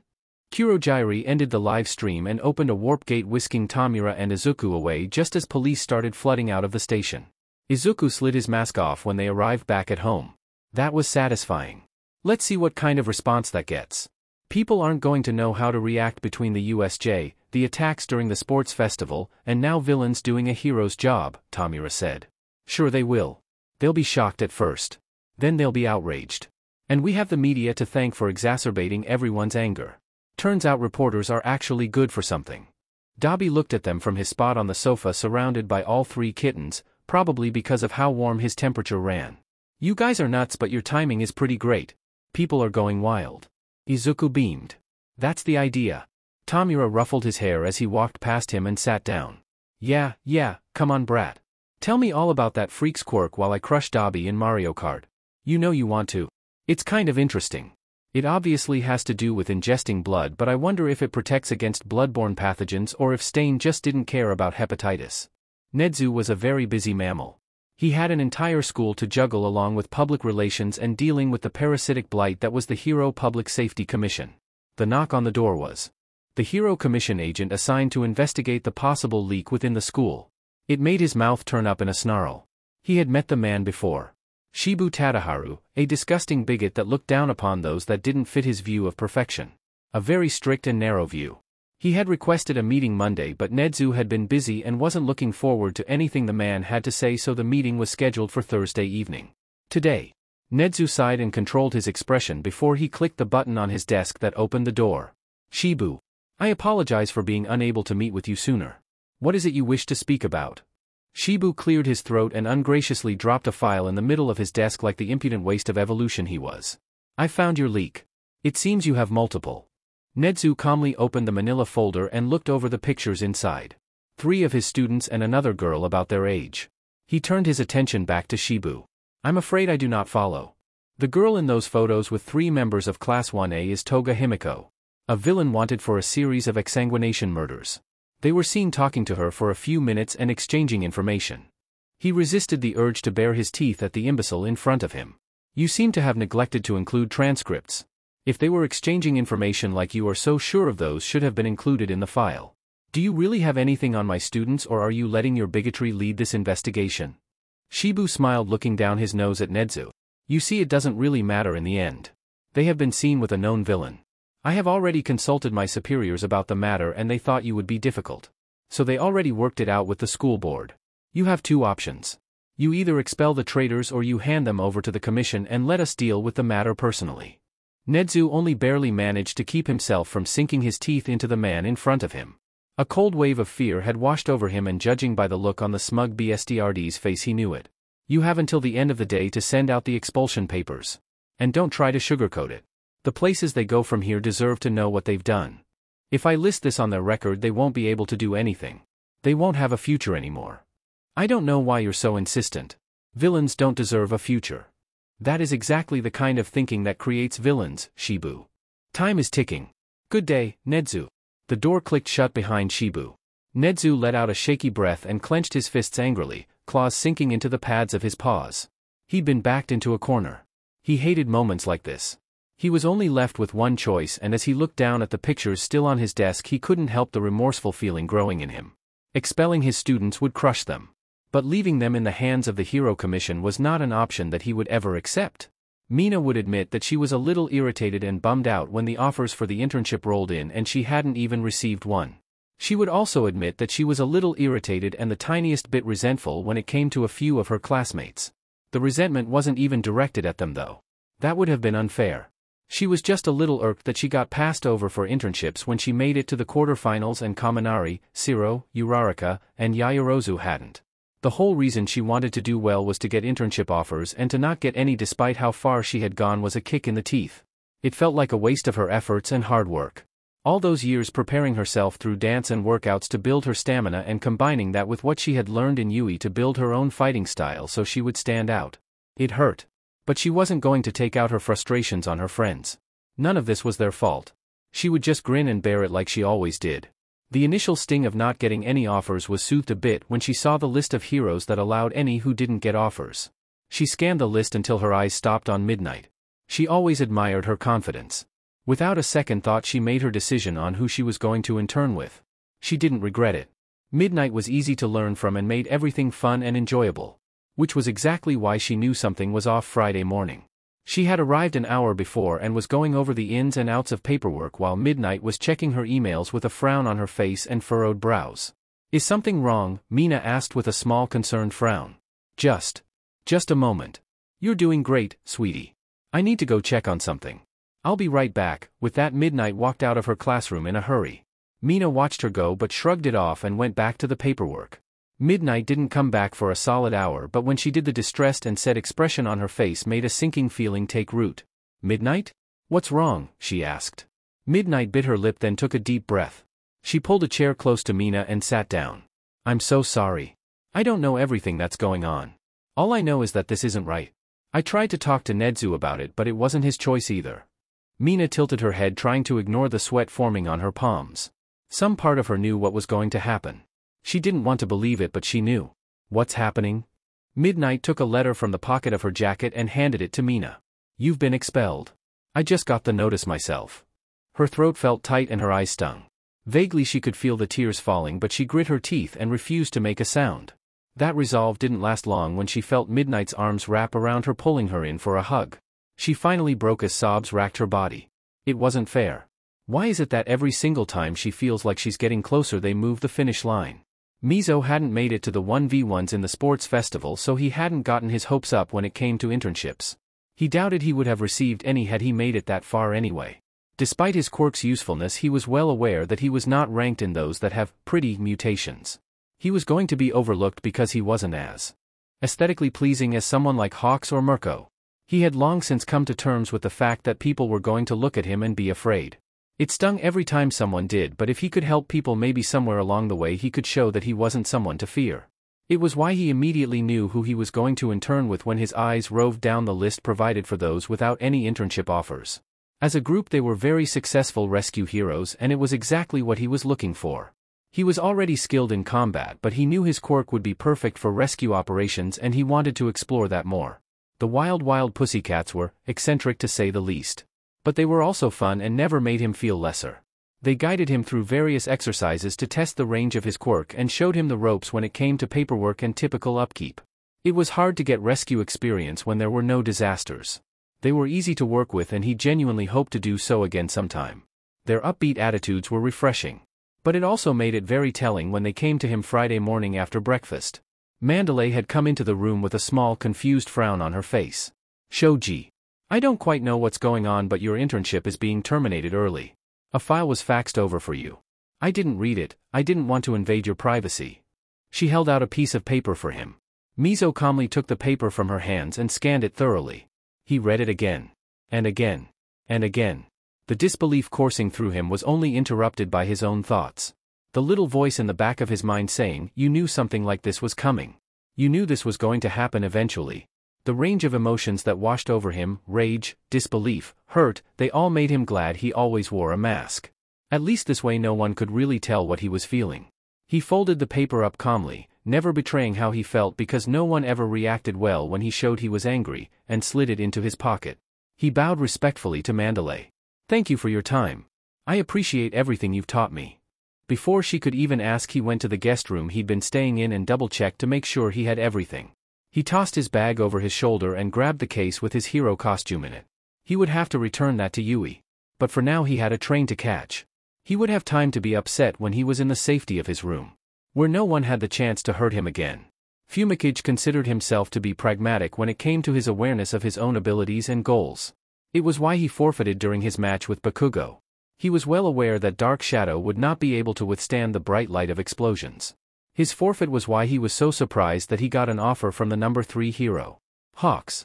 He genuinely found himself getting excited and looking forward to the internship offered to him. He wasn't one to take such things for granted. His time at the agency was interesting to say the least. It was not what he was expecting, that was for sure. It was still enjoyable, and Fumikage would never regret going there. Dark Shadow seemed to find amusement in Hawks at the very least. While he was a bit disappointed with Hawks' reason for offering an internship, he could understand the curiosity, and the pro-hero had more than made up for it with everything he learned. Patrolling was a workout on its own, with most of the time spent with the sidekicks finishing up whatever disaster Hawks managed to prevent in the 5 seconds he was out of sight. He couldn't complain though. This was more than what he had hoped for when he was participating in the sports festival, and it was certainly more than a few of his fellow classmates had gotten. Perhaps it was his streak of luck that made him complacent in his position. It came as a shock when one of the sidekicks had knocked on his door before he even had the chance to change into his hero costume. When he opened the door, he was handed an envelope with a smile and told it was sent over from Yui, saying it was urgent. He watched the secretary walk away and shut the door gently behind him before taking a seat on the edge of the bed. Somehow he wasn't getting a good feeling about it. And he was only proven right when he finally worked up the courage to open it. He closed his eyes and let out a sigh as he slumped slightly in defeat. Dark shadow wrapped around him in a comforting embrace. Fumigage? He gave her his best smile, which at the moment wasn't great. It seems our luck has finally run out, Dark. An expulsion letter. It appears we won't be finishing our internship after all. Dark Shadow's grip tightened and he could feel the anger burning in her. It only echoed in him. None of this was right. But he wasn't in a position to challenge that decision. Instead he stood from the bed and grabbed his bags. His internship was terminated and he shouldn't overstay his welcome any more than he already had. As he walked out of the building with his bag and costume case in hand, he couldn't help but wonder what he was supposed to do now. After all, who would want anything to do with someone who was expelled from the top school in the country? What kind of future could he even have now that his dream of being a hero was ripped to shreds with one single paper? He sighed, clutching his bags with a death grip as if that would rid him of the crushing feeling of dread that was taking root before making his way to the train station. All completely unaware of the piercing yet concerned golden eyes following his every move. Ijiro knew that something was off when Mina stopped answering her texts, he just couldn't tell what. They had been friends long enough that he was aware of her typical habits and mannerisms. But he didn't want to jump to conclusions, so he didn't say anything and tried not to think anything of it. He wanted to believe she got swamped at her internship. Then, internships ended and the weekend passed and he still hadn't heard anything. He could safely admit that he was worried, but seeing her at school would probably ease any fears he had. He may have been a bit anxious and ended up arriving at school much earlier than usual. Ida complimented him on his dedication, if that said anything. His anxiety only worsened with every person that came through the door that wasn't Mina. By the time the bell rang and everyone but Mina, Tokoyami, and Shoji had made it, he was struggling not to start chewing on his nails. 3 students were missing. The door slid open, drawing Ijiro's eyes to Aizawa. He walked into the room with an aura of anger that they hadn't felt before the door slamming shut behind him. He stood at the podium and his eyes roved over the class. Ashido, Shoji, and Tokoyami have all been expelled for possible villainous connections, Aizawa said in the same monotone voice as always. The concerned silence in the room took a turn to disbelief and outrage. That was wrong. There was no way. He had known Mina for as long as he could remember and she would never in a million years. I know you all have questions, but they simply won't be answered due to student privacy. Classes will continue as usual and I expect you to behave as hero students would. If you really can't handle it, then you can contact them. But not during school hours. Don't get caught. Ijiro was still sitting at his desk in shock by the time morning classes began. This wasn't right. There was something very wrong about this situation and he was going to figure it out. Contrary to popular belief, Denki wasn't dumb. He may not be good at studying and his grades suffer because of that, but he still tried his hardest. But he didn't need to study to immediately connect the dots between the 3 students expelled for no good reason and why they were really expelled.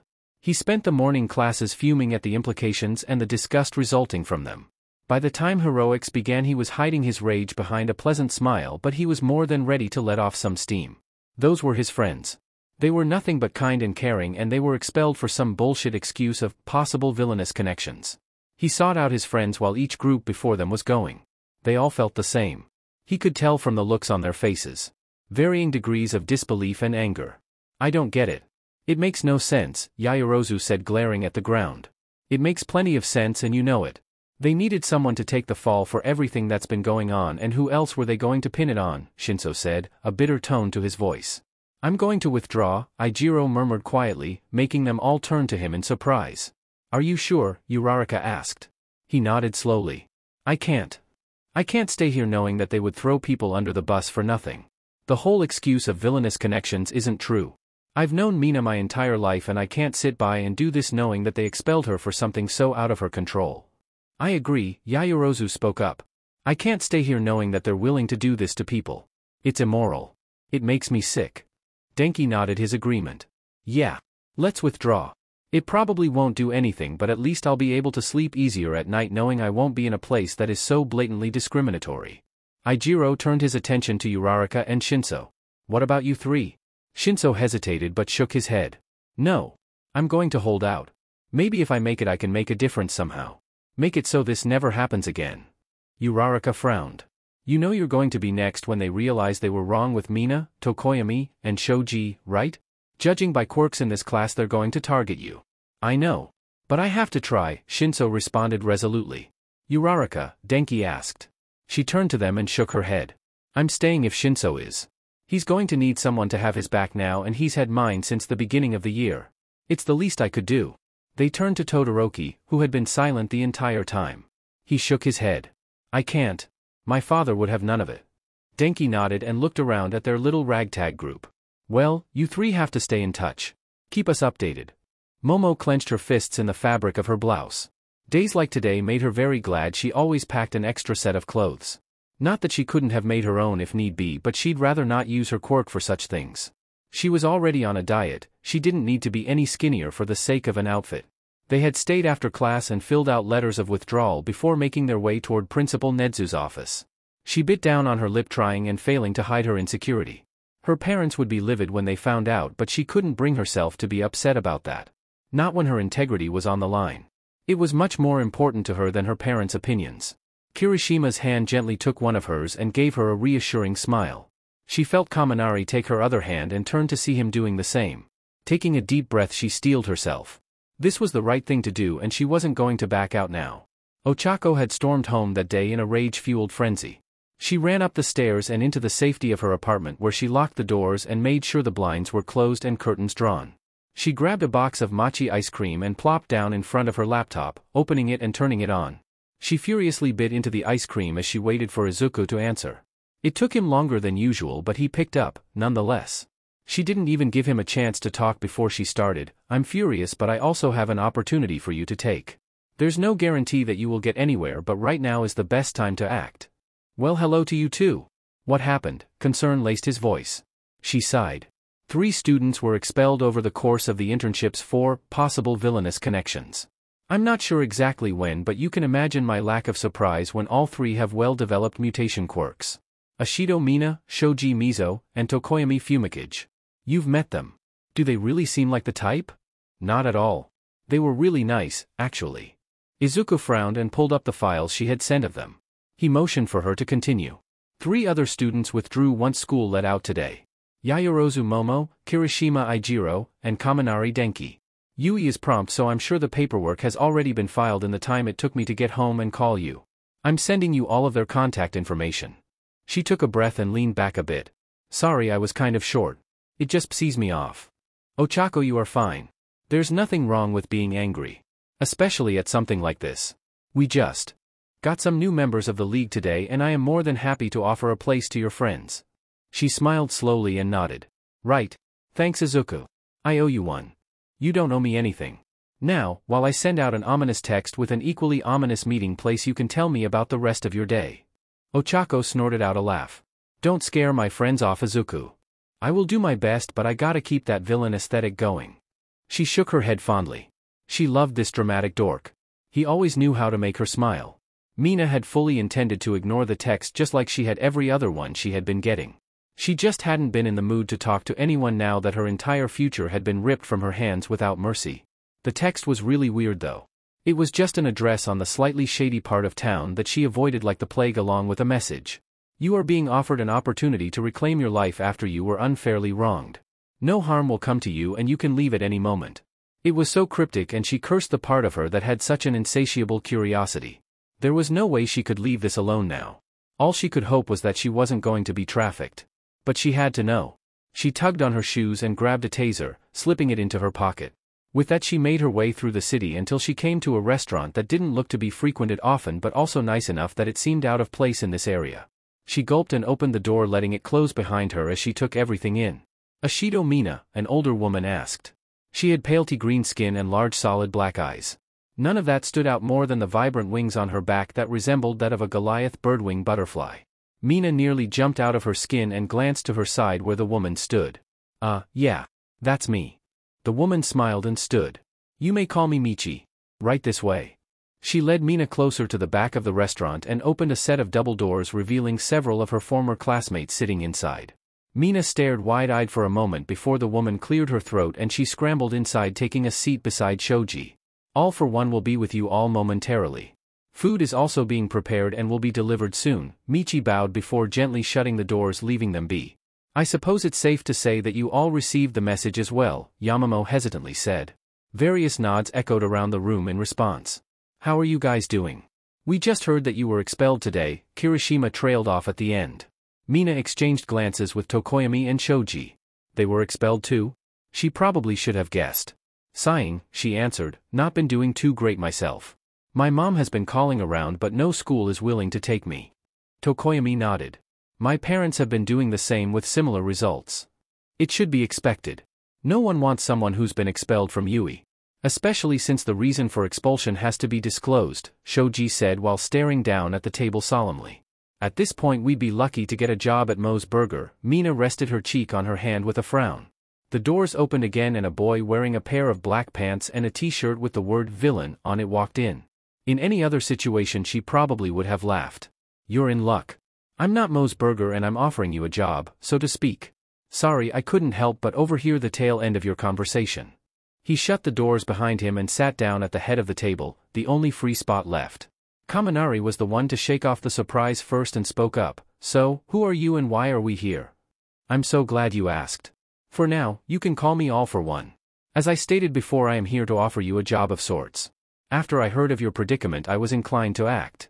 "What kind of job are you talking about?" Kirishima questioned. "Ah, that's where I'm going to ask that you hear me out and don't leave until I am finished. Can you do that?" All for One calmly looked between each of them. One by one they all nodded. They had come all this way, they might as well hear him out. He smiled. "Good. Now, as far as I am aware, 3 of you were expelled wrongly and the other 3 withdrew from UE. That is admirable. It's also what has me curious. The 3 of you who were expelled are going to have little to no options in life from this point on. The 3 who withdrew displayed an admirable sense of morality that I like in a person. I am offering a place in the League of Villains. Before you say anything, I am well aware that you all have had a not-so-great encounter with us, but I want you to think on that encounter. None of you were targeted. None of you were hurt more than a few scrapes or a mild sprain from a bad landing. Our intentions during the USJ were never to harm you, which is why none of you were attacked when you were separated." "What exactly were your intentions then?" Mina asked with a frown. "Our intentions from the start were to break down faith in the hero system. We want people to stop being complacent and take action on their own when they see something wrong instead of waiting for a hero who may never come. We want to break down the bias against those with mutation quirks, villainous quirks, weak quirks, and the quirkless that has built up since All Might has become the symbol of peace. Unfortunately, a lot of problems today come from the current hero system and everyone currently working in the League has been a victim of such things," he explained with a somber expression on his face. "The kind of expression someone who's been on the receiving end of abuse has. Why not put your resources into legal means of advocating for such things?" Yamamoto hesitantly asked. Mina, Tokoyami, and Shoji simultaneously grimaced, already knowing the answer to that question. Most of the programs designed are created by the Hero Public Safety Commission and subsequently much of the money donated to these programs gets funneled right back to the people keeping quirk bias alive. Essentially they profit from having people suffer, so they aren't looking to change things. It's true. Any programs or charities that are genuine about helping people eventually get harassed to the point that they can't continue to operate, Mina said, clenching her fists in the fabric of her skirt. Shoji softly spoke, "Can you give us a few minutes to talk it over together?" "Of course, by the time you're done talking the food should be ready. Even if you don't accept my offer, you can at least get a good free meal out of it. Though, while you are discussing, I do want you to consider what you will be leaving behind. Contacting your family or people you love will no longer be an option for you if you agree." With that, All for One stood and silently stepped out of the room. "Are we really considering this?" Kaminari asked, staring at the table. "Honestly, I don't know about you guys, but I've already made my decision." He was right. None of us were ever hurt and every action the League has done has gotten the response they want. Besides, some of us don't exactly have a future anymore. We've been written off as villains and we will be referred as such for the rest of our lives. The least we could do is make it worth it by doing something about it." Mina looked at the others with a determined gleam in her eyes. Shoji nodded. "I'm with you. You 3 still have a future ahead of you, but we don't. There's nothing we can do from here. At least nothing that will mean anything," Tokoyami said, and he was right. Kirishima looked up and boldly declared, "I'm in. What they did to you was wrong and I can't sit by knowing that I could do something to make sure that never happens again. I'm not going to sit by and watch. Not anymore." Yamamoto and Kaminari looked at each other and nodded. "All right. We're in. I guess we're joining the League of Villains. That's sure gonna take some getting used to." They stared at the table in silent contemplation for a moment before there was a knock on the door followed by it opening and a burly man setting a large hot pot in the center of the table. All for One stepped back into the room, taking his seat. "Have you come to a decision?" Mina took one last glance at the others before her eyes met All for One's and she gave him a firm nod. "We'll join the League." "All right. I'll give you the weekend to spend with your families. Sunday night, text your location to the number you received the invitation from and Kurogyri will pick you up. Your room should be prepared by then. I look forward to working with you all. It was a good day. They had 5 new members of the league already moved in, including Dabi, who said he might as well join because they had kidnapped him and he had nothing better to do. So dramatic.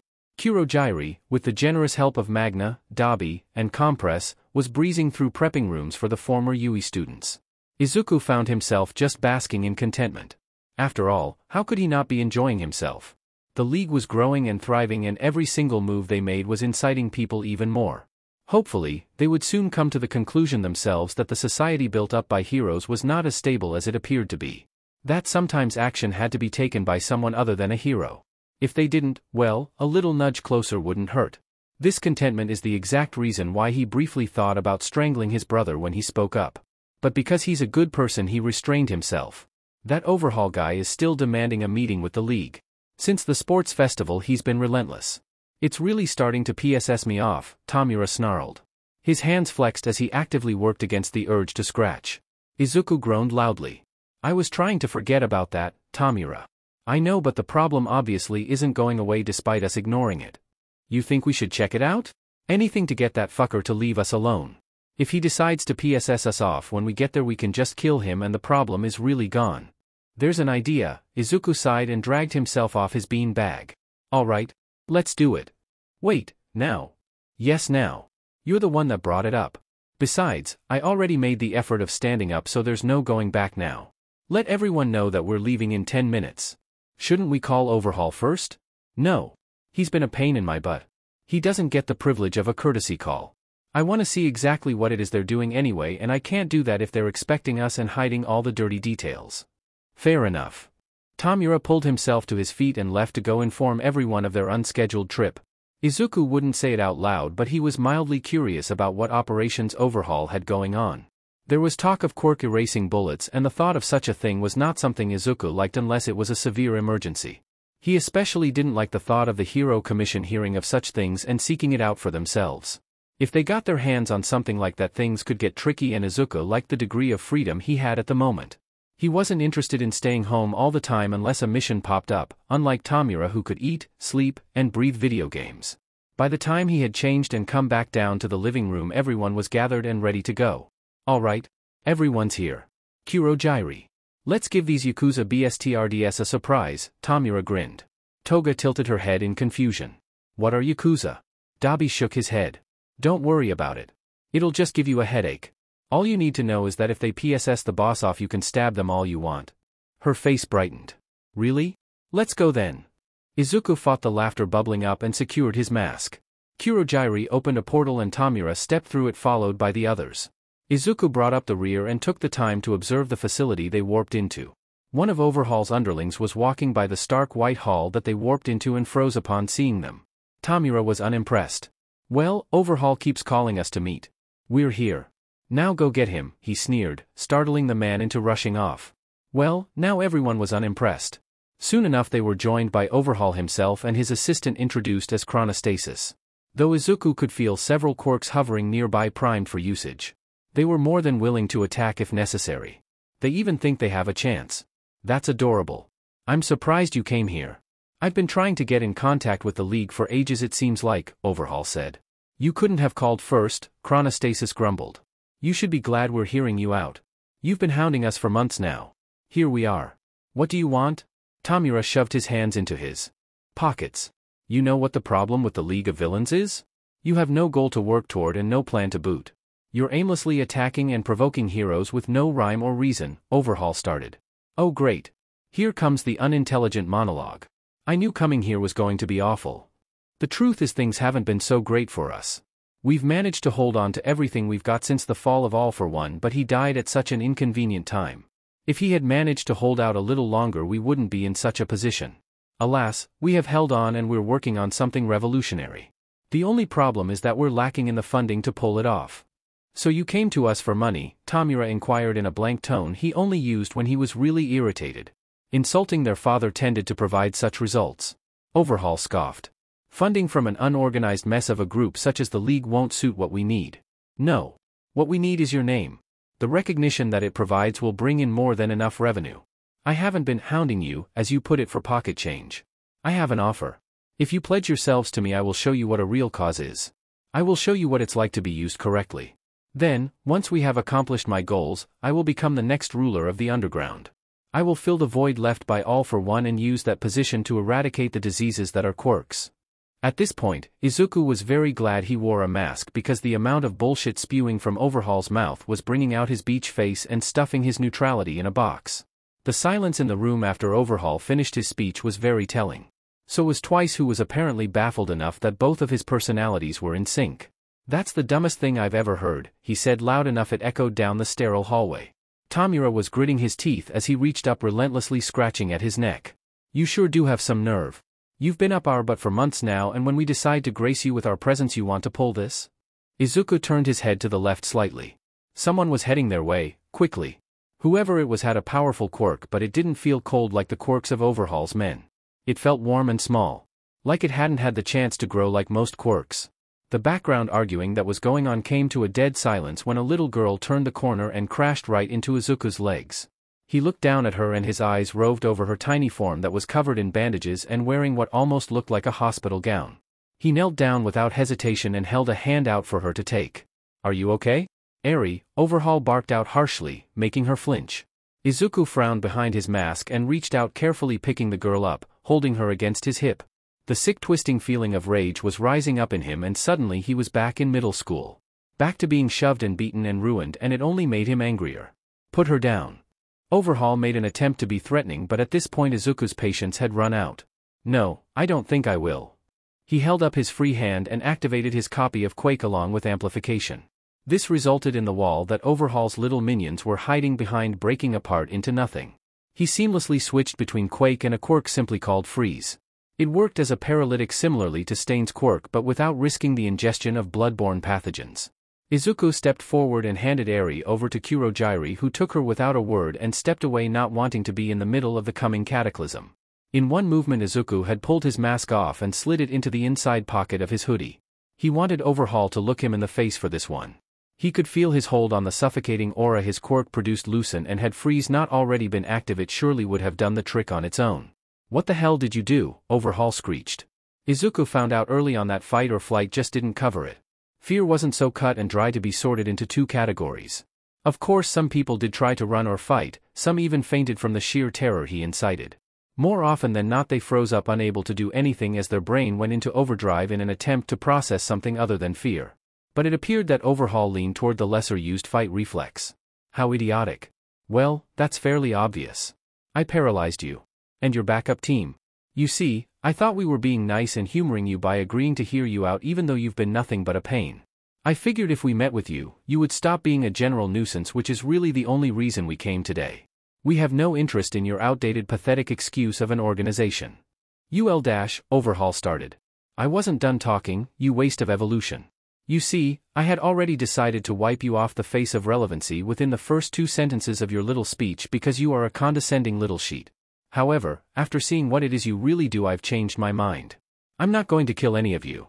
I'm not even going to turn you into the police like I did Stain. I'm going to do something so much worse. You preached about how you want to become the next ruler of the underground and use that position to eradicate quirks.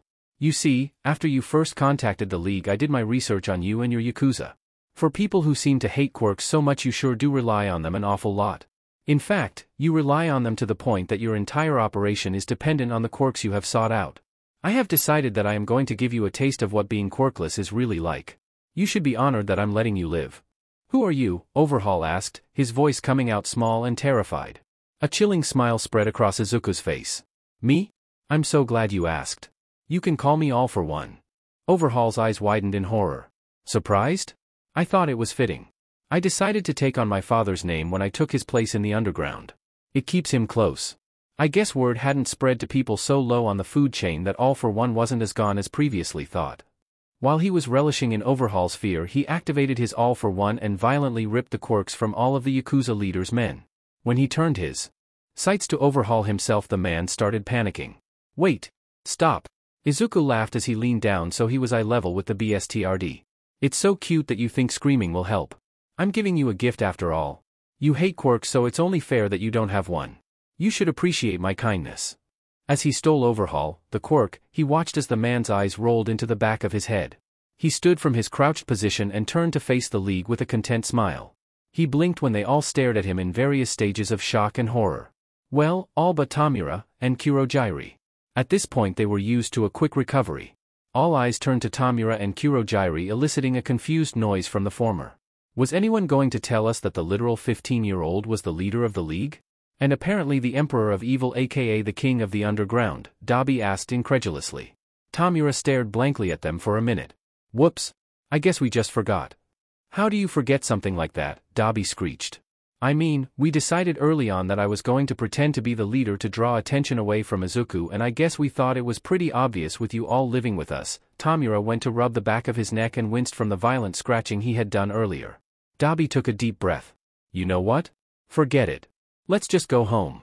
Kurojairi glanced at Izuku for confirmation before forming a warp gate to the house. Izuku took Eri from Kurojairi without any fuss as the girl was too busy staring up at him with stars in her eyes.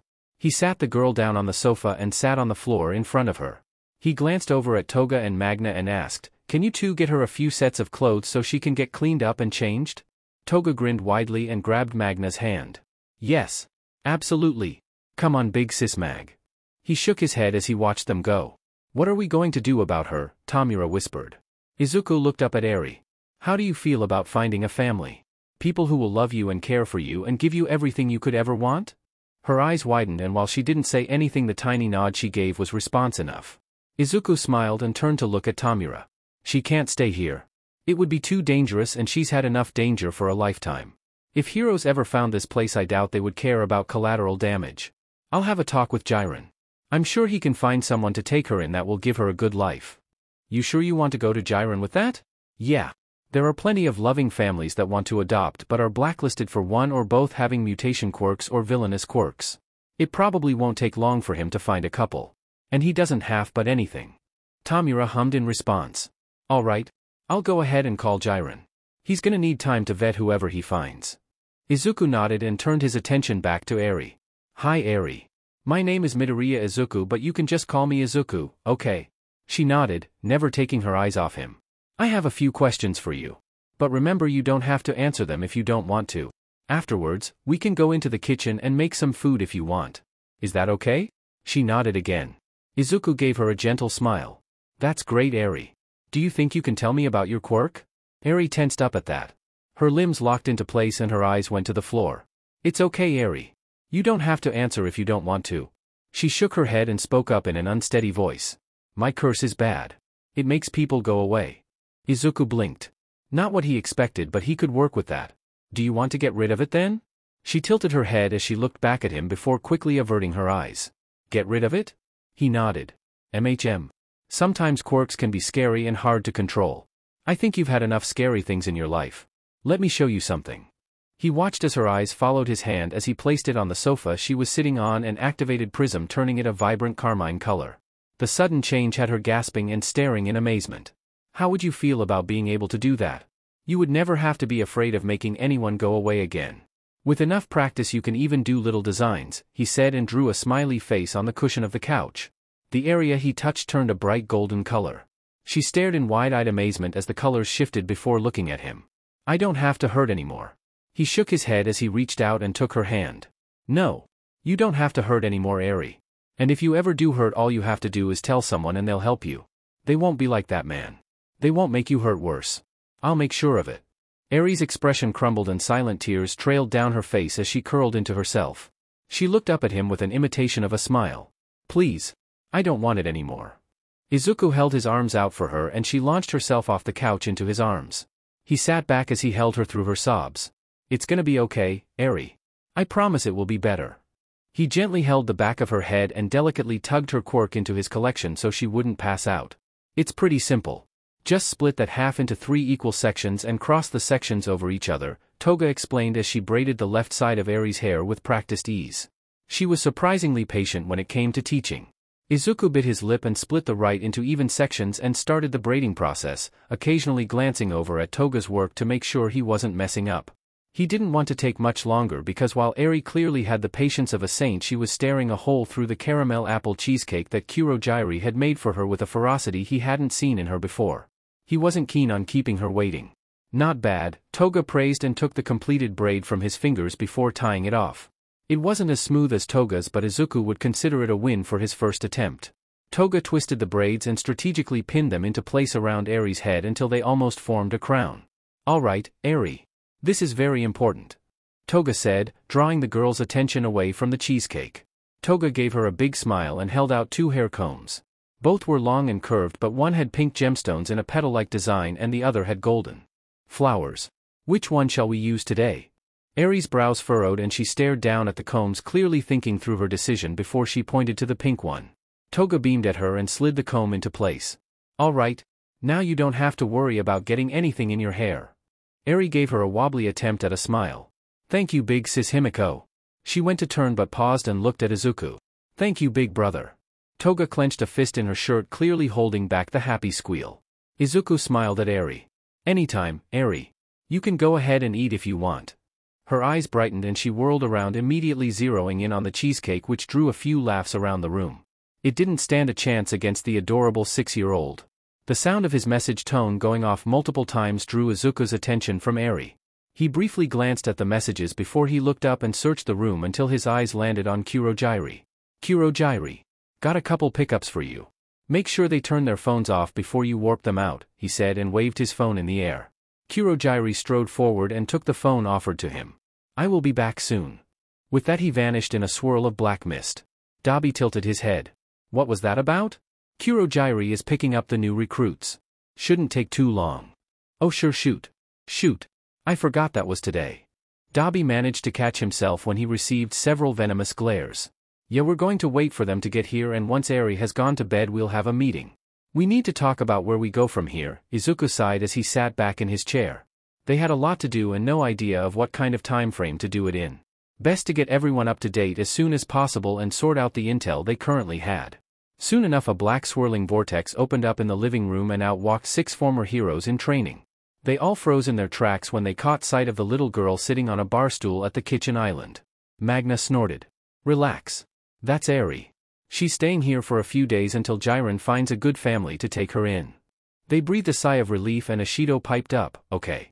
I probably wasn't going to ask, but I was really curious." "You were totally going to ask, don't pretend otherwise," Kaminari said. Kurogyri took note of Eri's tired expression and immediately picked her up and whisked her to bed. She'd had a long day exploring the inside and outside of the estate, and the cheesecake seemed to be the final blow to tire her out. Toga was studying the group intently before she gasped and pointed to Ashido. "You're the super cute girl I ran into at the convenience store." Ashido looked Toga over carefully, squinting a little before her eyes widened in realization. "I remember you. You're a part of the League of Villains." Toga nodded happily. "Yeah. For a few days now." "Alright, I hate to interrupt, but we have a lot to go over tonight. Your rooms have been pretty much set up for you to personalize however you want. If there's something you need, just speak up. There's always food in the fridge, so if you get hungry or want a snack, feel free. We kind of rotate between who cooks, but with so many people here now we're probably gonna need multiple people taking care of things," Izuku said, mentally tallying everything he had to go over. "I think that's it. You can put your stuff in your rooms, and once everyone comes back down we're going to go over all of our intel so no one is confused." "Alright. Where are our rooms exactly? Anyone specific we're sharing with, or can we choose?" Kaminari asked.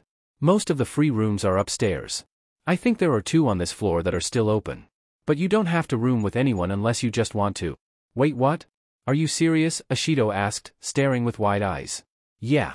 This is a villa my dad had commissioned a few years ago. No idea why, but it's convenient, so I'm not gonna complain. Most of the rooms are the same layout, so just let me or Kurogyri know which room you choose so we can get a nameplate or something, that way there's no confusion. Hell, you can paint your door like I did.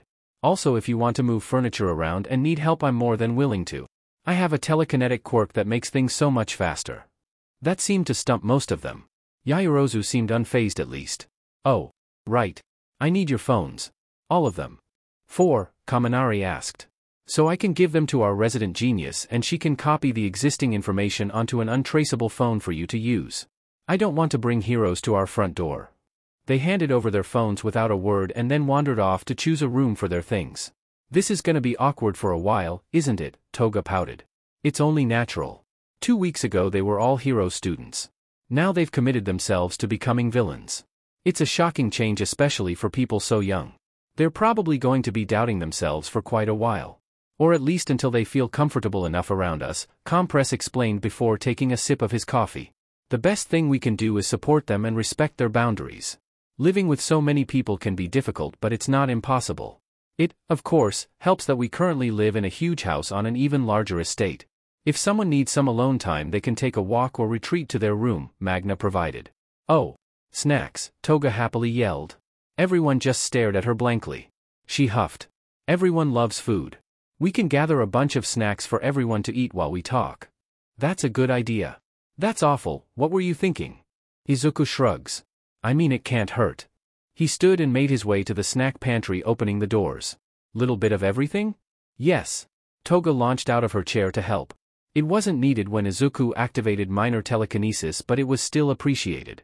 Soon enough, everyone was gathered downstairs, sitting in a hastily rearranged living room, moved around so everyone could see each other easier, and had equal access to the table covered in snacks. A few, like Yaoyorozu and Kirishima, stalled for a moment when they saw the new layout, but they ultimately didn't comment and went with the flow of things. Everyone ready? Magna asked, glancing around the room. Hang on. I just have to set up the laptop, Izuku said. He was sitting on the floor in front of an ottoman with his laptop resting on it. After all, Ochako needed to be updated as well. You know, Yaoyorozu started, I can't quite place it, but your voice sounds oddly familiar. It's because he's Katsuo, Kaminari said nonchalantly. All of his classmates' heads snapped toward him in shock before looking Izuku over intently. Izuku just grinned as he got everything set up. All they had to do was wait on Ochako. That's a nice catch, Kaminari.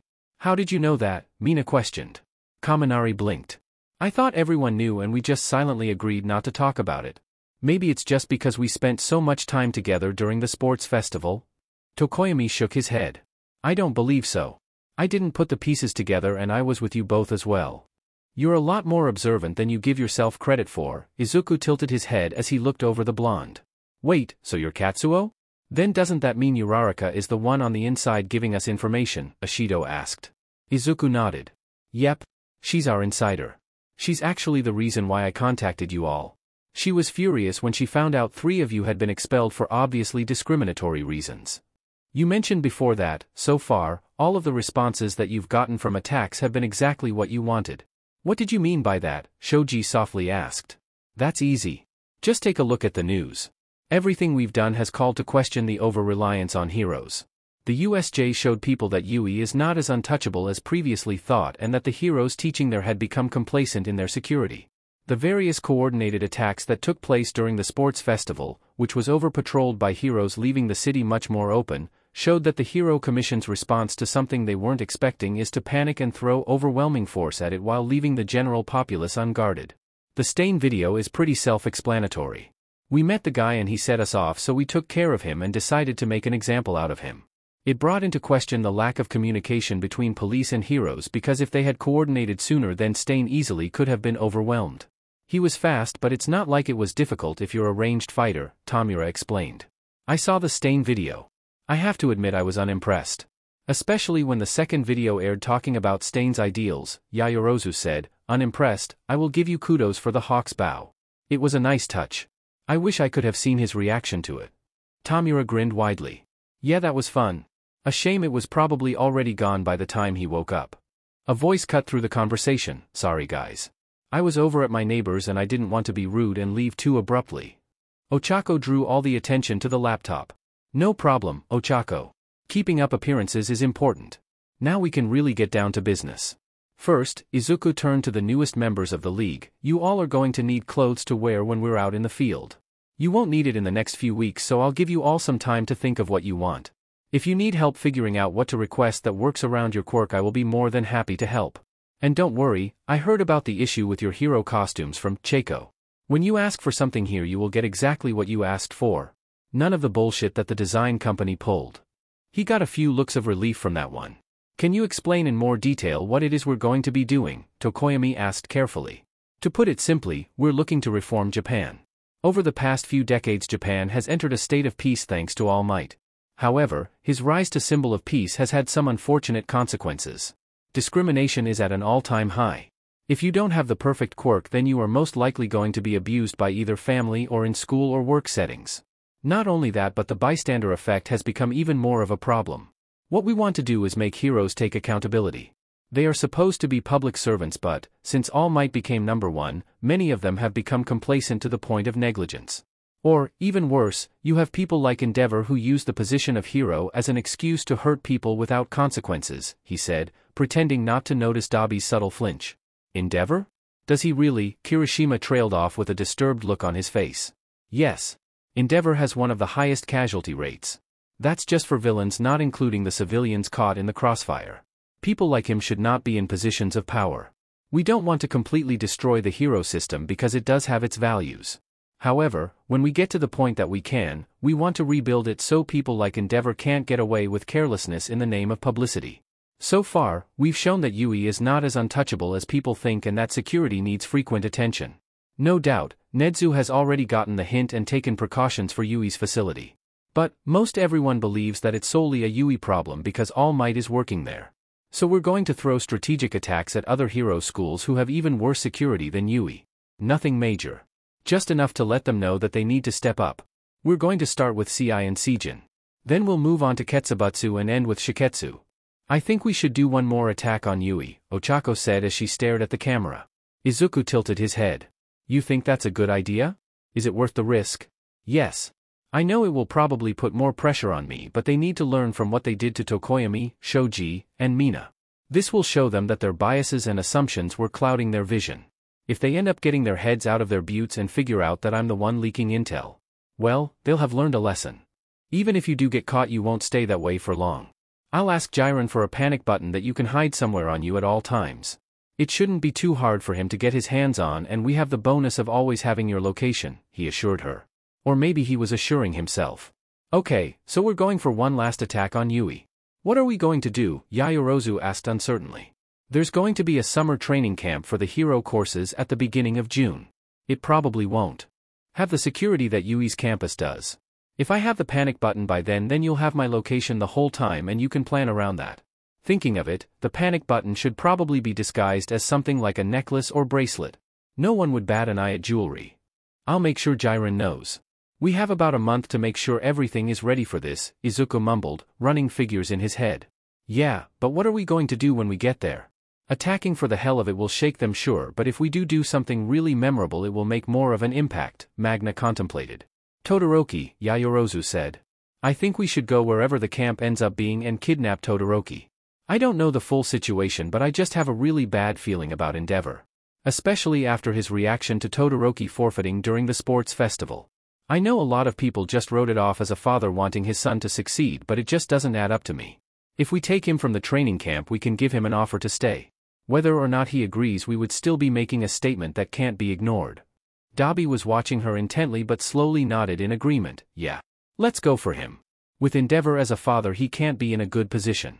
I want to take Bakugo while we're there as well, Izuku said. Bakugo? Why Bakugo?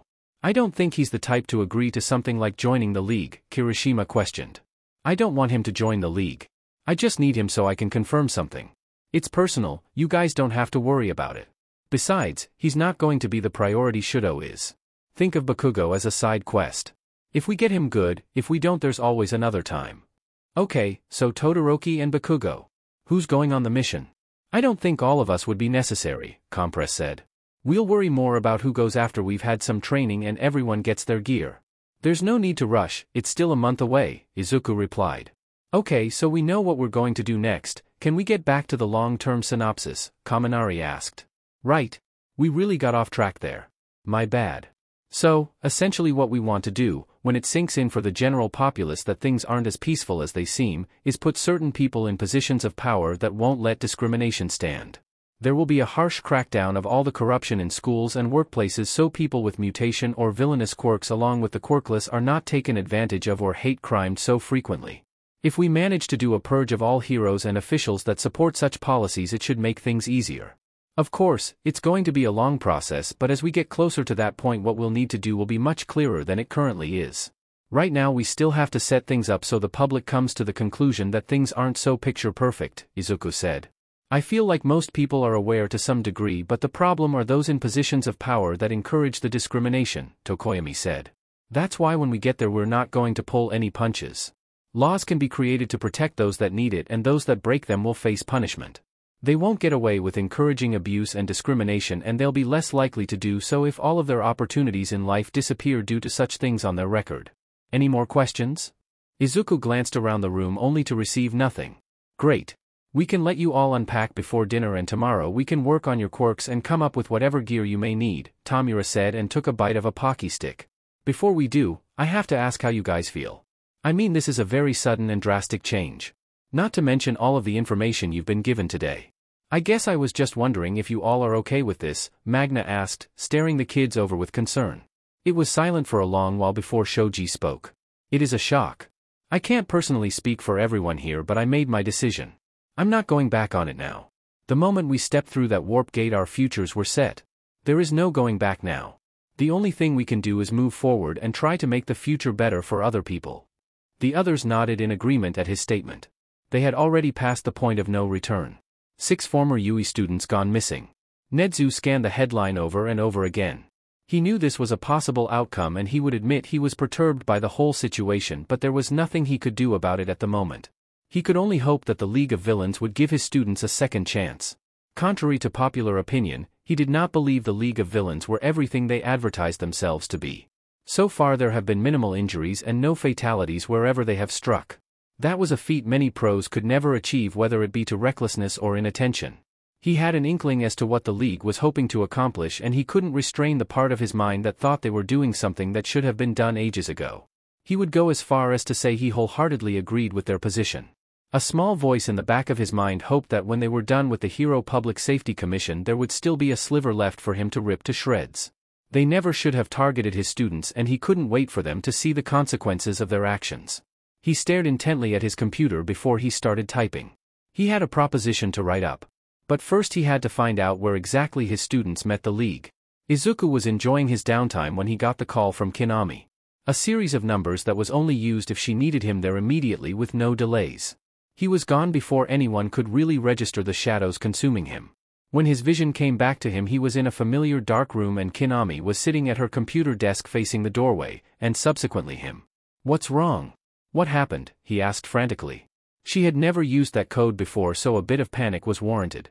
At least he thought so. "I got a call from Michi," Kinami said seriously. "Michi? That doesn't make sense. I haven't set up any meetings lately," he said, thinking hard. Maybe he had but forgot? "No, you didn't. But someone has requested a meeting with you. In Michi's restaurant. They said they were just interested in a simple discussion, but they were bringing 2 other people with them and you could do the same. They gave no details about them, but Michi was kind enough to tell me that they walked like heroes." That was kind of her. Izuku sighed and sat down. "So we have 3 mystery heroes that want to meet with me. That sounds a lot like a trap." Kinami groaned. "Why do I sense a but coming? But it also has me curious. If they went to the trouble of hunting down the restaurant where I conduct important business meetings, they could have easily shut the place down. Not to mention the effort it would take to pinpoint the restaurant. It's not like I advertise and you completely wiped out the messages I sent the newest members of the League, so there's no way they figured it out that way." "You're going, aren't you?" Izuku smiled sheepishly at her. "I think it's a good idea. Risky, but I have a good feeling about it." Kinami sighed and turned around to her computer, typing out a message to Michi. "I'll let her know you agreed, but for the love of everything holy, take Tamura and Kurojiiri with you. I'm not sure if that's a good idea. You know how Tamura can get when he's stressed." She turned to glare at him. "You are taking Tamura and Kurojiiri, and that's final. If you do this meeting alone, I will skin you and drop you in the middle of the ocean. If you think Tamura would be any better if he found out you went to meet heroes after the fact, you are insane. For a genius you sure can be an idiot sometimes." Izuku cringed slightly at the thought of Tamura losing his sheet. She made a good point. He loved his brother and was well aware the feeling was mutual. Only Tamura was very possessive in how he loved. He had lost too many people he cared about to not hold on with everything he had once he found someone to care about. If he found out that Izuku took such a risk without even telling him, he would be hurt. This is one of the reasons he loved Kinami. She didn't pull her punches. She didn't beat around the bush. She looked at things from a practical and logical perspective while somehow managing to take into account everyone's personalities. She was the person to go to when you were too far in your own head to make rational decisions. There was a reason his father kept her around, and it was more than just her skill. "All right. You're right," he said, rubbing the back of his neck. "I'm aware. The meeting is set for late June. You have until then to figure out a way to tell Tamura. But I suggest telling him soon. Waiting until the last minute will not be pretty, she suggested. He nodded and stood from his seat. I'll do it now. If I don't, I'll either forget or chicken out. She nodded her approval. Get going then. And good luck. Thanks, he said dryly. This was going to be so much fun. He could feel the stress headache coming on already. Ochako was determined to get something from this summer training camp while she could. She had already been putting in extra training at Yui to try and lessen the severity of nausea when she uses her quirk on herself, but nothing to this degree. Honestly, the way they have everyone pushing themselves makes her somewhat uncomfortable. She had always wondered how hero schools, especially Yui, pushed out people with such strong quirks within 3 years, and now that she's seen it she almost wishes she didn't know. Of course, some methods aren't too awful, but as she looked over at Bakugo shoving his hands into boiling water, she couldn't help the nauseous feeling that showed its head once again. All of this just to increase their quirk abilities. It was like they were trying to force an awakening without actively putting children in life or death situations, and she didn't quite know how to feel about that. But even though it made her uncomfortable, she couldn't afford to slack off. This whole training camp better pay off with how many times she puked before noon. The hot springs were probably the best part of the day, but even soaking in the soothing hot water didn't stop her from wondering about what to put in her report to Izuku. She needed to keep it short and to the point while keeping prying eyes from her phone. With Mina in the league, all she really had to worry about was Hagakure, but if she huddled up in a corner that would be avoidable. She was just glad they hadn't taken away their phones before they left the school. That would have complicated things a little too much. She bit her lip and looked over the message one last time before she sent it and put her phone away. When she looked up, she locked eyes with Jairu, who was blankly staring a hole through her. "You okay, Jairu?" she asked with a concerned frown. Jairu blinked and slowly nodded. Yeah, I'm okay. Sorry, I was just thinking. About?" She looked down at the floor. "Momo. The others too, but mostly Momo. They've been missing for a while now, and I'm not sure anyone is even looking anymore." Ochako bit her lip again. "Yeah. I know how you feel. I don't think anyone cared much after they found out about the allegations against Tokoyami, Mina, and Shoji. It's not really fair." Jairu sighed and nodded. "I think I'm just gonna try and get some sleep while I still can. Yeah. Another long day tomorrow." Izuku was sitting in his room staring at the computer screen as his father's voice echoed in the room. He needed something to bring his mood up. After 2 weeks of spending time with Eri, today was the goodbye. Jiren had called earlier that morning and let them know that he had found a good couple looking to adopt but were unable to. Eri never cried. She knew from the start that she wasn't going to be here full time. Instead, when they had all gifted her with something for her new life, she gave them a brilliant smile and made them promise to come see her. She was a bit more apprehensive when Izuku and Kurojairi had warped them into her new house, but after seeing the warm smiles waiting for her, she relaxed a bit. Jiren introduced them to Noya Hakua, a very very tall woman with a fox-like mutation quirk, and her wife Noya Etsuno, a much shorter woman with an otter mutation quirk. They were both extremely kind. To the point that if Izuku hadn't had an empathy quirk, he wouldn't have been sure if they were faking or not. It only cemented Izuku's faith in Jiren. They were unable to conceive, for extremely obvious reasons, but they mentioned that it had never been in the cards for them anyway, as there were already plenty of children who needed homes. Unfortunately, they were constantly sidelined and passed up for other couples without mutation quirks. They had just assumed they would get their chance until they were informed by someone else who had been in the same situation that it was unlikely. Their information was still in the system, which was how Jiren found them, and not being one to half but things, he thoroughly vetted them before even contacting Izuku again. He spent a few hours just watching the couple interact with Eri before he bid his goodbye. The only reason he was able to pull himself away was because he was given an open invitation to come visit anytime. He left with the assurance that Eri would have a good life. He was still upset. It had only been a few weeks and he had gotten used to having her around the house. The door to his room slammed open violently, making him reflexively activate airwalk and slam himself into the ceiling. Tamura locked eyes with him and started shaking as he doubled over laughing. As Izuku's heart rate lowered to a reasonable one, he slowly descended, rubbing the back of his head. Yeah, laugh it up, drama queen. So funny. Tamura wiped tears away from his eyes as he caught his breath. That was great. Anyway, speaking of drama queens, Dabi called an emergency meeting. He seemed very offended at the Yui brats for some reason. So quit moping and let's go. They made their way down the stairs and took their seats. Someone had already taken the liberty of putting out a pile of snacks. It had become a welcome tradition every time they sat down to talk or work things out. Dabi sat up from his position on the floor. All right. Now that everyone is here, we need to talk about villain names and the fact that he motioned to the former Yui students, do not have anything picked out. Is this a big deal? Mizo mumbled the question. Of course it's a big deal. Villain names matter just as much as hero names. Do you just want everyone to refer to you by your name or something that makes a statement on its own? Like Dabi, Yamamoto said. Exactly. It's quite literal. People know exactly what to get when they decide to F with me.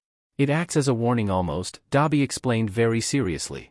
What about you guys? Mina turned to look at the others. Magna smiled. Mine is in relation to my quirk as well. Compress and Twice nodded in agreement. I didn't get to choose a villain name. By the time I had even thought about it, I was already well known as a serial killer by my own name. Himiko pouted at the unfairness. Shigaraki Tamura was the name gifted to me when Sensei picked me up. Its meaning is pretty straightforward, but I also kept using it as a way to remember Sensei even though he's not here anymore, Tamura said. It's just as much for me as it is for others.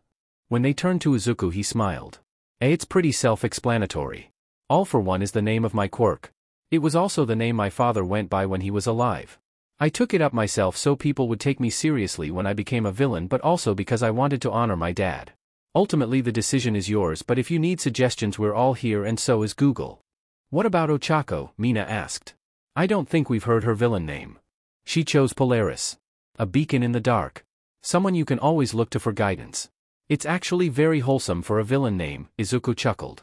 Anyway, you all need to figure it out because you're all going to be debuting soon and your names will get out there, Dabi said.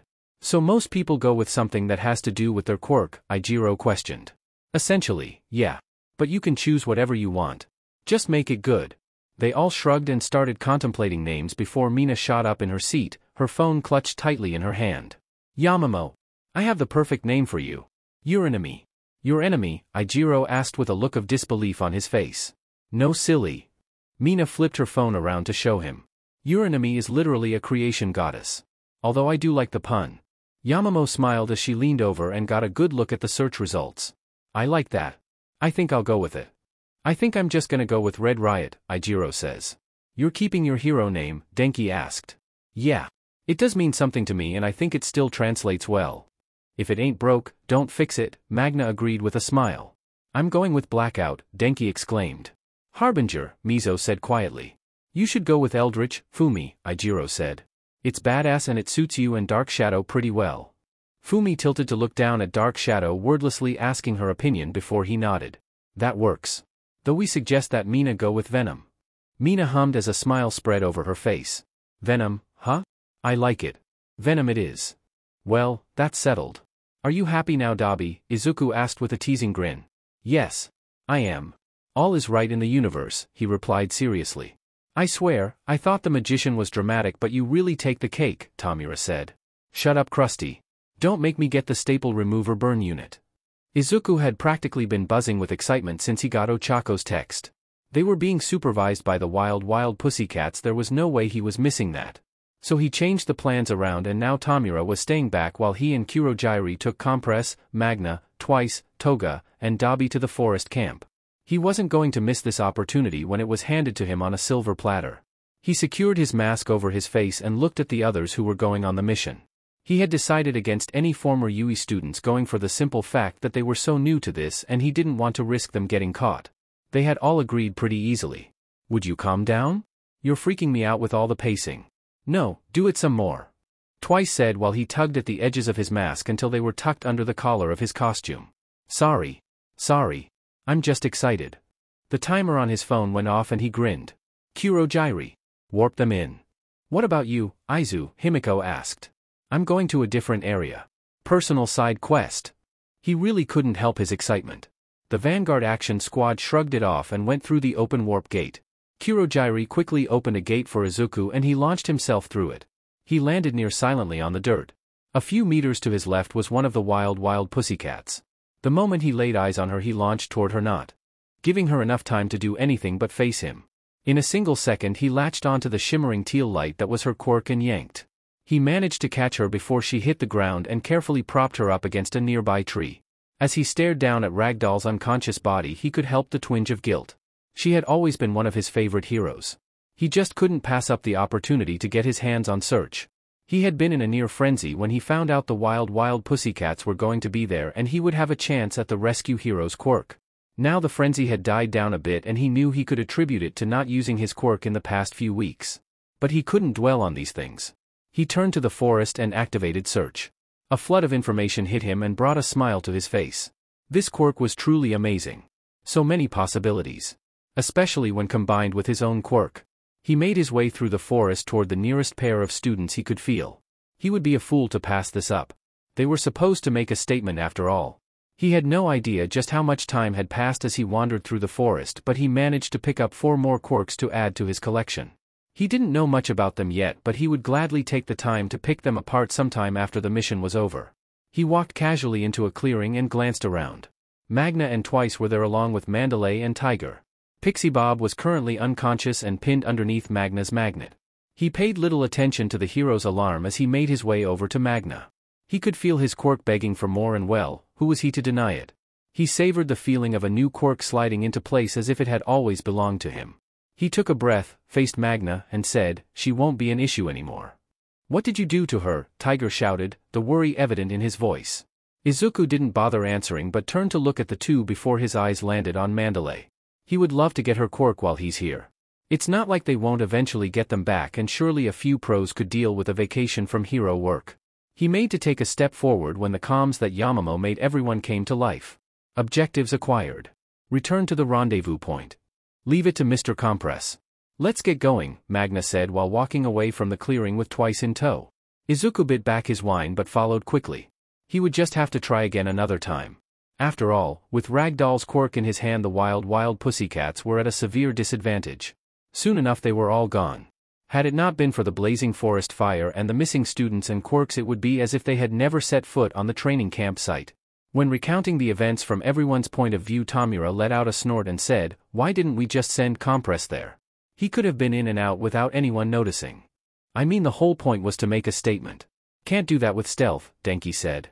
"Hey, what did you do while you were there, Izuku?" Mina asked as she draped herself over the back of the couch. "Oh, I went there to get Ragdoll's quirk. I ended up picking up a few quirks from some of the students I saw and Pixie Bob's as well," he said before he let out a miserable groan. "Do you know how close I was to getting Mandalay's as well? Her quirk is a one-way telepathy quirk, but can you imagine the things I could do if I used amplification on it?" Tamura snorted and looked away from his game. "You can't resist shopping, can you?" "I mean, no. I literally can't. I can limit myself to window shopping though." "Brat. We can get you Mandalay's quirk another time." Shudo didn't even know when it happened. He was rushing through the forest to the fire hoping to put it out before it spread too far and hurt someone. Then everything went dark. It was like time stopped, and then there was a rush that came over him and he was suddenly in a dimly lit room fighting off disorientation. When the dizziness finally faded and he got a good look at his surroundings, he took notice of the people scattered about the room. He instantly recognized Yaoyorozu, Kaminari, and Shoji. They were seated closest to him, giving him concerned looks. He didn't recognize anyone else in the room. A girl around his age with blonde hair, someone in a black and gray bodysuit, another covered in burn scars, and one wearing a hoodie and mask. His eyes trained on Yaoyorozu, Kaminari, and Shoji. He always liked them and had buried his worry when he discovered they went missing. "What's going on?" he asked cautiously. He had no idea what anyone else in the room could do, so attacking would be pointless, but he could get some well-deserved answers.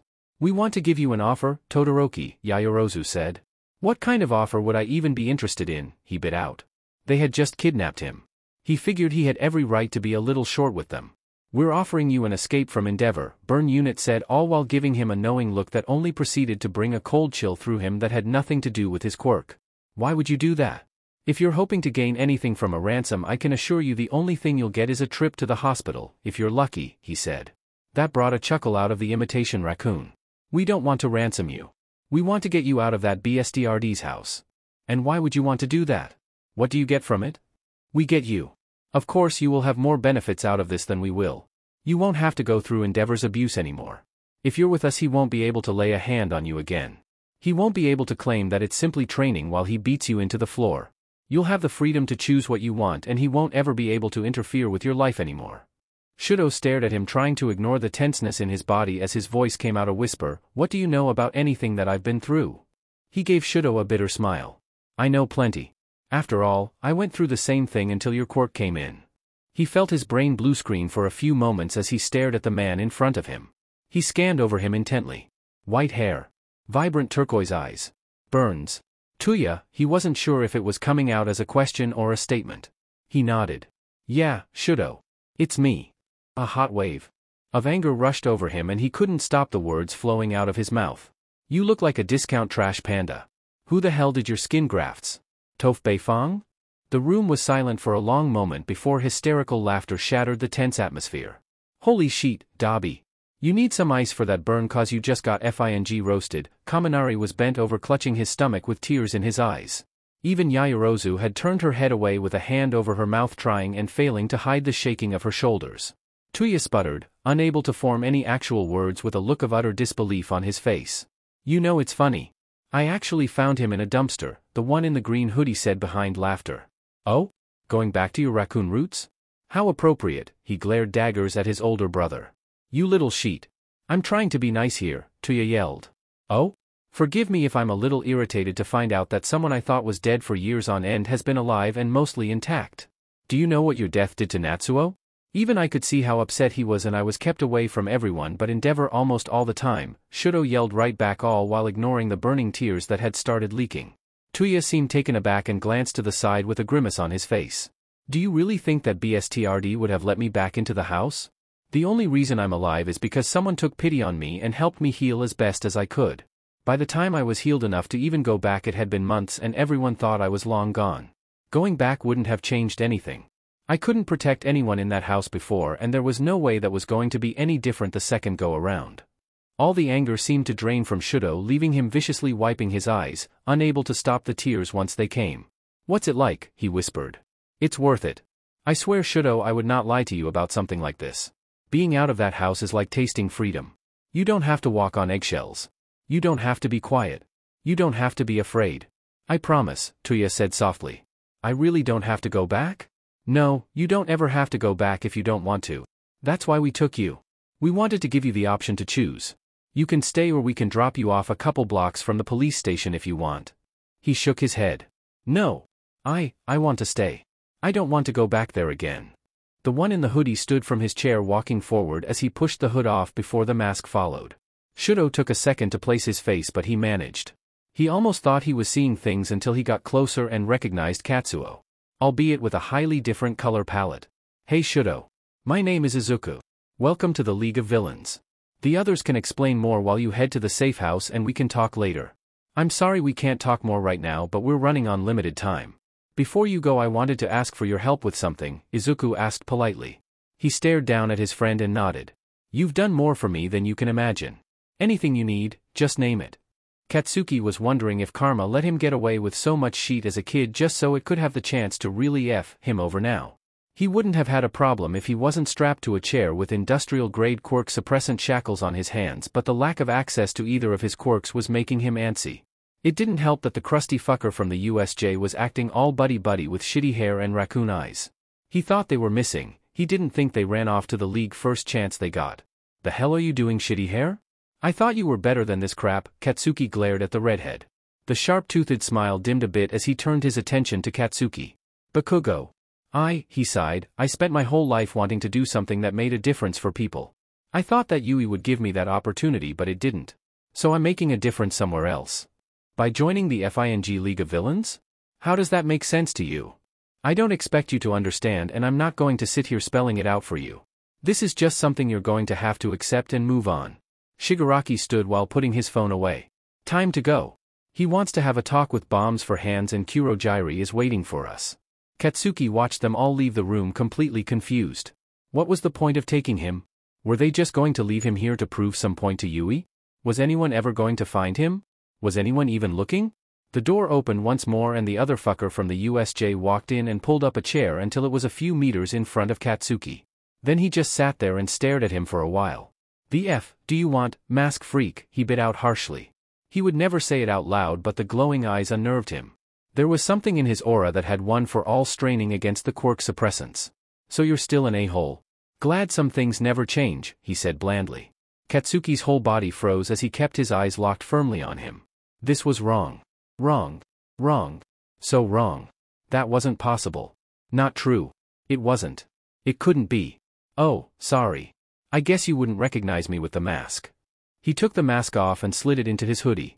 Long green curls with a streak of white that had never been there before. Freckles. Almost glowing green eyes. Deku, his voice cracked as he stared his old friend victim in the eyes. Izuku fought the urge to roll his eyes as he rested his hands on his lap. Instead he kept his expression neutral. He had a lot of practice and he'd gotten pretty good at it. Congratulations. You still can't manage to call me by my actual name. Though I shouldn't be too surprised. It's a miracle you even remember me. Deku, Bakugo's voice cracked a bit, you're alive. I thought you were gone. I thought. It doesn't matter what I thought. If you help me get these cuffs off I can get you out of here. I can still save you. He huffed out a laugh and stared his former abuser in the eyes with a disbelieving smile. Save me? Oh, Kaken. I didn't know you picked up a sense of humor in my absence. Who would have thought? He shook his head. I hate to break it to you but I don't need saving anymore. Then what are you doing here? What did the League do to you? His voice came out hoarse and full of emotion. The League didn't do anything to me. I'm the one that made it, after all. The stricken expression on Bakugo's face was extremely satisfying to watch. You. No, you couldn't have. You wanted to be a hero. That's cute. Weren't you the one who always told me that I would never be a hero? I thought you would be happy that I finally listened to you. You were right in the long run. Heroism just isn't for me. Deku, what the he dash? A near suffocating aura began permeating the air. You know, Kaken, you're really behind the times. I would love it if you would stop calling me Deku. I left that name behind a long time ago. You can call me All for One. Bakugo stared at him for a long time before he spoke again. What do you want? What do you think you're gonna gain from this? Oh, I got the main objective in the forest raid. Consider yourself a side quest. I had something that I wanted to confirm. After seeing your performance in the sports festival I was curious as to how your power output practically tripled. My first thought was an awakening but that made no sense the more I thought about it. I had to scour through my dad's files until I came across something interesting. A quirk called One for All. He smiled a bit when Bakugo tensed back up, practically confirming it himself. I wanted to see if you had it. How do you know about that? All Might never told you? I'm surprised. I would have thought he would want his successor to be well informed. I guess I could be nice and let you know though. You see, One for All was created by my father over 200 years ago. He gave his brother a stockpile quirk that eventually became known as One for All. Every single holder attempted to murder my dad, which I kind of understand at the beginning because some things he did at the time weren't so great. Eventually, the quirk ended up in All Might's hands and they did the same song and dance, but All Might actually managed to kill him in AwkwaAMO. After he murdered my dad, and who knows how many people that got caught in the crossfire, all of the quirks that Dad collected over the years scattered to their nearest blood relative. I don't think All Might expected the quirk surge to happen, but it did, and I ended up with my quirk back. Wait, what? You got your quirk back? Bakugo asked, catching on pretty quickly. Yes, Kaken. Before my quirk could develop my dad took it. When I found that out I was furious. I mean, I spent my entire life being beaten and abused because I lacked a quirk, and finding out that I had one? Not one of my greatest moments. When I calmed down and took a step back I was able to look at things objectively. He didn't want to draw negative attention, specifically All Might's attention, to my family. I can't fault him for that. But you got it back. He was gone, why didn't you use it? Bakugo asked, voice never exceeding a whisper. Bakugo, you are so privileged that you are blind to all of the issues around you. My quirk is literally the ability to take other people's quirks. What do you think that would have gotten me? What do you honestly think would have happened to me? When Bakugo opened his mouth Izuku raised his hand, cutting him off. That was rhetorical, dipshit. I'm going to tell you what would have happened to me if word got out about my quirk. It would have started off as whispers and fear from other students and our teachers. No one would want to be near me for fear of losing their quirk. Eventually word would have spread further than the school. Rumors of some kid who can take quirks. If someone like All Might or the Hero Commission caught wind of such a quirk resurfacing, do you really believe that I would have been okay? I would have been put on a watch list for the rest of my life. I wouldn't have been able to do anything because people would be afraid of me. Bakugo seemed to be at a loss for words, so Izuku stood and walked forward. Either way, I got what I wanted. You've already confirmed my theories about you having One for All. He eyed the imposing golden aura that signified One for All. It wrapped around Explosion's orange tint as if it was trying to consume Bakugo's original quirk. He narrowed his eyes as he watched the quirk. It was strange for a quirk, it was like it was stuck between reaching out and shying away from Izuku. He could think more about it later. He leaned back in his seat with a sigh. What are you planning to do now? Bakugo half-heartedly bit out. Well, I anonymously tipped off the heroes to this place a while ago. Judging by the multitude of quirks converging in the area, it won't be long before they raid this place and I reveal to the world exactly who I am. Knock knock. Kamino Pizza DLVRY. Oh look, there they are now, Izuku said nonchalantly as he activated Bubble Shield, a shimmering green dome appearing over him protecting him from the spray of debris as the wall was shattered. All Might crashed into the room followed by a group of other high-profile heroes and an older hero that Izuku didn't actually recognize, which was the real shocker. Kamui Woods shot out one of his limbs, wrapping it around Bakugo and quickly pulling him out of Izuku's reach. All Might glared down at Izuku and it probably would have intimidated him had he been the quirkless teenager he was over a year ago. Now it just set him off a bit. Instead of crushing my dreams, you have moved on to crushing my walls. Lovely. Where's young Todoroki? All Might boomed. Izuku tilted his head and gave him a smile. You're being so rude. You broke down the wall to my house. I do hope you know that isn't a cheap repair job, and you don't even introduce yourself. Here, I'll show you how it works. Hello, you can call me All for one. Not so nice to meet you again. Oh, All Might did not seem to like that. He froze as he stared down at Izuku. His expression shifted into a deep-rooted rage and he launched forward to attack. Izuku activated Search and Airwalk, using them to launch himself away from all attacks sent his way. He hovered in the air staring down at the group of heroes with a small smile on his face. He slowly lowered himself onto a building. You know, you heroes are all the same. You preach that the rescue always comes first. Let's see if you hold to that. I know All Might doesn't care about a little collateral damage.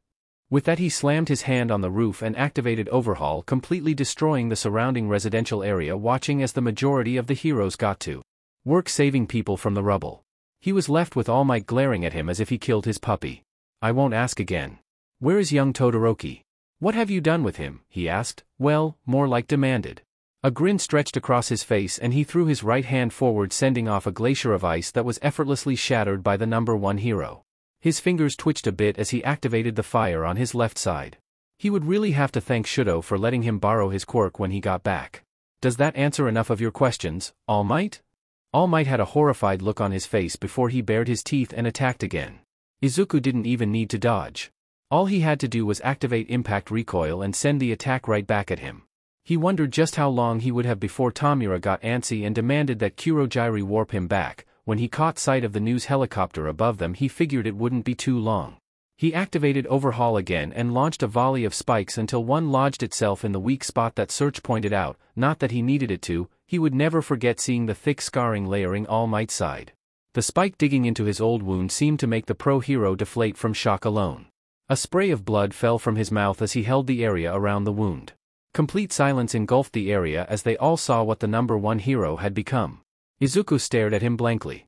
You know, All Might, I was giving Bakugo so much credit, but quite a bit of it actually goes to you. Kudos to you. By the way, you managed to choose a successor that perfectly fits your ideals. You were right about me. I could never be a hero. Really, you telling me that was what I needed.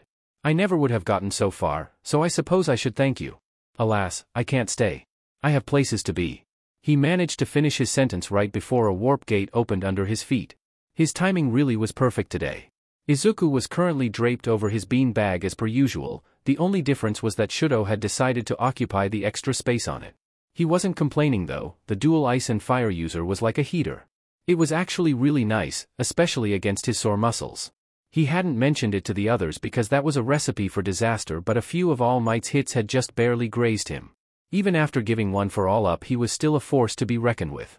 It had only been a day since Kamino and Kurogyri and Tamura. Everyone was still recovering from the sheer stress after seeing Izuku facing off against All Might. According to Dabi and Denki, there was a betting pool over who would crack first and snatch Izuku away from fighting All Might, Tamura or Kurogyri. It was funny, but Izuku couldn't help but feel bad about putting them through the stress of possibly losing someone else they loved to All Might. So they decided they would be taking a trip in the afternoon to decompress a bit. Kurogyri, with the help of Magna, Compress, and Ijiro, who had discovered an interest in baking not long after moving in, was busy making as many sweets as he could in preparation. In all honesty, he was probably going overboard. Hopefully they were sticking to stuff that didn't have to be refrigerated, or Hakuya and Etsuno would be struggling. An epiphany hit him and he shot up in his seat, which startled Shudo, nearly making the other boy fall off the seat. His sudden movement drew the attention of the others in the room as well. What's wrong? Shudo asked, very clearly alarmed. Quirks, Izuku shouted. At the declaration, everyone in the room sank back into their seats as their adrenaline settled. DMN it, Izuku. Give us some warning next time, Tamura groaned as he picked up the controller he dropped. My bad, he said sheepishly. It took me a while to track them down, but I just remembered that I had a couple quirks I managed to find for a few of you guys. If you want them, you don't have to take them. Sorry, this was a bad idea. Shudo viciously poked Izuku's side, making him yelp. Tell us before you decide for us whether or not we want them. Oh, right. That's probably a good idea, he said. I don't have one for everybody, but let's start with Denki. Denki grinned and leaned forward. Hit me, Quirk Master. He chuckled. Well, you have a problem when it comes to overusing your quirk and shorting out your brain, which you've been getting a lot better at, but to avoid any lasting damage to your brain it needs to not happen anymore. So, I found a quirk that makes you, well, it doesn't make you immune to electricity, but it kind of absorbs the excess electricity that you put off and channels it back into something you can use.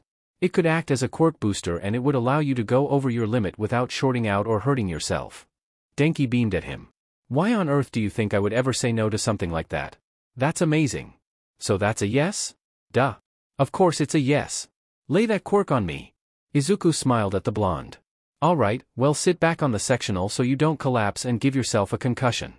Denki flopped back on the sectional and gave him a thumbs up. Izuku walked over and gently cupped Denki's cheek, earning him a flirtatious wink before carefully slotting the new quirk into place next to electrification. The result was immediate and Denki slumped a bit, trying to shake off the haze that Izuku's quirk left. Who else did you have in mind? Himiko asked curiously. Fumi and Momo. Actually, I have one for Ijiro, but I don't want to interrupt, so I might just wait until we get back tonight, Izuku said. Dark Shadow perked up when Fumi was mentioned. What did you have for Fumi? Izuku grinned. I picked up a quirk that allows the user to merge or travel through anything black or dark colored. So I could be one with the darkness. Interesting, Fumi said with a thoughtful look on his face. After some vocal encouragement from Dark, though he didn't look like he needed much of that, he nodded his acceptance. It would be useful in the future. All attention turned to Momo, who was waiting patiently to hear Izuku out. I actually found a quirk that generates fat. It was a really lucky find and it would be a perfect match to your quirk. You wouldn't have to worry about running out of lipids during a fight, Izuku said. Momo stared at her lap with a conflicted look on her face. It would be useful, she said, her voice coming out quiet and unsure. Izuku tilted his head. Are you okay? You don't have to take it. No. Taking it would be the only smart option. It's dash. She paused and pursed her lips. Himiko and Mina each gained a look of understanding and simultaneously leaned forward to reassure her. If anyone says anything about you, tell me and I'll kill them, Himiko said seriously.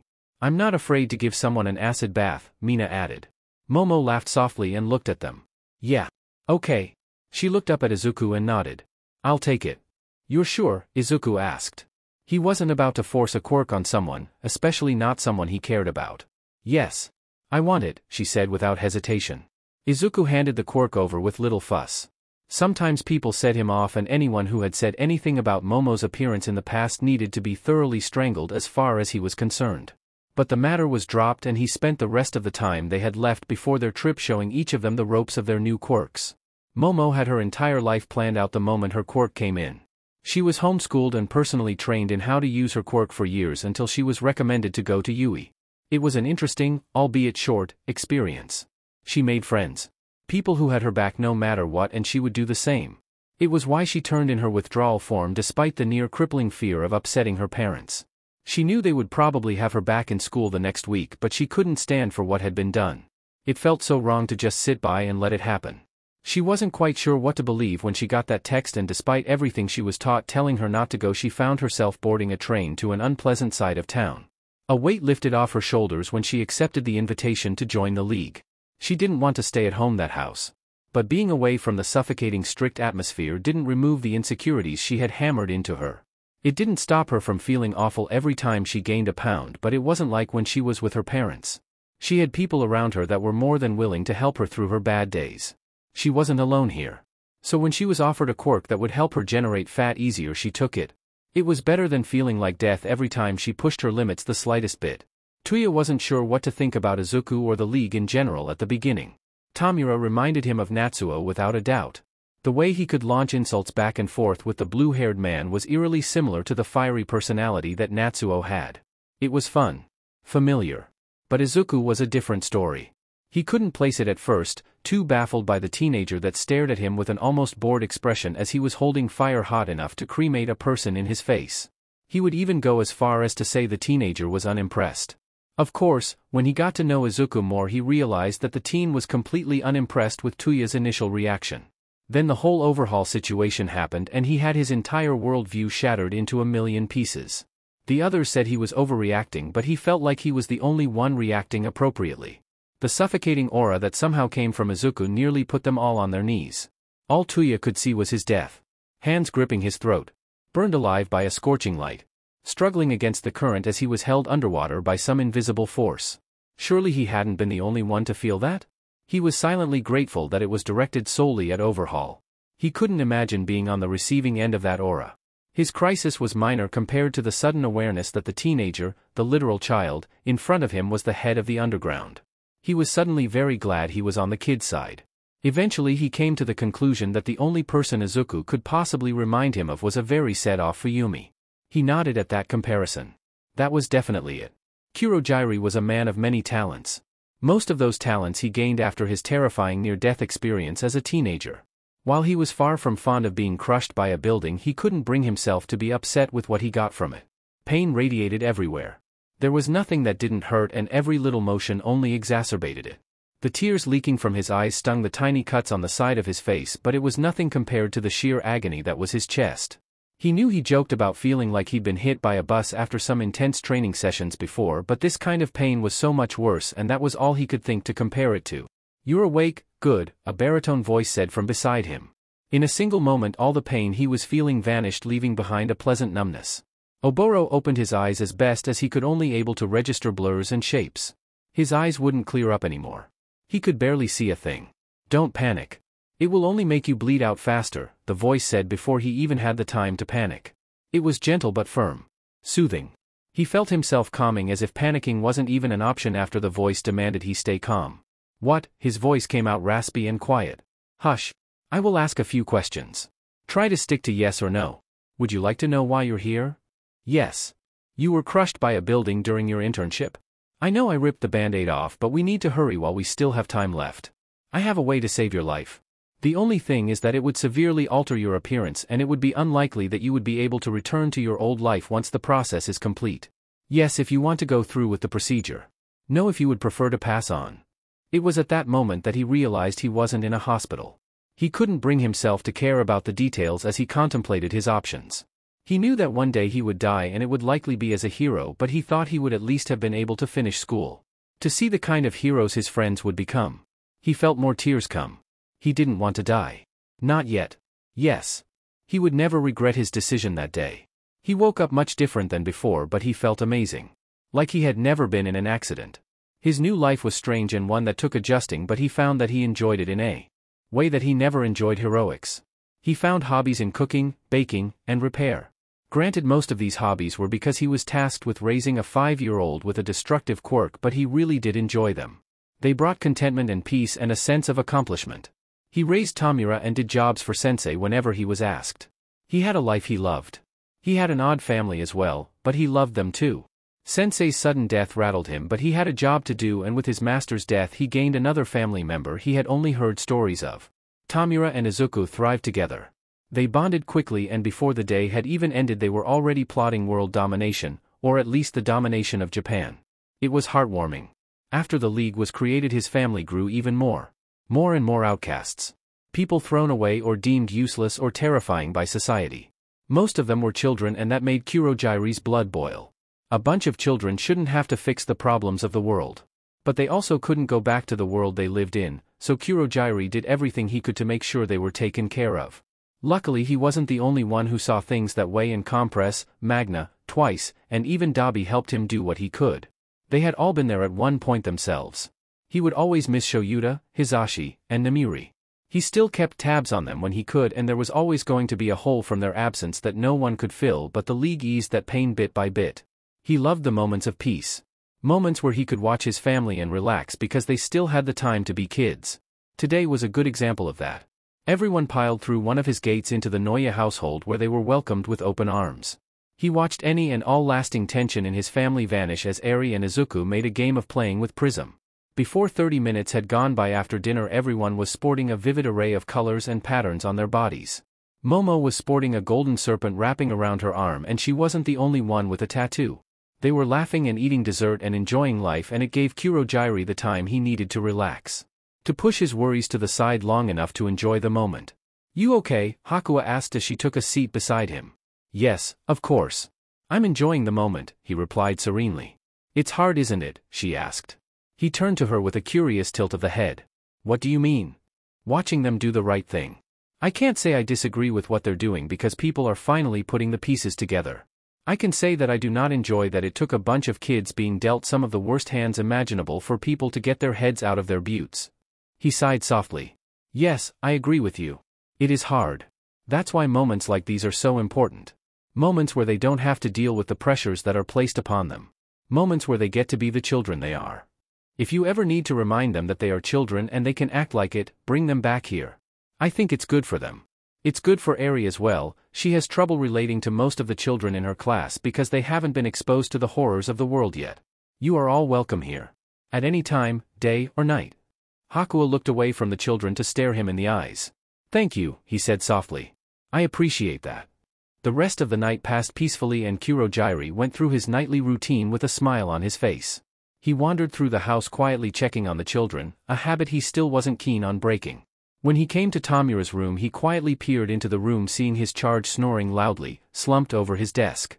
A quick gate dropped him gently onto his bed and Kurojairi pulled his blanket over him. No, he would never regret his decision. "I'm just not quite sure how we can go forward from this. We've heard no word from All Might since the Kamino incident, and heroes are being called from all over in the rescue efforts. It actually seems as if rescue efforts will be over soon. Luckily, no one recovered so far has been severely injured. The worst injury reported seems to be a few fractures," Miyagi Daikaku said, a somber expression on his face. "Perhaps it's not luck at all," Abakami proposed. "I've looked into every document out there regarding the League of Villains and known incidents that they have been involved in, and so far there have been no fatalities, and injuries that people do receive are minimal. It's as if they are actively trying to avoid injuring civilians. Judging from the range of destructive quirks reported in the League, it would be easy for them to cause harm to others, but they're not. They have a lower injury rate than some heroes do." That is an interesting theory, but it also brings about a question. If they're not interested in injuring anyone, then what is their goal? What do they hope to achieve from their actions? What is the point in the attacks that they've orchestrated?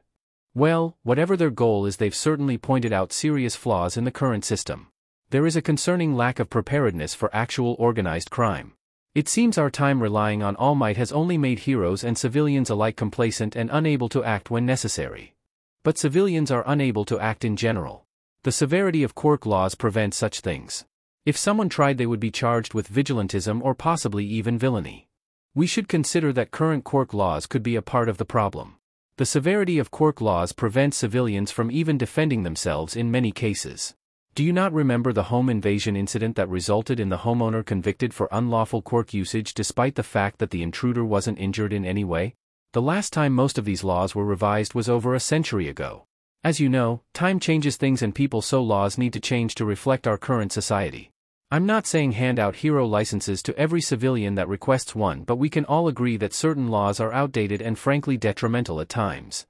Katsuki sighed and turned the TV off. The news had been the same thing for the past 3 days, and it was slowly grating on his nerves. He was tired of hearing about the League. He was tired of thinking about the fact that he created the League. It was frustrating, and he wanted to go home, but they wouldn't be releasing him until the afternoon. He had been stuck in bed for 3 days for nothing. He wanted to be doing anything but this. He was desperate for anything that didn't involve the League. Knock knock. The door opened and All Might quietly stepped in, shutting and locking the door behind him. He made his way over to the empty chair beside his bed and took a seat. His eyes seemed to scan over Katsuki before he relaxed and spoke. "How are you feeling, young Bakugo?" "Restless. Are you okay?" "I can't imagine being stabbed is nice," he blandly said. All Might chuckled quietly. "I'm all right. I came here because I made a mistake. There was so much that I didn't tell you about One for All. I thought I wouldn't have to worry about certain things resurfacing, but I was wrong. You don't have to waste your breath. He already told me everything while I was there." He winced minutely. "I'm sorry. I believed All for One was long gone. I didn't think someone as egotistical as my former nemesis would willingly pass his quirk on." "That's because he didn't." "What?" His face twisted in confusion. Apparently whenever you killed that guy all of the quirks he had either went to the nearest blood relative or their original owner.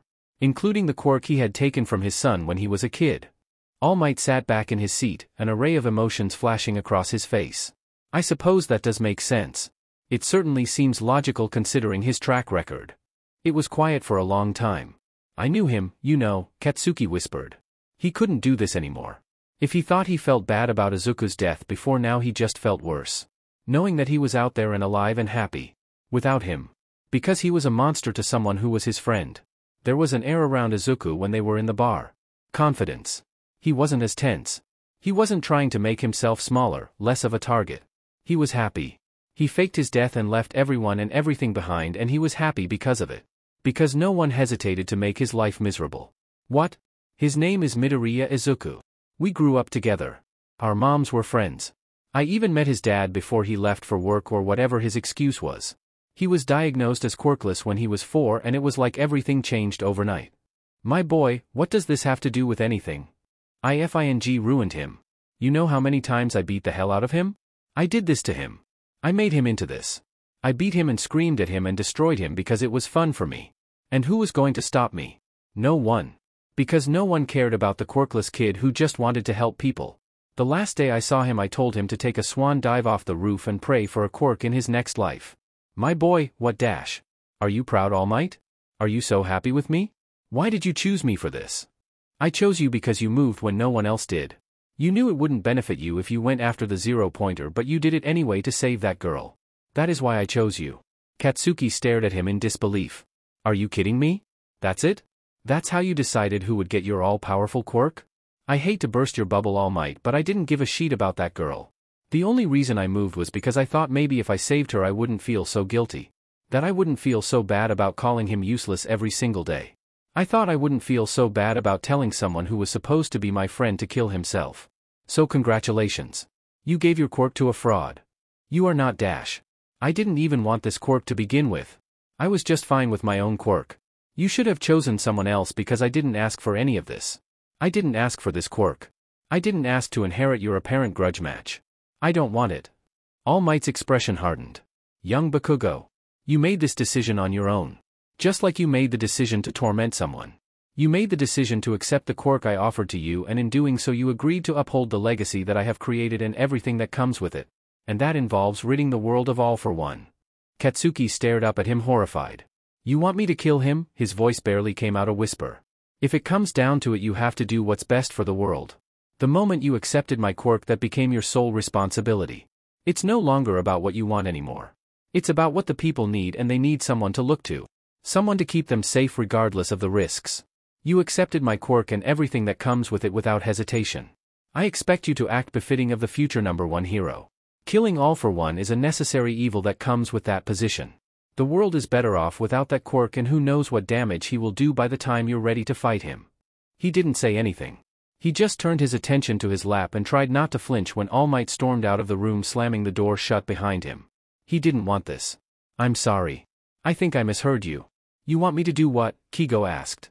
He was hoping he was hallucinating from the lack of sleep he had been getting, but had the sneaking suspicion that he wasn't. You heard me, Hawks, the president said impatiently. Forgive me, I thought I might have been hallucinating because you said you wanted me to infiltrate the League of Villains. Considering their actions in the past, I do not think they're going to start up a nice gossip chain with the #3 pro hero. #2 now. Oh yes, how could I forget? This is not going to work. If I make contact, they're more likely to run for the hills rather than give me an ounce of trust. But, I forgot, you're not asking. You're right, we aren't asking. You need to make contact with the League. They have to be stopped before they destabilize the country. You have the necessary training to do so? He really didn't, but he would just have to work with what he did have. He sighed and nodded. Yes, President. Consider it done, President. Don't be sarcastic, it's bad for your image. You're dismissed. Don't fail me, Hawks. He spun on his heel and walked out the door with a frown on his face. He was not looking forward to this. How was he even going to begin this suicide mission? Maybe the League would take pity on him for being forced to set up such an obvious trap? He snorted and shook his head as he made his way out of the building. Rumi was going to be upset that he was canceling game night, but it really couldn't be helped at this point. Midoriya Inko considered herself a smart woman. She used to be an analyst after all, and that doesn't come easy. She had considered herself lucky when she met Hisashi. She still does. But she was also smart enough to realize that he was not at all who he said he was. When she got up the nerve to confront the man about it, he nearly had a panic attack. When he confessed his line of work to her, she wasn't disillusioned to think that he mentioned everything he did. But she let it be because he was always there for the important things and genuinely loved her. After Izuku was born, he changed. Any doubts she had about staying with him faded away. It was like a cold part of him she hadn't even realized was there had melted away. He started working harder to some unknown goal, but he was still present. He always called. He always visited at least once every 2 months. He never left a text unanswered. He was always there in some way. It's why she knew something was wrong when more time went by and he never answered his phone. He never came back. He had just vanished off the face of the earth, and with him seemed to go what little was left of her son's happiness. She knew her baby was depressed and did everything she could to find somewhere that would accept an appointment, but they all turned her away at the work Quirkless. After she worked her way down the list, she prayed to any deity that would listen, but it was the same Quirkist spiel as always. She tore her room apart with her Quirk in a fit of rage. None of this was right. None of this was okay, and it just set her off more that there was nothing she could do about it. It was why she was so concerned when he came home one day after a walk looking as if he were on cloud 9. But she wasn't going to bring his mood down if he was finally happy, so she made him katsudon and spent the evening with her son. When she woke up, he was gone. There was only a note left. A suicide note. She tried calling the police and they came, but the moment the word Quirkless came out of her mouth, suddenly they were swamped and unable to expend resources for an obvious suicide. All that was left for her was fury that she hid behind tears and a blank face. She knew that he wasn't gone. She wasn't sure how, but she knew. Just like she knew that her husband had died half a year earlier despite still receiving money every week. But there was nothing she could do to prove it. All she could do was sit and wait and hope that her son was okay wherever he was. That he was safe and happy. She was just sitting down with dinner when the news broke. An attack on Kamino. In the center of it was her boy. Her son. Her Izuku. She had to set her bowl down with trembling hands so she wouldn't spill anything. She couldn't take her eyes off the screen. Izuku was there. In the middle of a catastrophe fighting heroes. He looked so good. The bags under his eyes that she had grown used to seeing were gone. There was a lightness in his movements that hadn't been there since the diagnosis. He looked so alive. More than he ever had before. She shook with loud sobs as she clutched at her sweater. A brilliant smile spread across her face.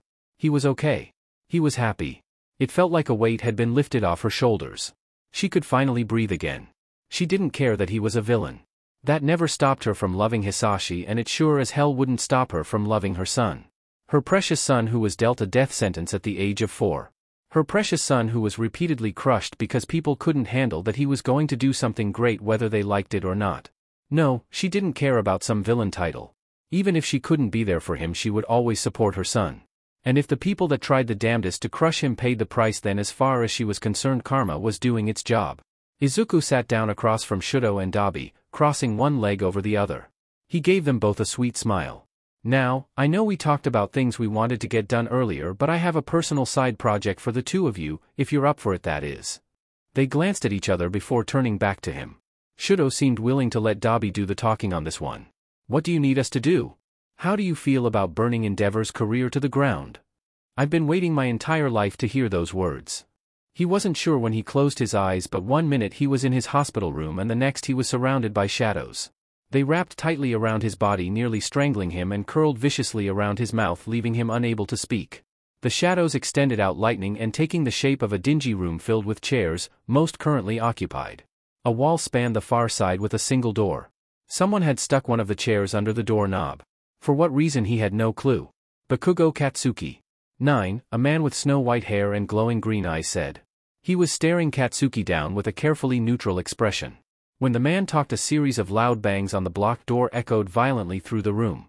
A few of the others were sending wary glances to the door, and Katsuki found himself following their lead, suddenly concerned with whatever the hell is so said on the other side. Don't look at that. Pay attention to me. I am speaking to you, Whitehair said, drawing Katsuki's attention back, though he kept glancing back at the door occasionally. My name is Shigaraki Yoichi. But you will call me first. We are the previous holders of One for All, and you are currently inside the Quirk. I feel as if I should start off by saying that many of us do not like you. At all. But we had no say in the decision to give this Quirk to you. That was 8's decision and we will respect it. Now, we are going to have a nice long talk about where you will go from here. Izuku wasn't sure if he should be concerned or something else. He tilted his head as he watched Denki and Dabi record a video for TikTok of all things. He decided on being concerned after 5 minutes had passed and neither noticed him. "What are you guys doing?" he hesitantly asked, not really sure if he wanted to know their response. The shrill screams he got in response made him wince and he threw up Bubble Shield just barely in time to keep himself from being simultaneously fried to a crisp and electrocuted. When the smoke cleared he dropped the shield and stared at the two skeptically. Dabi stuck his hands in his pockets and pursed his lips, regret clear on his face. Denki had his hands over his mouth in shock. "Now that we've got that out of the way, is someone gonna answer my question?"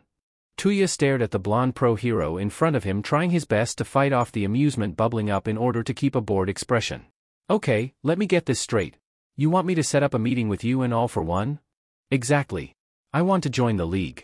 People are finally taking notice of all the issues that have been building up and it's because of you guys. That's a cause that I can get behind," Hawk said, a serious look on his face that contradicted his hero persona. He took out his phone and sent his location to Kurogyri. "I'll ask, but I wouldn't get your hopes up, Birdie. He's a little more cautious than the Hero Commission is assuming." Hawks didn't say anything, but the subtle twitch of his feathers was telling enough. Tuya shook his head and snorted as a warp gate appeared behind him. "I'll let you know what he says." "That's all I'm asking, Dabi." He could feel sharp eyes on him until he vanished through the gate. He glanced around the warehouse until his eyes landed on Shudo. Feather check. He took his coat off and looked over it carefully while Shudo scanned the rest of him. "You're good. Let's go home," Shudo said as another gate opened for them. Tuya threw his coat back over his shoulders and followed his little brother through the gate, relaxing when he took in the familiar living room. Home at last. "How'd it go?" Denki said. He and Mina were draped over the back of the sofa staring at him like the nosy little sheets they were. He would never admit he liked the brats. At least not out loud and definitely not in front of them. "Hawks is apparently interested in joining the league. Said he wanted to meet dear old All for One," he said. Izuku, who was lounging on his bean bag, looked up from the poor, innocent cake he was murdering with an expression of disbelief on his face. "Well, that's obviously a setup, but now I'm curious about just how dumb they think I am. I know I'm a teenager, but aren't they underselling me a little bit? I mean, I'm literally running the league and multiple other operations on the side. That's the Hero Commission for you." He took a seat on the sectional. Tamura stared at Izuku intently for a few moments before he narrowed his eyes. "You're thinking about doing it, aren't you?" "Well, obviously I'm not gonna do it until Kinami looks into him. If he's gonna screw me over, I want to have enough dirt to bring him down with me," Izuku said. "From my experience during internships, Hawks wasn't that bad. He was actually pretty nice and honest about what he wanted from me," Fumikage added. "He definitely wasn't all picture-perfect smiles today. Maybe there is something behind that hero persona," Tuya shrugged. Shudo narrowed his eyes as he stared Tuya down critically. "You think he's attractive?" "I didn't say that," he sputtered indignantly. He only got several knowing grins in return. "Don't worry, Dabi. Once Kinami lets me know if he's safe, you'll be the first to know." Izuku grinned like the little sheet he is. Tuya glared. "You all SCK. And you swallow? What's your point?" Denki joked. All right. On a more serious note, are you and Shudo making any progress on your little side project?" Izuku asked. "Thank God the subject changed. We're getting there. We had a lot to sort through and it's going to be long, but we really want to get everything in there," Shudo said. "We're probably gonna have to break into our old man's to get some files. It shouldn't be hard now that he's busy being the #1 hero," Tuya said. "I know it's a little bit of a wait, but why don't we put everything out there on December 10th, Izuku suggested. December 10th. December 10th. What was Tuya and Shudo shared matching looks of understanding as the answer seemed to come to them both at the same time. "That's perfect. It's a deal," Tuya said. "Glad to know we're on the same page. Anyone want to fill us in?" Denki asked. "It wouldn't be much of a surprise if we did. Don't worry. You're gonna love this. It's gonna be a big part of our endgame. We just need to find the final nail in the Hero Commission's casket and we'll be set." Ochako was scrolling through TikTok when she got a notification from Unify. She had been planning to ignore it for the moment, but a nagging feeling she had learned to pay close attention to was telling her to at least read over it. With a sigh she opened the Unify server the class had made. Soundbite. "Have the teachers visited you guys yet?" John Cena. "No? Why are the teachers supposed to be visiting?" Soundbite. "They're personally asking our parents to allow us into the dorms that Yui is building." Ochako felt the blood drain from her face as she looked around the living room of her apartment. Her apartment which she lived in alone. Her lack of a guardian present so soon after the attack on the camp would surely draw attention to her and place suspicion she did not need on her shoulders. She quickly got her breathing under control as she dialed Izuku's number. There was no need to send him into a panic as well. "Don't worry. I'll take care of this. I'll be over in 10 minutes and everything will be fine," Izuku said as he hung up his phone. He glanced around the room until his eyes landed on Himiko and the gears started turning. "Himiko, how do you feel about a field trip?" Her bored expression lifted and she nodded rapidly. "Yes. Let's go." "Wait. Where are we going?" "We're going to pick up some blood and visit Ochako." Taking note of her confused expression, he gave her a smile. "I'll explain more along the way. Grab your shoes while I get Kurojairi." By the time he got back, Himiko was almost vibrating out of excitement. He looked at Kurojairi and said, "We need to stop by the doctor's lab and see if he has any blood." Kurojairi nodded and they were whisked away through a gate to the laboratory. Izuku immediately walked to the fridge in the back and rifled through the labels until he found a pack of blood listed to be from a woman in her late 30s. He brought it back to Himiko and handed it over. "Your name is Uraraka Shurzen. You're going to pretend to be Ochako's aunt who is about to reluctantly return to your home in the Mia prefecture. When they ask about letting Ochako move into the dorms, you will initially act apprehensive but eventually agree." Himiko nodded seriously as she sked down the blood. "All right. I can do this. For Ochako." She shifted forms into a woman with chestnut brown hair and vibrant blue eyes. She was wearing a long flowy top with leggings underneath. He cracked a smile and nodded. "Let's go then." He turned to Kurojairi. "Can you open a gate to Ochako's guest bedroom?" "Of course, just call when you wish to return," Kurojairi said and opened a gate.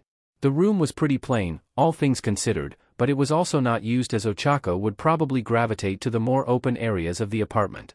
A stray thought occurred to him. His mother was right next door and the walls weren't paper thin per se, but they also weren't very thick. There was no way he could let her hear his voice. He couldn't face her after what he did to her. He wasn't ready for that. He looked at Himiko and motioned for her to go ahead to the living room and explain the Cliff Notes version to Ochako. As he watched her go, he activated a quirk that he rarely got the chance to use, animal shifting. It allowed him to shift into small to mid-size animals. For this he would just go with a cat. It's not that he didn't trust Himiko, he had complete faith in her abilities, he just wanted to oversee this conversation himself. He padded into the room just as a series of knocks rang out through the apartment. Ochako did a double take when she saw him but took it in stride as she opened the door, revealing Eraserhead and All Might in his shrink-wrapped form. "Uraraka, do you mind if we come in?" Eraserhead asked. "Yeah, of course." She stepped aside and let them in, shutting the door behind them. "Ochako, who is it, Himi?" Shurzen asked as she popped her head out of the kitchen. Her eyes widened when she saw All Might and Eraserhead. "All Might? So you must be from Yui. Can I help you?" "We'd like to talk to you and young Uraraka about Yui's newest security measures," All Might said. Eraserhead's eyes immediately zeroed in on the cat in the entrance to the hallway. "What's their name?" Ochako looked over at Izuku and either blurted the first thing she thought or said it for the irony. "Shiro. His name is Shiro." Eraserhead's lips twitched up in a barely there smile. "You named your black cat Shiro." Thankfully Ochako has a quick recovery because she nodded seriously and said, "Absolutely. It couldn't have been anything else." Shurzen shook her head and made her way into the living room, then motioned for them to sit. "My name is Uraraka Shurzen. I'm Ochako's guardian. I apologize for being so abrupt. Everything that's happened recently has been very stressful. You can call me Aizawa. We understand how you must feel. It's why we wanted to do this in person," Aizawa said as he sat down. Izuku walked further into the room until he hopped up on the table separating Ochako and Shurzen from Eraserhead and All Might. He sat down and stared at them unblinking. If there was one thing cats could get away with, it's disregarding and flat-out disrespecting authority figures, so he might as well have fun while he was at it. All Might seemed startled and proceeded to scoot away from him, an uncomfortable look on his face. "Good." Aizawa glanced over and just barely visibly had to restrain himself from petting the cat. Izuku could inform Tamura that his favorite hero had taste, at least. The rest of the meeting went smoothly, minus All Might's nervousness at having a cat glare a hole through him, though that was enjoyable for all other parties but the blonde. Himiko and Ochako played their roles perfectly as they always did. They almost seemed to feed off of each other the entire time. They waited for a good 30 minutes to pass once they were gone before Himiko and Izuku both dropped their forms. Himiko cooed happily, "You're such an adorable kitty." Ochako laughed and nodded her agreement. "All right, as much as I love you both being here, it would be better if you left before someone sees you. I already texted Kurojairi. He's waiting in the guest room." She shooed them off to the guest bedroom where, sure enough, a gate was already waiting for them. Himiko blew her a kiss as she walked into the gate, making Ochako sputter and Izuku roll his eyes as he followed behind. Ochako was making one last trip to the grocery store before she moved into the dorms. Most of her things would be going with her, but they were going to keep up the rent so she could return on the weekends and give them updates without the risk of getting caught. Being in the dorms was far from ideal and definitely not what she wanted, but she would just have to suffer with the cards she was dealt. She would have to be more careful now that she would constantly be surrounded by heroes and hero students. But she had managed to survive in what she would consider worse conditions, so she could last through this. She sighed as she tossed a package of soba noodles in her basket. After this she would just be getting frozen meals for the weekend so she wouldn't have to worry about anything going bad throughout the week. Uraraka, Jairu's voice drew her out of her thoughts. Jairu, Ochako beamed at the girl standing in front of her. I didn't expect to see you here. You can drop the act. I know. I've known for a while now. Know what, Sheet, was she going to have to call for an emergency extraction? Relax, I'm not going to tell anyone. I promise. I don't want to get you in trouble. I just want in. Ochako blue screened for a minute. I'm sorry, what? I know you've been in contact with the League and I know that's where the others are. I want to join the League. Ever since they were expelled or resigned, nothing has been the same. Everything has been getting worse and I don't know if I can take being in that kind of environment anymore. Please, Jairu begged. Ochako stared at her seriously and thought for a while. She ripped the empty part of her list off and wrote a number on it before handing it over. No guarantees and don't get your hopes up. Don't call until tomorrow at the earliest. Jairu took the paper with a look of sheer relief on her face as she nodded. Okay. I can do that. Thank you, Uraraka. She watched her walk away before she finished what shopping she had left and hurried back to the apartment. She had to let Izuku know that she may have been compromised. If Jairu had told anyone, she would be screwed. If anyone followed her, Ochako was screwed. She had a feeling her anxiety about the dorms was going to last for a while. Izuku needed a serious distraction after the whole situation with Kyoka. She insisted that she never told anyone about Ochako, but that didn't mean someone hadn't overheard their conversation.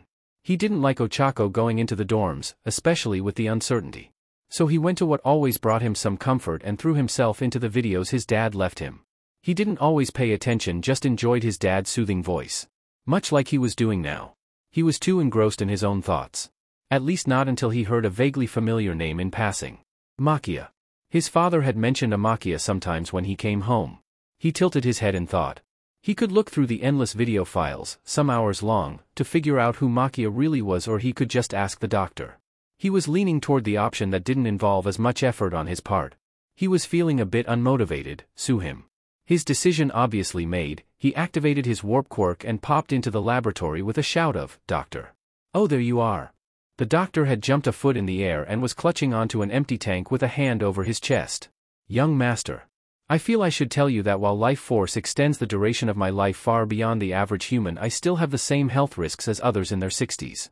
For example, heart attacks." "You're not having one now, are you?" he asked warily. "Thankfully, no." "Okay, then I don't see why we're worrying about a hypothetical situation. However, I understand your concern for the future and I am going to need you alive for a while longer, so I will be more aware of where I warp from now on." The doctor took a deep breath through his nose before slowly letting it out. Was he counting? "What did you need, young master?" the doctor finally asked. "Oh, right. I was watching one of the videos my dad left me and I heard a name that sounded familiar. Makia. Do you know anything about them?" he asked. "Gigantomachia. Of course. He was Sensei's bodyguard. He's one of the only people who managed to survive more than 2 quirks without losing all sense of self. Though he did sacrifice a few brain cells," the doctor said. "I haven't seen him at all since I got here. What happened to him? Is he still alive or?" He trailed off with a small frown. "He's still alive. Unfortunately, when he found out about Sensei's death he was furious and distraught. He nearly went on a rampage and we had to contain him. And he's been in stasis since. Though, now that I think about it, you two had met before. He would likely remember you. If so, he may be placated enough to not destroy everything in sight." "Wait, what do you mean we've met before? I don't remember that." "Well, seeing as you were only a baby, I can't imagine that you would remember." "Yeah, fair enough. How come you never told me about him before? If he was my father's bodyguard, his skill would have come in handy a few times." The doctor almost seemed to be sweating as he intently looked over an empty sheet. I hadn't had enough time to weigh the risks between containing Gigantomachia and hunting down those that went feral due to quirk overload. You forgot, didn't you? I am an old man. I am allowed such luxuries. That's also fair. Where did you put him? He's in the basement of one of the more fortified safe houses your father owned. Kurogiri knows where it is. You should probably take the rest of the league with you. I doubt you'll have the problems with Gigantomachia that we had, but it's better to be safe than sorry. Understood.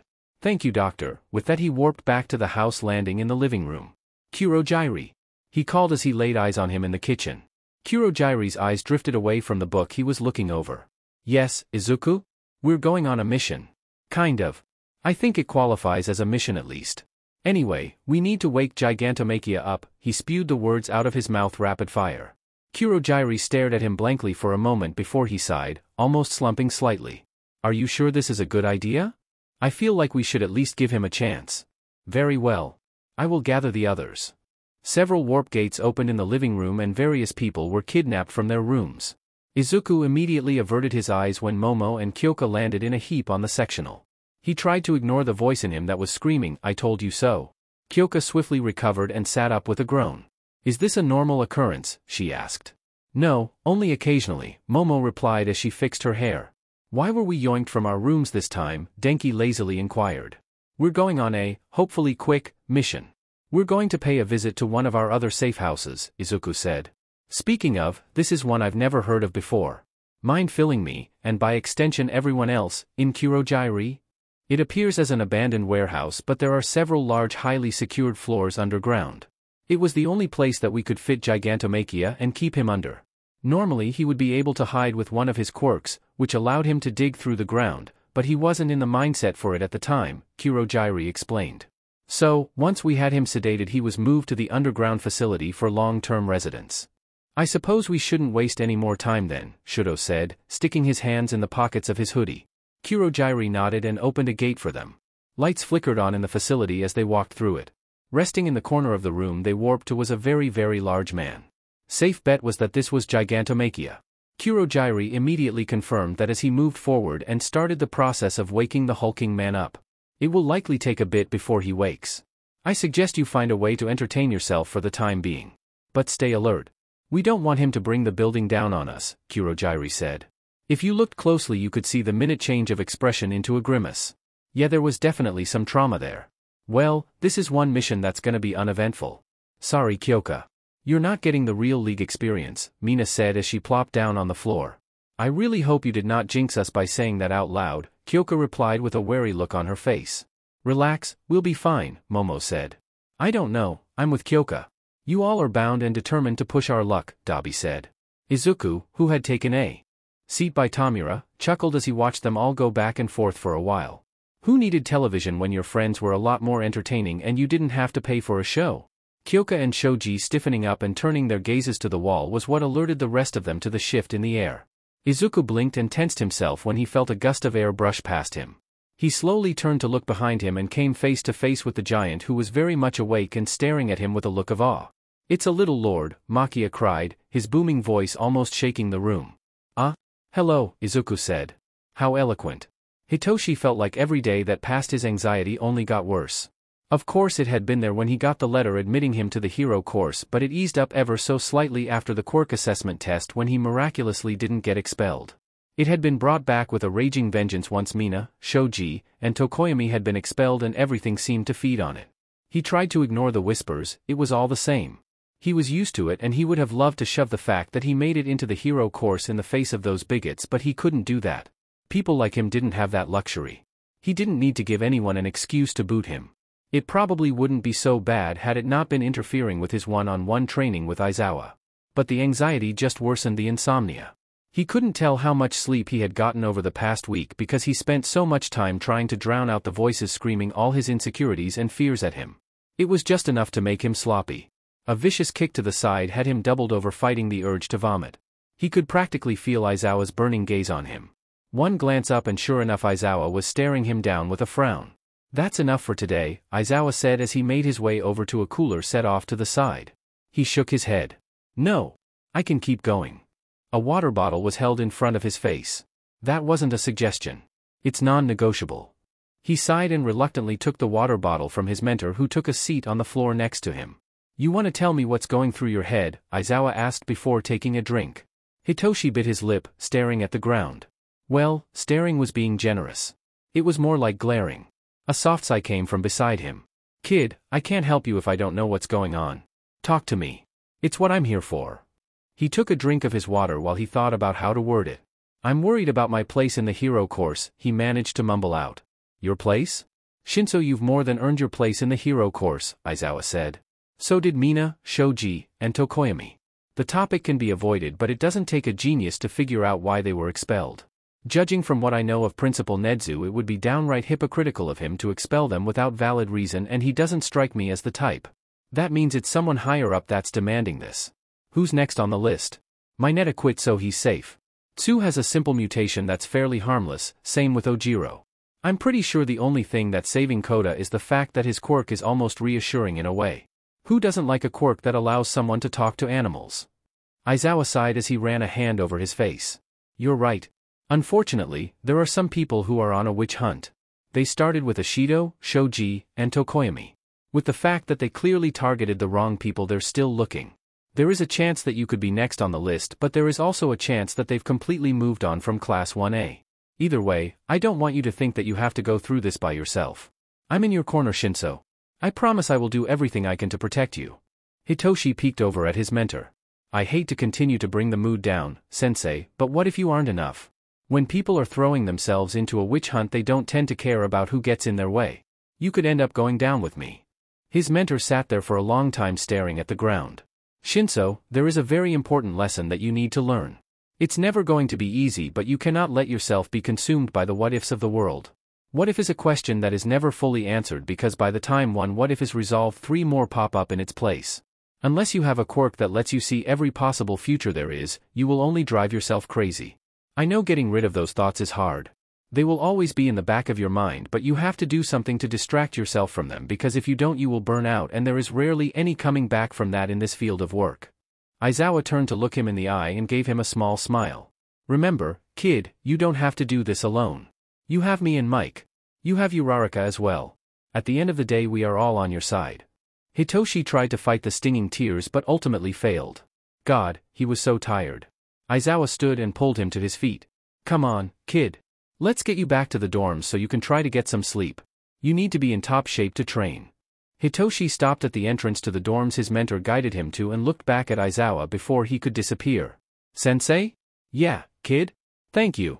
Aizawa stretched a hand out and ruffled Hitoshi's hair. Anytime, kid. Now go get some rest. We'll pick up training again when you look less likely to keel over. Kinami was shaking as she stared down at the file she had printed off. It took her some time to navigate the Hero Public Safety Commission servers and maintain her anonymity at the same time, but she managed. She was the best of the best for a reason. She had long since accepted the fact that real monsters were not the same as those in children's stories. Real monsters are often those who sought out power. Any place where they have control over someone else. Places like the Hero Commission. She knew that All for One could be a monster if he so desired.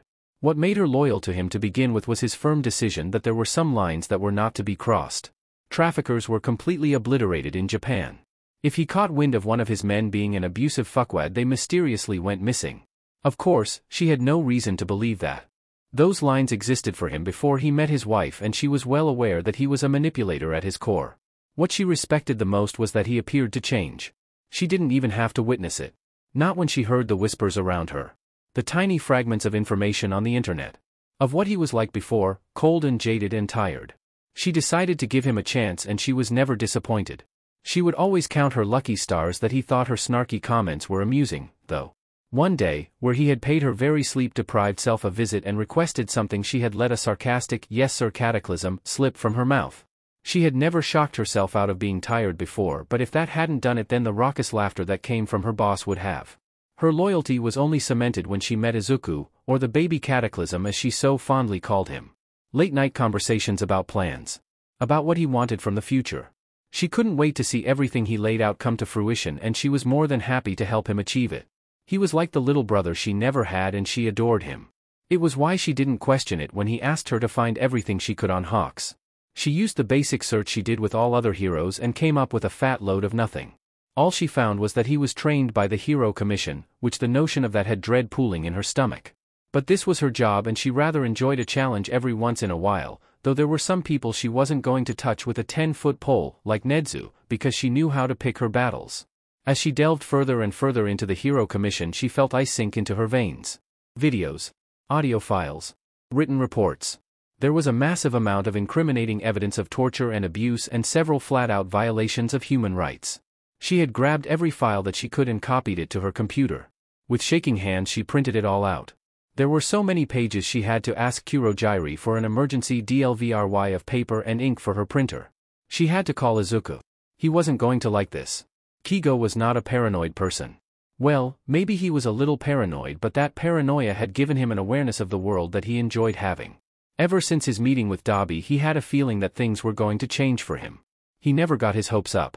That always resulted in disappointment, but he couldn't think of anything else other than hope to describe the feeling settling deep in his chest. Had he not had a strict diet assigned to him he probably would have assumed it was heartburn. Maybe even a heart attack. Hell, it still could be a heart attack if his stress levels were anything to go by. But for once he was going to go with the optimistic choice and assume he had a sliver of hope that things were going his way for once. With a groan he landed on the balcony to his high-rise apartment and dug out his keys to unlock the doors. He didn't often use his balcony to leave, but when coming home it was a hell of a lot faster than taking the elevator or stairs. He had a license to use his quirk, so he might as well take advantage of it and bypass the annoying rituals that people who couldn't fly had to abide by. He shut the door and locked it once he was inside before tossing his keys onto the coffee table in the living room. The same coffee table that was never used because when he had time to be home he spent that time eating and sleeping as much as he could. Entertainment was a luxury that he was not permitted. Speaking of eating. He shuffled his way into the kitchen and pulled out one of the many pre-prepared meals that his dietitian, hired specially by the commission because of course they were, had insisted he eat. He had the perfect image to maintain and he couldn't do that if he ate whatever he wanted, after all. As he stared down at the container of bland, boring food he couldn't help but wonder what takeout would taste like. The smell that saturated the air around restaurants and food carts was always enough to make his mouth water and stomach growl no matter how long it was since his last meal. He sighed and ate robotically. He could try to distract himself with wishes and desire for food that he would never be allowed to touch all he wanted, but he couldn't keep the league out of his mind. There were nothing but questions and no answers. The biggest question of all, why was the Hero Commission so afraid of them? Nezu was a little irritated. He had been absolutely swamped since the training camp incident. He didn't even have the time to search for the missing Todoroki. He had to cancel a very important meeting he had set up in exchange for more meetings of less importance to him personally, but he wasn't in the position to argue. He had damage control to do. He cleared his throat and immediately gained the attention of the rest of his staff. They really did spoil him. We have much to discuss today. Starting with All Might, he said pleasantly. All eyes turned to the deflated pro-hero who straightened his tie slightly. You all are aware that I was nearing retirement since I was hired on here to teach. After the events in Kamino it had become clear that I will be unable to continue doing hero work. I will be announcing my official retirement this afternoon and focusing my attention on teaching heroics from now on. He received several nods of acknowledgement from around the room. On to our next topic. Dormitories. Has everyone collected permission from parents? We've gone around to all our homeroom students. There have been a few flat-out refusals, mostly from Gen Ed and management surprisingly, but most parents are supportive of the idea. If anything they seemed relieved, Snipe said. The students that had their quirks stolen are taking it in stride. If anything it seemed to light a fire under them and they jumped on the chance to get back to training, quirk or no quirk. Regardless, I set them up for weekly meetings with Hound Dog, Vlad said. As far as I'm aware there has only been one withdrawal from the heroics track and I don't believe it had anything to do with the parents. Jairu Kyoka. If anything her parents were probably the most receptive to the idea, but a few days after the visit she handed me her withdrawal papers. I can't say I'm surprised. She completely withdrew from the others early on. I think this was a long time coming, Aizawa said with a frown. I'm glad I'm not the only one who noticed, Kayama said. She seemed a bit off for a while. I tried approaching her about it but she wasn't very receptive to the idea of talking to someone. Unfortunately, you can't force someone to talk if they are unwilling or not ready. It's a shame but ultimately her decision to withdraw. The only thing we can do now is make sure our students are safe, Nezu said. That means that they need to be able to defend themselves should another attack occur. The Hero Commission has agreed to my proposal to allow all first years to take the provisional licensing exam. Aizawa, Vlad. You both have your work cut out for you. Izuku was enjoying himself as he popped a piece of kettle corn in his mouth while he watched as Tamura mercilessly destroyed everyone via video games when he got the call. He set the bowl to the side and pulled his phone out of his pocket to check who it was. His expression lit up when Konami's name showed up and he hopped to his feet and walked out of the room. He loved the downtime between projects, but he was starting to get antsy. His meeting at Michi's had been cancelled until further notice and December was months away, meaning he was effectively bored. He wasn't even sure if he could count Makia as a project because it went so smoothly. He felt bad about having to leave him at the other safe house, but the villa just wouldn't fit him. At least he was awake and had some entertainment now. Who knew the giant could knit? He and Shudo bonded over that. He shook his head and answered the call. Konami, hey Dash. He hadn't even finished greeting her before she interrupted with a shaky voice. I need you to come here. Now. It's about the Hawks situation. I'll be over momentarily. He hung up and stuck his head into the living room. Hey, I have to stop by Konami's. Tamura paused the game and looked him up and down critically. Is something wrong? He pursed his lips. Not sure yet.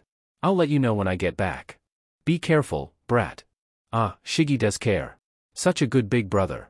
Don't even start, dumpster dweller. Izuku shook his head slightly amused before he activated his warp quirk and popped out in Konami's living room. He made his way into her workspace and knocked. Konami? She looked up at him and gave him a shaky smile. Hey, baby Cataclysm. What's wrong? Are you okay? He asked. She shook her head and handed over a thick file folder for him to take. She had simply labeled it Hawks. I got what you wanted. You have to do something about this. It may even be too late for him, but this can't continue. His face twisted in confusion, but he sat down in a free chair and opened the folder. The first page was simply labeled, Program Zenith. As his eyes flew over the pages, a pit of dread welled up in his chest. He closed the folder before he could even finish and stood. I'll take care of it. Thank you, Konami. Why don't you take a break for a little bit? I'll let you know when I have something else for you, okay? She slowly nodded. Yeah. Okay. Just promise me that you won't let them get away with this sheet. By the time I'm done with them, they'll be begging for mercy. Kigo flopped face first onto his bed with a groan which only increased in volume when he felt his phone vibrate in his pocket. He lazily dug into his jacket and pulled the phone out. A single message had come in. Dabi. Congratulations. You have all for one's interest. Good luck, winky face. An ominous way to end the day, but he would take what he could get at this point. He blankly watched Dabi tuck his phone away after sending the message. All right, I let him know you're curious. Now, care to share with the class why exactly you're currently radiating murder energy? Dabi asked. Izuku picked up the file in his lap and set it on the living room table. Konami got the files on Hawks. And some more from the Hero Commission. Several faces around the room twisted up in a grimace as they all eyed the file with uncertainty. Do we even want to read that? Mizo asked quietly. Oh, we're all reading it. No questions asked. Once we've finished, we're going to set up a meeting with Hawks and offer him a place in the league. Until he fully commits, we won't be giving him any vital information. We'll go through the same security checks that Dabi did when he met with him, and we'll be cautious. He might not even want help with how far this has gone, but we can at least offer it to him, Izuku said seriously, receiving several nods in return. Denki raised his hand and said, I vote that Compress reads it out loud, that way we get the whole thing all at once and don't have to go through it individually. I don't know about you all, but I am a slow reader and that is a very thick folder. Okay, but why Compress? Dabi asked.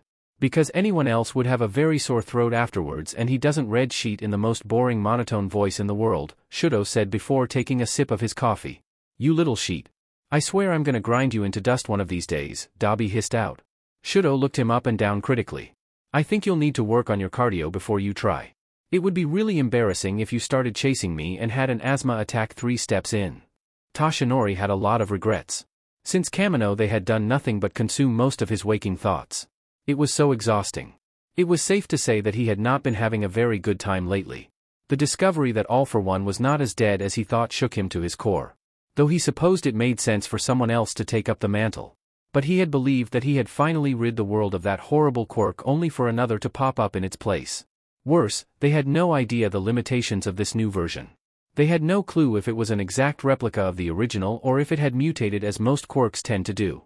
Of course, discovering that his successor had grown up around both of them was a shock in itself. He was disappointed knowing what his successor had done to another child. Less so when that child had such a monstrous Quirk.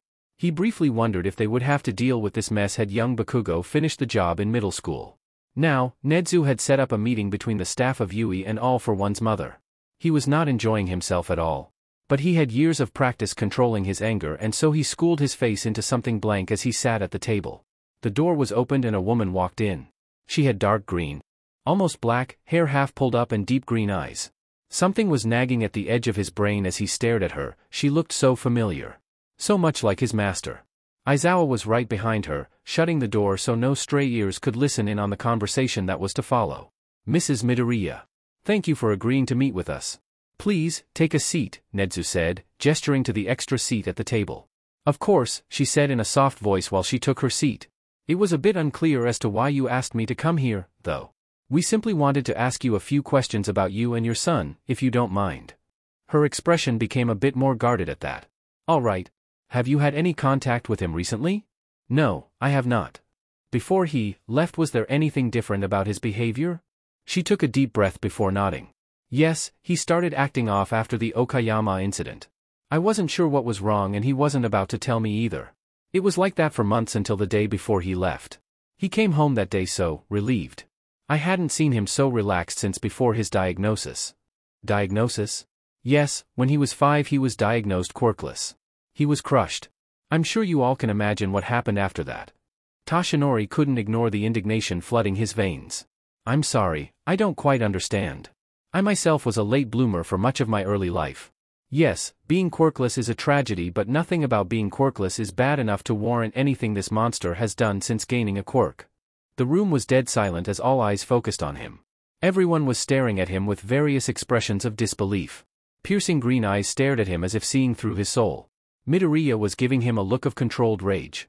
All Might. I know you've been around for quite some time, but I didn't realize your views were so antiquated, because if you knew anything about the current quirkless population you would know that 90% do not live past their 20s. Most of them take their lives, and the ones that don't are usually victims of hate crimes.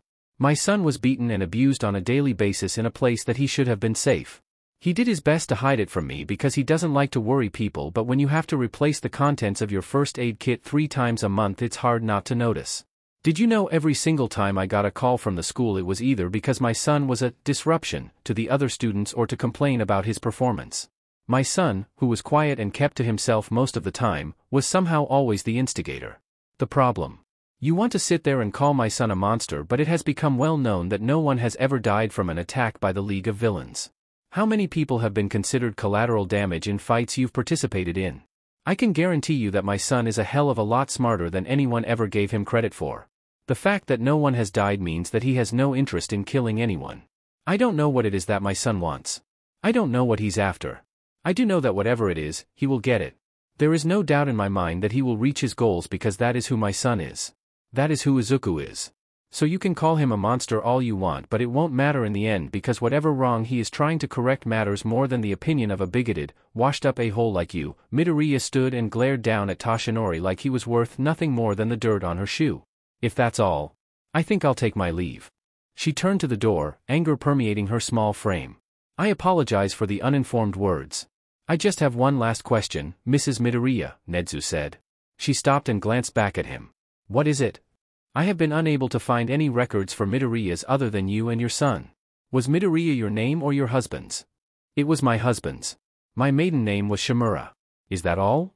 Yes, thank you for your time, Mrs. Midoriya. The door slammed shut behind her, rattling the entire frame. What the F is wrong with you, Yagi? Aizawa asked, disbelief saturating his voice. He couldn't form words. He was too busy staring after his master's daughter. How the hell was he supposed to explain any of this to Gran Torino? Sorahiko let out a violent sneeze and glanced around the room suspiciously. He had a strong feeling that Toshinori was being an idiot. Yet again. Or maybe it was all the Dmed dust in this room. Katsuki was angry and hurt and disappointed. He'd been that way for a long time, but the confrontation with All Might at the hospital had only brought those feelings into focus. It made him question everything. Then there was the fact that he was alive. The whole time he was alive, and even worse, he was a villain. Katsuki didn't know what to think. The news wasn't helping. It was all about the League no matter which station you chose. There was no escaping it. All of this was overshadowed by the dreams he'd been having since the hospital. He was never able to talk. He could barely even move while he was there. Inside One for All. He never thought such things were possible, but he was left wishing it wasn't. The sheer animosity that saturated his dreams was beyond stressful. That wasn't even touching on whatever the hell was behind that door. The one that was locked and blocked off by a chair. The last time he had fallen asleep he could have sworn that whatever it was about to tear the door straight off its hinges. That door nearly splintered down the front from the beating it was taking. He wasn't sure how long it would hold up, and that scared the hell out of him. He did not want to meet it. It was the weekend, so he decided to take time off campus and go to a cafe near the school and try to distract himself. He got his coffee and sat outside at one of the empty tables just stewing in his thoughts. He didn't want to think anymore. He was so tired of thinking and trying to wrap his head around everything that had happened. He hated to admit it, but Izuku's words at the bar really got to him. It sent him down a deep information dive that he had never even thought about because none of it applied to him. He had the perfect quirk, after all. All the statistics and first-hand accounts he got his hands on made him sick. It made him question the way hero society was set up, because most of those accounts spoke of how discrimination had only worsened in this supposed time of peace that they were living in. It certainly wasn't peaceful for everyone. A familiar flash of purple drew his attention and his gaze found a head of fluffy purple hair. Shinso walked out of the cafe he was sitting outside and started heading down the street. He was about to go back to his kind of depressing inner monologue and mind his own business when a sleek black car pulled up next to his classmate and two people in suits stepped out. His eyes narrowed as he saw his confused classmate roughly shoved into the back of the car, and his eyes went to the license plate. It was a commission-issued car. Suddenly all of the statistics he had been absorbing ran through his mind and he shot to his feet. The car was already taking off and he got a sinking feeling in his stomach. He had to tell someone. He took off running, completely abandoning his coffee, and didn't stop until he made his way to the teacher's lounge. He didn't bother knocking on the door as he practically threw it open, startling everyone in the room. "Bakugo? What's wrong?" Aizawa asked with a small frown. "Shinso. I was at a cafe and I saw him walk by and this car stopped and two guys just grabbed him off the street," came out of his mouth rapid fire. Aizawa shot to his feet and walked forward. "Slow down. Did you get the plate?" "I didn't have to. It was a car from the Hero Commission. After everything with the others I got a really bad feeling. I thought you should know." Aizawa stiffened even more. "Bakugo. You did the right thing. Thank you. Go to your dorm. I'll take care of this." Katsuki took a few steps back and slowly nodded. He didn't say anything as he stepped out of the room. He could still hear frantic shuffling before Aizawa and Nedzu practically flew out of the teacher's lounge. As he watched them leave, the sinking feeling in his stomach only got worse. Hitoshi was numb. He knew something like this would happen eventually. His luck wasn't good enough to avoid this. He just wanted a FING cup of coffee. The only reason he left his apartment to get it was because his coffee maker decided to break down at the most inconvenient time. He wasn't expecting to be yanked off the street into a government car. This was like one of those awful pre-Quirk movies that his mother used to watch all the time. They wouldn't even let him keep his coffee. The BSTRDS threw the cup out the window, and then they wanted to claim that he was the immoral one. He wasn't the one wasting perfectly good coffee and littering the streets as well. He humored them to begin with. He thought that if he answered their questions then maybe it would be over soon and he could go home. It was the third round of answering the same DMN thing that he gave up. They were on a mission and they weren't going to accept that he wasn't who they were looking for. They had already made up their minds about him. And since they were being such assholes, he wasn't going to mention his suspicions of who it actually was. They probably wouldn't listen anyway. If they were pissy when he was answering their questions, they were doubly so when he quit talking altogether. From there on everything seemed to blur together. But he remained firm. He became an expert in the quiet game once his quirk came in and only got better when he got his second one. They had nothing on him. He's pretty sure he dissociated most of the time. He remembers feeling jolts of pain in his body, but they were muted. Everything was turned down a couple notches actually. He was briefly aware of screaming from someone other than his kidnappers, followed by gentle hands tugging him to his feet. He was in and out. Flashes of different places. A car. Buildings flying by. A hand hovering over his shoulder. His feet on the sidewalk. The soft couch in the dorms. He was there and he wasn't. Unable to really process everything that was happening. He had no idea what time it was when he came out of it, but it was very dark outside. The warm artificial lights in the common room of the dorms were the only relief from the encroaching darkness. He lazily blinked as he took in his surroundings. Aizawa, Nedzu, Bakugo, and Uraraka were close by. Most within arm's reach but keeping enough space so as to not suffocate him. "Shinso?" Uraraka asked, her voice quiet and raspy. Worried. That snapped everyone else's attention to him. "Are you okay?" Aizawa asked urgently. "We got to you as soon as we could once we found out what happened." I want to go home, he eventually croaked out. He couldn't deal with this right now. He was so tired of shit like this. Aizawa slowly nodded, okay. But you're not going alone right now. You're not in the right mindset to be alone yet. I'll take him. I know where his apartment is. I've been over there a few times, Uraraka said as she stood. Be careful, Aizawa said seriously as he hovered over them while they made their way out of the dorms. Uraraka never touched him but she stayed close. She was watching the area around them completely alert, a level of alertness that only belonged to criminals and pros, not students. He briefly wondered how she would have gotten out of this situation had he given them her name before he remembered that they wouldn't take him accusing someone with a perfect quirk seriously. No matter how true it was. Uraraka, he whispered her name quietly. Her eyes flew to him. Yeah? I can't feel my arm, he said quietly. He only noticed recently, as they walked through the streets. His mind briefly came to the conclusion that the pain he felt earlier must have been responsible. Some kind of paralysis or nerve manipulation quirk. She stiffened and bit her lip roughly. Do you need to go back? We can see recovery, girl? I don't know if I want to go back anymore. All I ever wanted was to be a hero. To prove people wrong. None of it is gonna matter come Monday. Rumors spread quickly. I'm never going to make it in that school anymore. It's just gonna be middle and elementary school all over again. He looked over at her slowly. I'm so tired. I don't want to do this anymore. Nothing is ever going to change. She stared at him with a blank look on her face. Change of plans. We're going to my apartment. She didn't say anything as she gently guided him back to her place, foregoing the stairs she normally took for the elevator. Within 20 minutes he was seated in the living room of her apartment with a cup of fresh coffee in his hands. She made a quick round and locked her door and closed all the curtains. You're not going back, she said plainly. More of a statement than a question. He shook his head slowly. I thought that if I made it as a hero people would look at me differently. That's why I stayed, even after the others were expelled. But it's not. Nobody gives me the same respect as the other hero students because all they see is the kid with the brainwashing quirk. A quirk like that means I have to be a villain. Once the news spreads about this, no hero is going to be interested in taking me on, except maybe Aizawa. What's even the point anymore? I knew they were going to do something like this. I don't know if I can put up with the general distrust for the rest of my life. Uraraka pulled her phone out and texted a number before setting it to the side. There's somewhere you can go to get fixed up. You won't have to deal with this anymore and you'll be safe from the Hero Commission. They won't let anyone lay a hand on you. The League?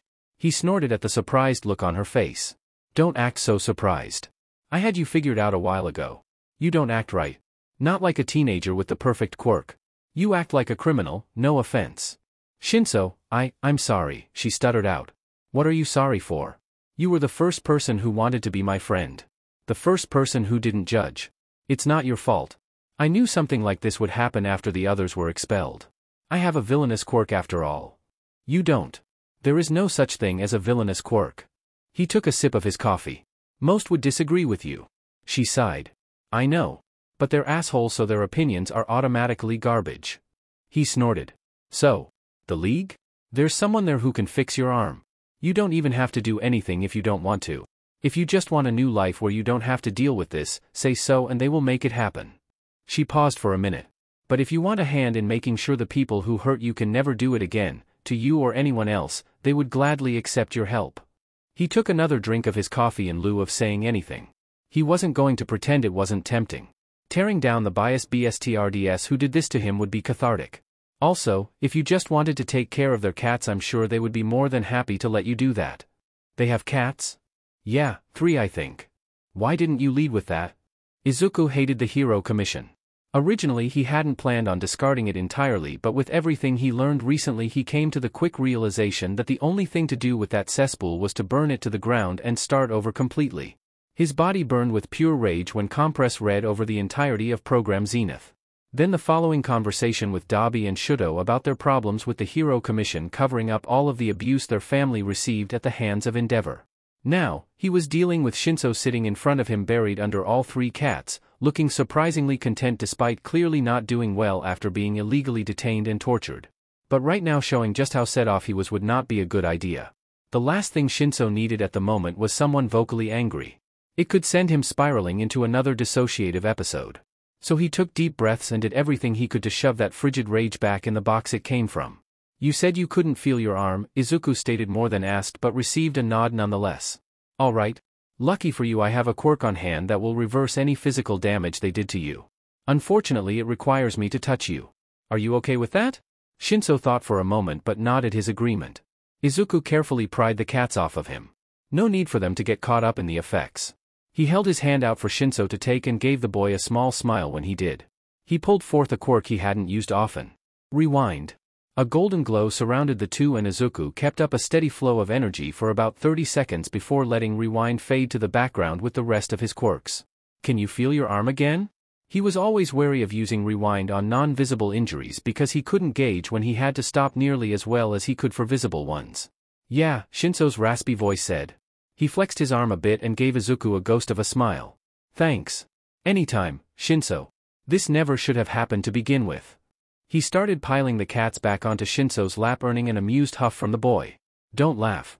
Cats are therapeutic. So is food, Shudo said as he walked into the living room with a tray holding 3 bowls of food. He set the tray down and handed a bowl to Shinso and Izuku each before taking the third for himself. Soba. Comfort food. Shudo was a genius. Hey, where's ours? Mina whined from her place draped over the back of the couch. Shudo looked up at them deadpan and slurped his noodles. In the kitchen. Where all the other ingredients for soba are. Knock yourself out. Yikes, getting a little icy over there, Dabi said with a lazy grin. Well, no question about who the favorites are, Himiko said with a pout. Shinso watched the interaction with mild amusement as he slowly ate. Thankfully the cats seemed to be in a generous mood and weren't dramatically throwing themselves at the bowls of food like they normally do. Izuku breathed out a slow sigh. Everything would be fine. Not immediately, but they would deal. Tonight they could afford to relax. If only for a little bit. They had one more piece of fuel to add to the Hero Public Safety Commission's pyre. Ochako came back the next day to chaos in the dorms. All the students were sitting in the common room and Hagakure motioned her over. What's going on? She asked. Apparently they're finally getting smart and not targeting people for no good reason. They're searching through everyone's stuff right now. Word is that they're doing this to every dorm right now, Hagakure said. Until they're done we aren't allowed up to our rooms. Ochako shrugged and sat down. About time they got a brain on them. She tried to ignore the spike of anxiety. They would find nothing here. She kept her laptop at home for this exact reason and she couldn't be happier about that at the moment. She nervously played with her phone the whole time they were waiting. Eventually a Hero Commission official came down the stairs with Aizawa following closely behind. Bakugo Katsuki, Hagakure Toru, Uraraka Ochako, and Aoyama Yuga. The 4 of you come with me. The rest of you may go to your rooms, the official said. Ochako shared a confused look with Hagakure but stood and followed closely behind the others. They were put into a car and taken out of Yui. Her anxiety only worsened when their phones were confiscated and they were put into separate rooms. She had no idea how long it had been before someone came into the room and sat down across from her, but it hadn't eased her nerves. Uraraka Ochako. My name is Shibu Tadaharu. It is a legal obligation that I inform you that your apartment is being thoroughly searched right now as you are under suspicion of selling information to the League of Villains and being the informant Polaris, Shibu said in almost a bored tone. Ochako didn't say a word. She simply reached up and began playing with her necklace, pressing a tiny little button on the back. Everyone looked up when Momo came barreling down the stairs at high speed. She flung herself into the room with a frantic shout of, "Turn on the news. Now!" Tamura fumbled with the remote for a bit before he finally managed to change the channel. Yui student Uraraka Ochako detained for selling information to the League of Villains. Izuku sked in a breath and grabbed his phone immediately. He pulled up the app that Kinami connected to Ochako's panic button. Sure enough, her coordinates were displayed clearly with a rapidly blinking red light underneath it. All right. Everything is fine. We've got this. Shudo, Dabi, Mina, Yayorozu, Denki, Tamura. Kurojairi is going to send you across the city and you all are going to cause as much chaos as you can without hurting anyone. I don't care if you have to take hostages, but I need you to draw the heroes over there and keep them busy, and it's going to take a lot to distract all of them. I'm going to go get Ochako, Izuku said. I'm going with you, Hitoshi said as he stood.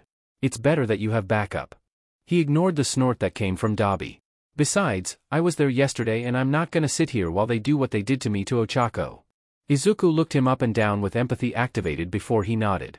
All right, Kurojairi. I'm giving you guys a 5-minute head start. Have fun. Break sheet. Sounds like fun, boss. Denki and Mina shared matching grins that promised pure utter pandemonium.